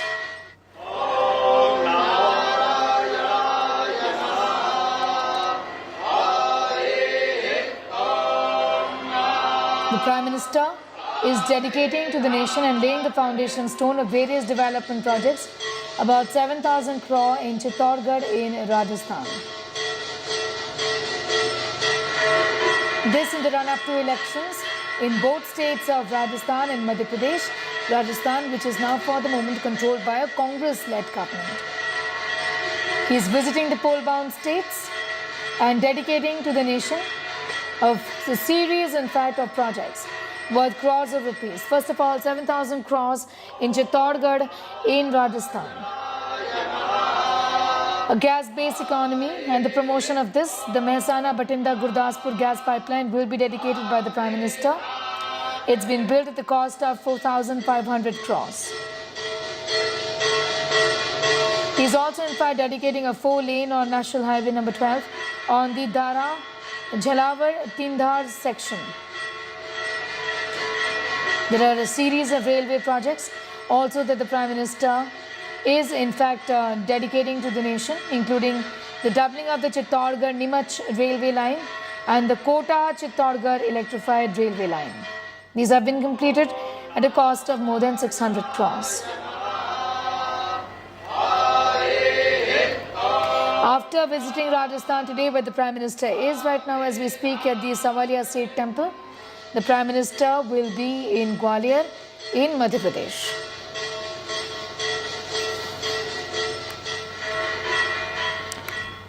With that, it's time for a quick commercial break here. On the other side, this is a mega world exclusive from Canada. India Today is the only channel at Kanishka Bombing Memorial, remembering the 329 people who perished on the Khalistani plane that was, in fact, the plane that was bombed by Khalistanis.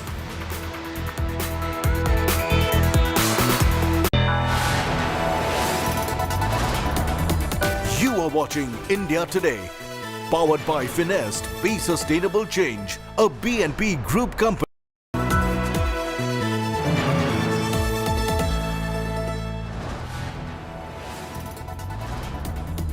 You are watching India Today, powered by Finest, Be Sustainable Change, a BNP Group company.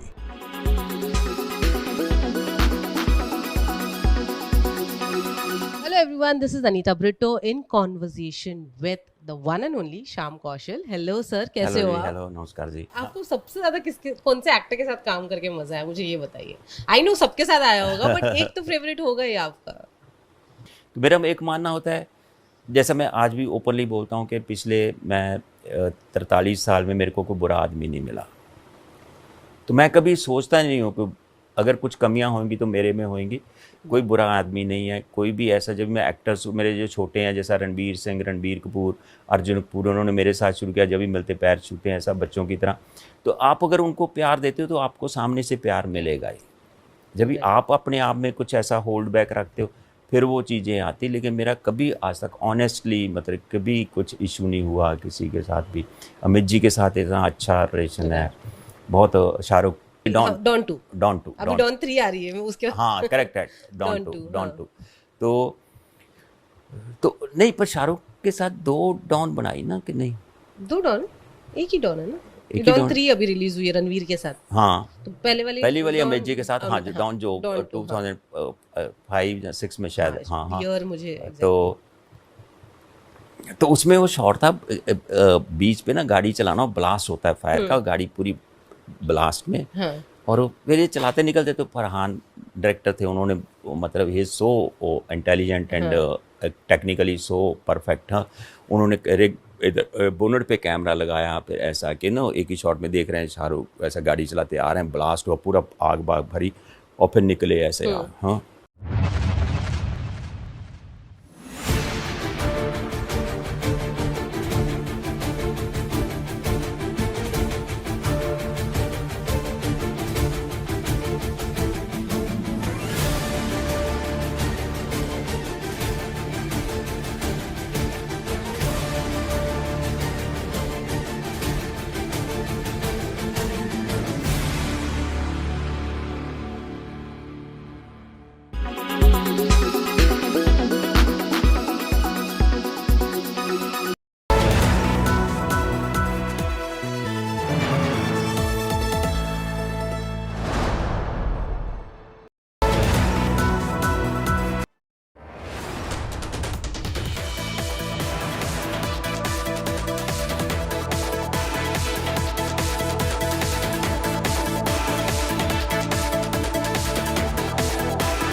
You are watching India Today, powered by Finest. Be Sustainable Change, a BNP Group company.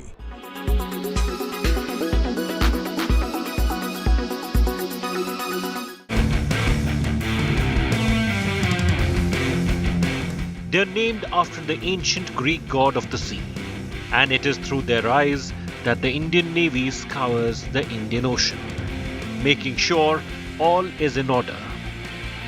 This is the P-8I Poseidon, a key strategic asset stationed here at INS Rajali on India's east coast. The playground for this fleet, the vastness of the Indian Ocean, from the Red Sea in the west to the Malacca Strait in the east. On the occasion, INAS 312 Squadron amassing 44,000 hours of flight. India Today gets special access this week to get unprecedented access to this base and this formidable fleet of jets. Primarily a surveillance jet and submarine hunter, P-8Is manufactured by American aviation giant Boeing are packed to the hilt with some of the latest reconnaissance technology, allowing the aircraft to be used for all sorts of maritime roles, from surface and subsurface search to actively tracking to destroying submarines. In an oceanic theatre that is being penetrated by the Chinese Navy with a much larger fleet of submarines, including nuclear-powered boats, the Indian Navy's P-8Is perform a frontline role in keeping round-the-clock tabs on an area of responsibility where India is in a commanding position. The systems in the airplane can locate and track enemies' ships and submarines alike. Many of these critical systems in the airplane are made in India. But it isn't just maritime reconnaissance that the P-8I is deployed for.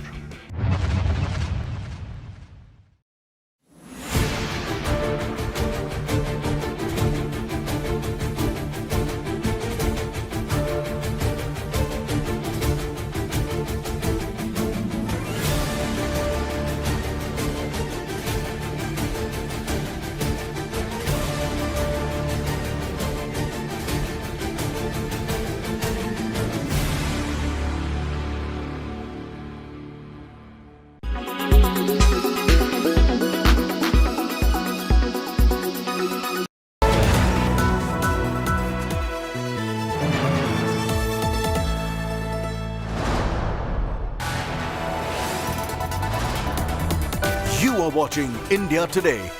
Powered by Finest, Be Sustainable Change, a BNP Group company.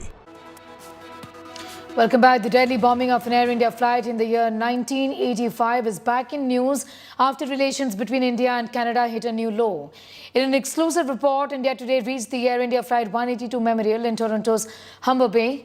On the 23rd of June 1985, an Air India flight travelling from Canada to India via London exploded off the Irish coast, killing all 329 people on board. The cause was a bomb in a suitcase that was transferred to the flight even though the ticket holder had not boarded. The victims included 268 Canadian citizens, mostly of Indian origin, and 24 Indians. Only 131 bodies were retrieved from the sea.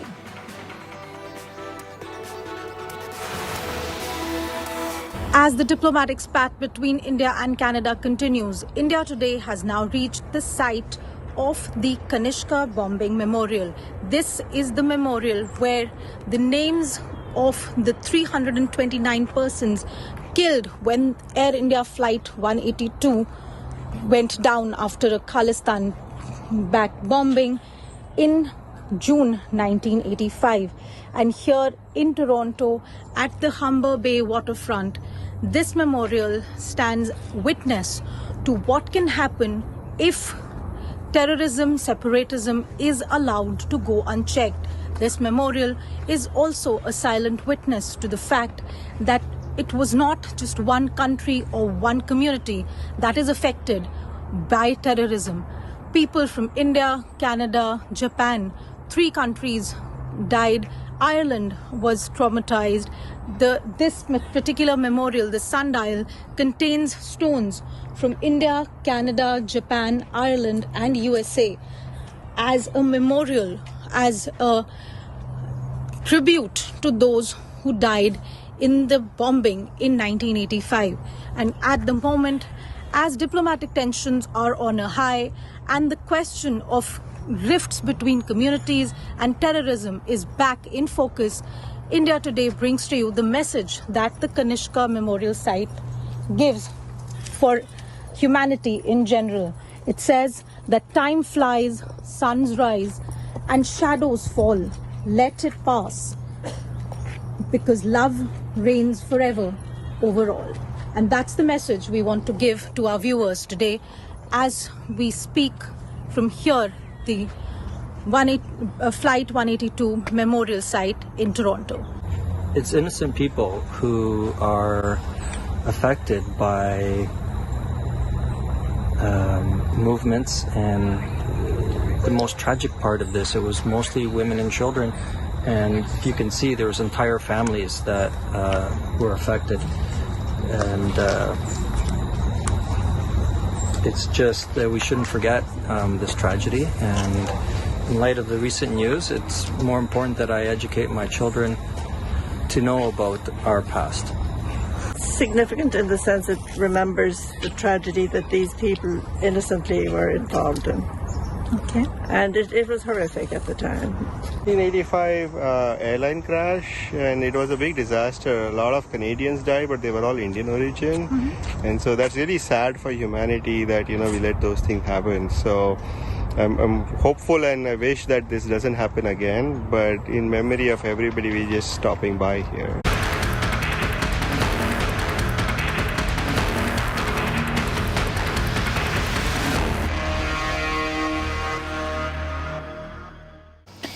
Well, after the Indian High Commissioner was stopped from entering a Gurudwara in UK's Glasgow by Khalistanis, the Gurudwara has now strongly condemned this incident and said that people from all backgrounds are welcome.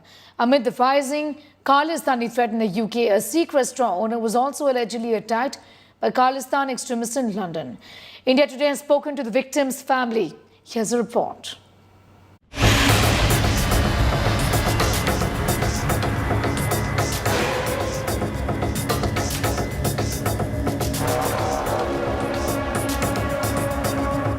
After death threats to Indian diplomats in Canada, Sikhs living in London are facing heat attacks from Khalistani thugs.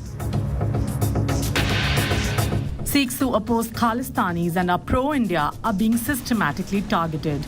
This Sikh restaurant owner, whose identity is being protected by India Today, was shot at and his cars were vandalized by a Khalistani mob.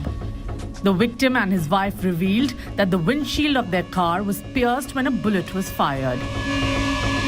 Speaking to India Today, the victims revealed that their daughter is also getting rape threats from Khalistanis. We are outside, we are coming to attack you.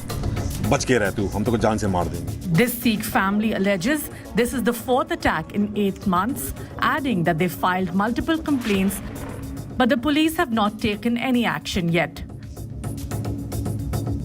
Attack हुए, 3 attack मेरे पहले हुए, जालेवा हमले हुए, मेरे पे घर पे हुए, व्यापार पे हुए. आज तक पुलिस ने किसी को अरेस्ट नहीं किया.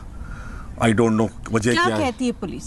We are still investigating and उन्होंने कोई बड़ा we don't have enough evidence to arrest anyone. वो वेट कर रहे हैं कि मुझे कोई जान से मार जाए, उसके बाद वो अरेस्ट करेंगे.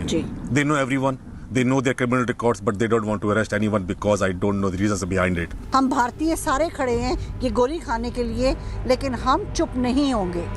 The attack started in May this year after the victim posted a video on social media criticizing the Khalistani hate-mongering against India.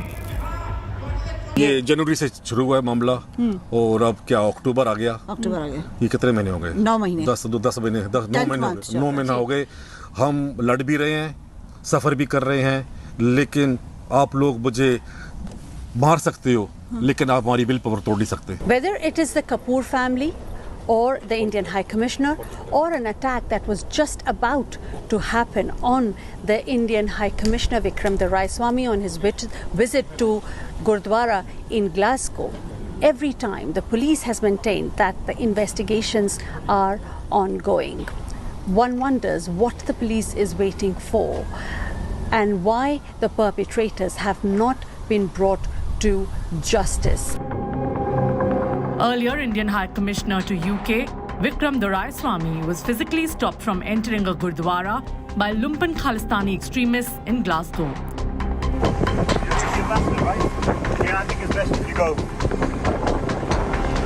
Glasgow Gurdwara strongly condemned the incident, hitting out at Khalistanis. The Gurdwara issued an apology, saying it was open to all communities. The incident was condemned both in India and in the United Kingdom.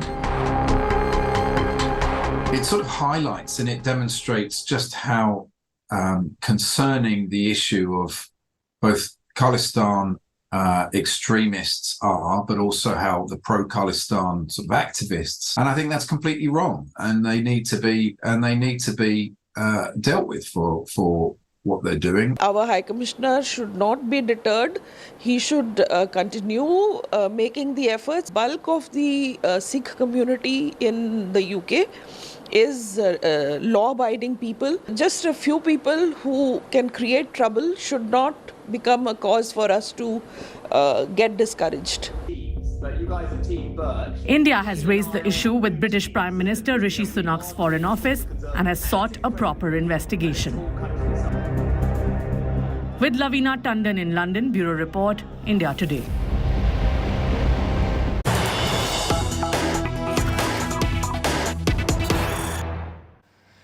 We have more news coming in. In fact, the Prime Minister is in Chittorgarh in Rajasthan. He's speaking right now. Let's take a listen. मैं स्वच्छता अभियान को जन आंदोलन बना देने के लिए सभी देशवासियों का आभार व्यक्त करता हूं.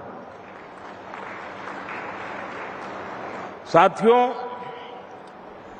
पूज्य बापू स्वच्छता, स्वावलंबन और सर्वस्पर्शी विकास के बहुत आग्रही थे.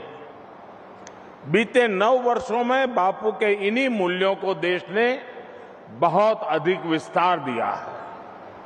आज चित्तौड़गढ़ में 7,200 करोड़ रुपए के जिन प्रोजेक्ट का शुभारंभ हुआ है, उसमें भी इसका प्रतिबिंब है.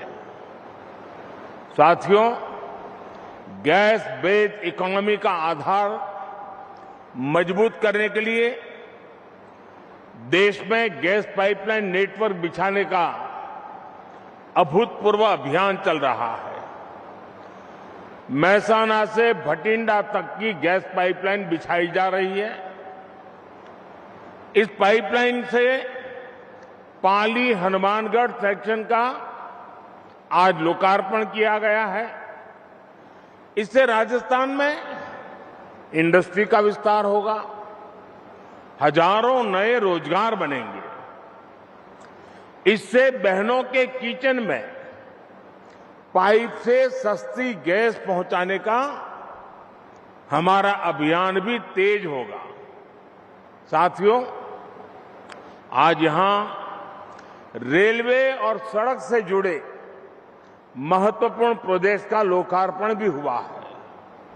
इन सारी सुविधाओं से मेवाड़ की जनता का जीवन आसान होगा, यहां रोजगार के नए अवसर बनेंगे। ट्रिपल आईटी का नया कैंपस बनने से एजुकेशन हब के रूप में कोटा की पहचान और सशक्त होगी।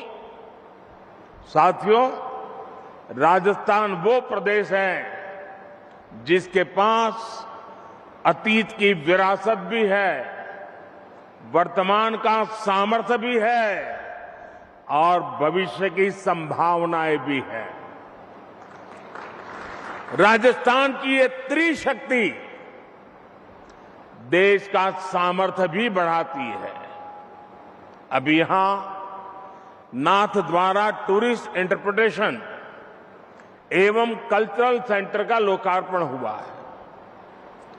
ये जयपुर में गोविंद देव जी मंदिर, सीकर में खाटू श्याम मंदिर और राजसमंद में नाथ द्वारा के पर्यटन सर्किट का हिस्सा है।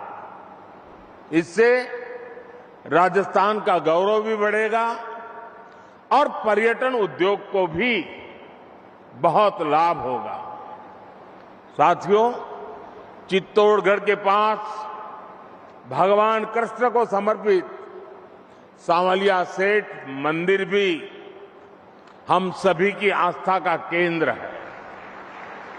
हर साल यहां लाखों श्रद्धालु सांवलिया सेठ जी के दर्शन के लिए आते हैं। व्यापारियों के बीच भी इस मंदिर का विशेष महत्व है। भारत सरकार ने स्वदेश दर्शन योजना के तहत सांवलिया जी के मंदिर में आधुनिक सुविधाओं को जोड़ने का काम किया है। करोड़ों रुपए खर्च करके यहां water laser show, tourist facility centre, MP theatre, cafeteria जैसी अनेक सुविधाएं बनाई गई है। मुझे विश्वास है कि इससे सांवलिया सेठ के भक्तों की सहूलियत और बढ़ेगी। साथियों, राजस्थान का विकास भारत सरकार के लिए बहुत बड़ी प्राथमिकता है। हमने राजस्थान में एक्सप्रेसवे, हाईवे और रेलवे जैसे आधुनिक इंफ्रास्ट्रक्चर पर बहुत फोकस किया है। दिल्ली मुंबई एक्सप्रेसवे हो या अमृतसर जामनगर एक्सप्रेसवे, ये राजस्थान में लॉजिस्टिक्स से जुड़े सेक्टर को नई शक्ति देने वाले हैं। अभी कुछ दिन पहले ही उदयपुर जयपुर वंदे भारत ट्रेन भी शुरू हुई है। राजस्थान भारतमाला परियोजना के सबसे बड़े लाभार्थियों में भी एक महत्वपूर्ण राज्य है। साथियों, राजस्थान का इतिहास हमें सिखाता है कि हमें वीरता, वैभव और विकास को एक साथ लेकर आगे बढ़ना चाहिए। आज का भारत भी इसी संकल्प को लेकर के आगे बढ़ रहा है। हम सबके प्रयास से विकसित भारत के निर्माण में जुटे हैं।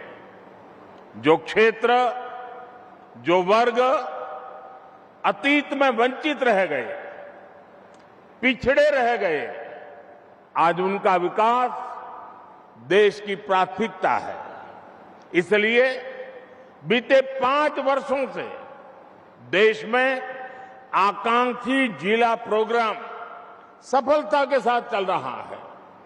मेवाड़ के, राजस्थान के भी अनेक जिलों का इस अभियान के तहत विकास किया जा रहा है। अब तो केंद्र सरकार इस कार्यक्रम को एक कदम आगे लेकर चली गई है। अब हम आकांक्षी ब्लॉक्स की पहचान कर उनके तेज विकास पर फोकस कर रहे हैं। आने वाले समय में इस अभियान के तहत राजस्थान के भी अनेक ब्लॉक्स का विकास किया जाएगा। वंचितों को वरीयता, इस संकल्प को लेकर के केंद्र सरकार ने वाइब्रेंट विलेज प्रोग्राम भी शुरू किया है। जिन सीमावर्ती गांवों को इतने सालों तक हमने आखिरी गांव माना जाता था, अब हम उन्हें पहला गांव मानकर विकास कर रहे हैं। इसका बहुत अधिक लाभ राजस्थान के दर्जनों सीमावर्ती गांवों को मिलना तय है। मैं ऐसे ही विषयों पर अब से कुछ मिनट बाद और विस्तार से, जरा खुले मैदान में बात करने का और मजा होता है। यहां कुछ बंधनों में बंधे रहना पड़ता है, तो काफी बातें वहां करूंगा। राजस्थान के विकास के हमारे संकल्पों को तेजी से सिद्धि मिले, इसी कामना के साथ मेवाड़ वासियों को नए प्रोजेक्ट के लिए अनेक अनेक बधाई देता हूं। आप सबका बहुत बहुत धन्यवाद। This is in Chittorgarh. This is Rajasthan, where the state, of course, goes to polls, and he's launching a series of projects, infrastructure push that we see in the state of Rajasthan, like we'll see in the state of Madhya Pradesh as well later on. In fact, he will be in Gwalior later today. The state of Madhya Pradesh also is poll bound. Of course, this is the Prime Minister kick-starting the BJP's poll campaign in both of these states, important in the run-up to the Lok Sabha elections in just a few months from now, next year. It's time for a quick commercial break here. We're getting you much more news in just a bit.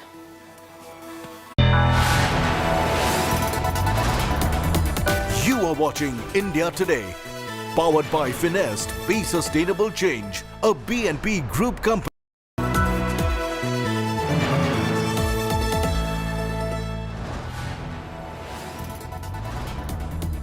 You are watching India Today, powered by Finest, Be Sustainable Change, a BNP Group company.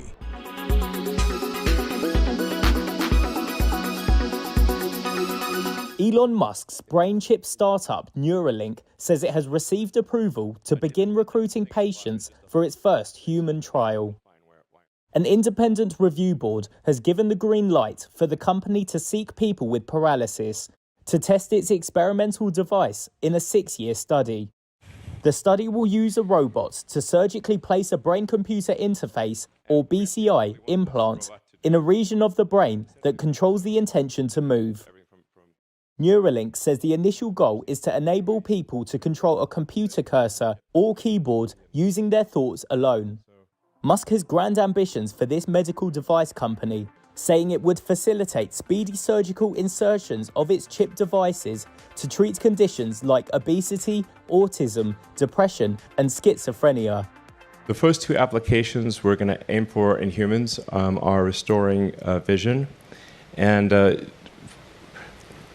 I think this is notable in that even if someone has never had vision ever, like they were born blind, we believe we can still restore vision. And then the other application being in the motor cortex, where we would initially enable someone who has almost no ability to operate their muscles and enable them to operate their phone faster than someone who has working hands. In May, the company said it had received clearance from the US Food and Drug Administration for its first in-human clinical trial. Its previous testing in animals is under federal scrutiny for potential animal welfare violations.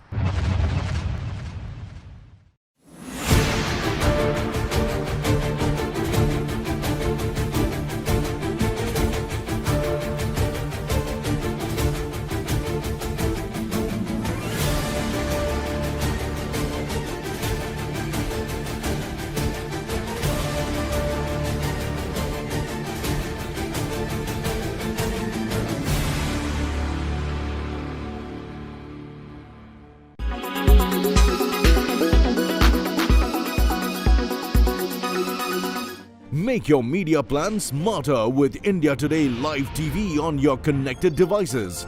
Amplify your brand with 100 million smart internet viewers. To advertise, mail us at sales@aajtak.com.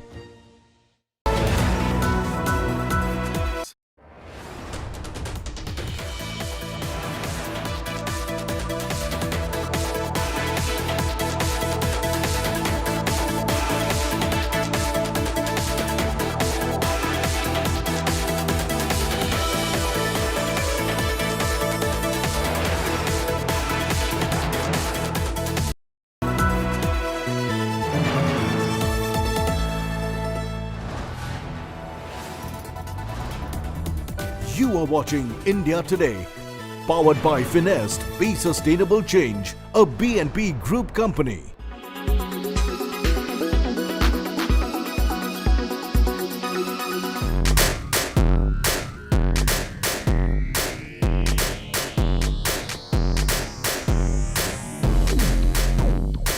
The world of skincare is rapidly changing with new power ingredients making way. For instance, retinol can soon be passé probably thanks to bakuchiol, which does the same job as retinol with minimal side effects. Even Deepika Padukone stabs it. Retinol is not well tolerated by many, causing intense sensitivity to some. Bakuchiol, on the other hand, can be called retinol's gentler cousin, which is natural, less irritating, and a vegan alternative. Deep exfoliating scrubs are now replaced with peeling pads with glycolic and salicylic acid, which is Dermat approved. I tried them and found them even better than the in-clinic peels. FCL, for instance, is specially formulated for the Indian skin. You know, acid pads don't suit every skin. You have to take advice, professional advice, before you start using them, because some skins just react to them. And if it suits you, I think once in 2 weeks is good enough, not more frequently than that.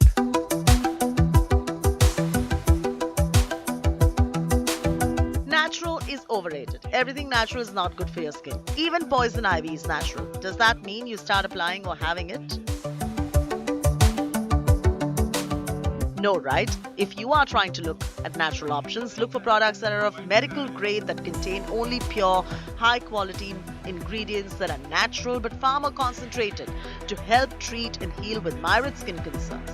My personal favorite is vitamin C serum and an active serum that treats the skin well.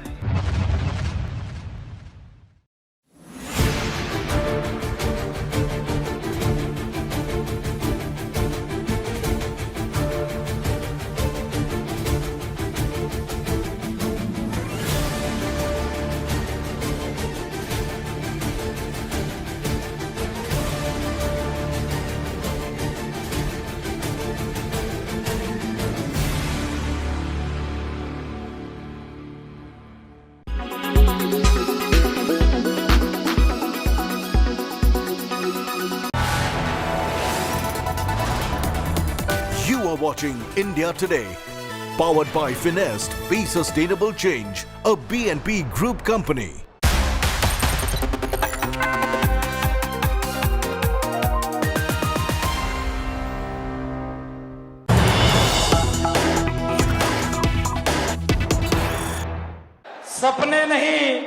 सपने नहीं हकीकत बुनते इसीलिए हम मोदी को Prime Minister Narendra Modi's rally that's just begun in Rajasthan's Chittorgarh. ये इतिहास मेवाड़ की धरती पर The pole-bound state of Rajasthan, we see Prime Minister Modi who's arrived. A massive rally that's been staged on this very special day of Gandhi Jayanti. We see massive crowds who've gathered with the Prime Minister waving in just a bit. He is expected to speak to the crowds at a public rally. उनका स्वागत करें और इस कार्यक्रम को भव्य बनाएं, लेकिन अनुशासन पूर्वक।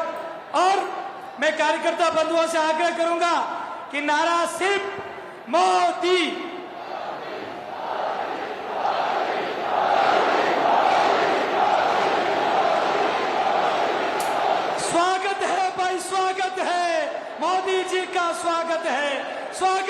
भाई स्वागत है,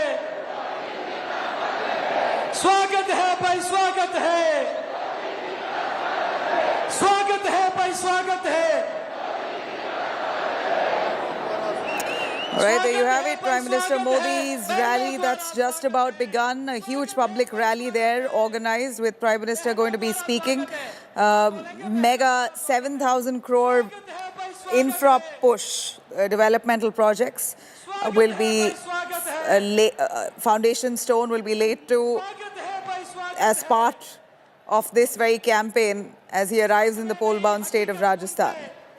The upcoming, right in the wake of the upcoming assembly polls, Prime Minister Modi meeting with the public. At least he's present there to have to interact with the large crowds who have gathered there. He will be holding a talk, a speech in just moments from now. But this is a procession that we see has just started off in Chittorgarh, Rajasthan.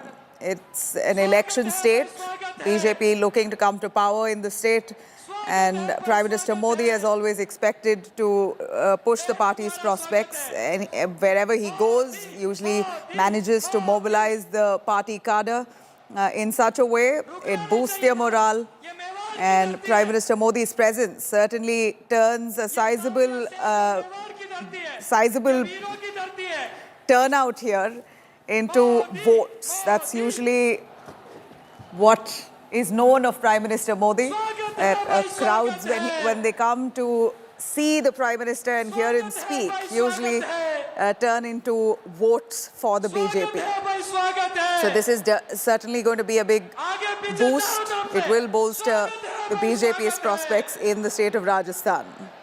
You have the Congress government, Congress party there in power in Rajasthan, with all the bickering between Ashok Gehlot and Sachin Pilot. It clearly looks as if the BJP this time is really looking to come to power in the wake of anti-incumbency that the Congress faces, with Prime Minister himself now down there laying foundation stone to several developmental projects. It's expected to really give a big boost to the BJP in a state like Rajasthan.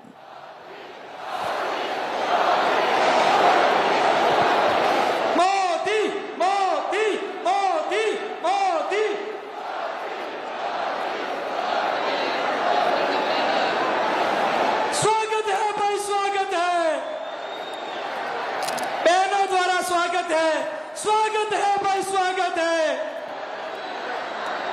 स्वागत है भाई स्वागत है, स्वागत है भाई स्वागत है, स्वागत है भाई स्वागत है, स्वागत है भाई स्वागत है, स्वागत है अभिनंदन है, स्वागत है अभिनंदन है, स्वागत है भाई स्वागत है, मेवाड़ तरफ पर स्वागत है, सावरिया सेठ में स्वागत है, सावरिया सेठ में स्वागत है, बहनों द्वारा स्वागत है, युवाओं द्वारा स्वागत है, मोदी मोदी मोदी मोदी मोदी, स्वागत है भाई स्वागत है. Mr. Modi receiving all the love, the flowers that are being showered on him as that cavalcade moves past the rally, moves past the crowd. It's a public rally where he's expected to speak in a bit. BJP here seeking to come to power in the state of Rajasthan, and this really comes, this meeting here, a public meeting, comes right in the wake of the BJP's CEC meeting that was held last evening, that focused on poll strategy specifically in Rajasthan. And right on the heels of that, and fresh out of it, Prime Minister Modi has arrived into Rajasthan's Chittorgarh, where he's all set to lay foundation stone to projects worth 7,000 crore rupees, specifically to inaugurate the Mehsana, Bathinda, Gurdaspur gas pipeline.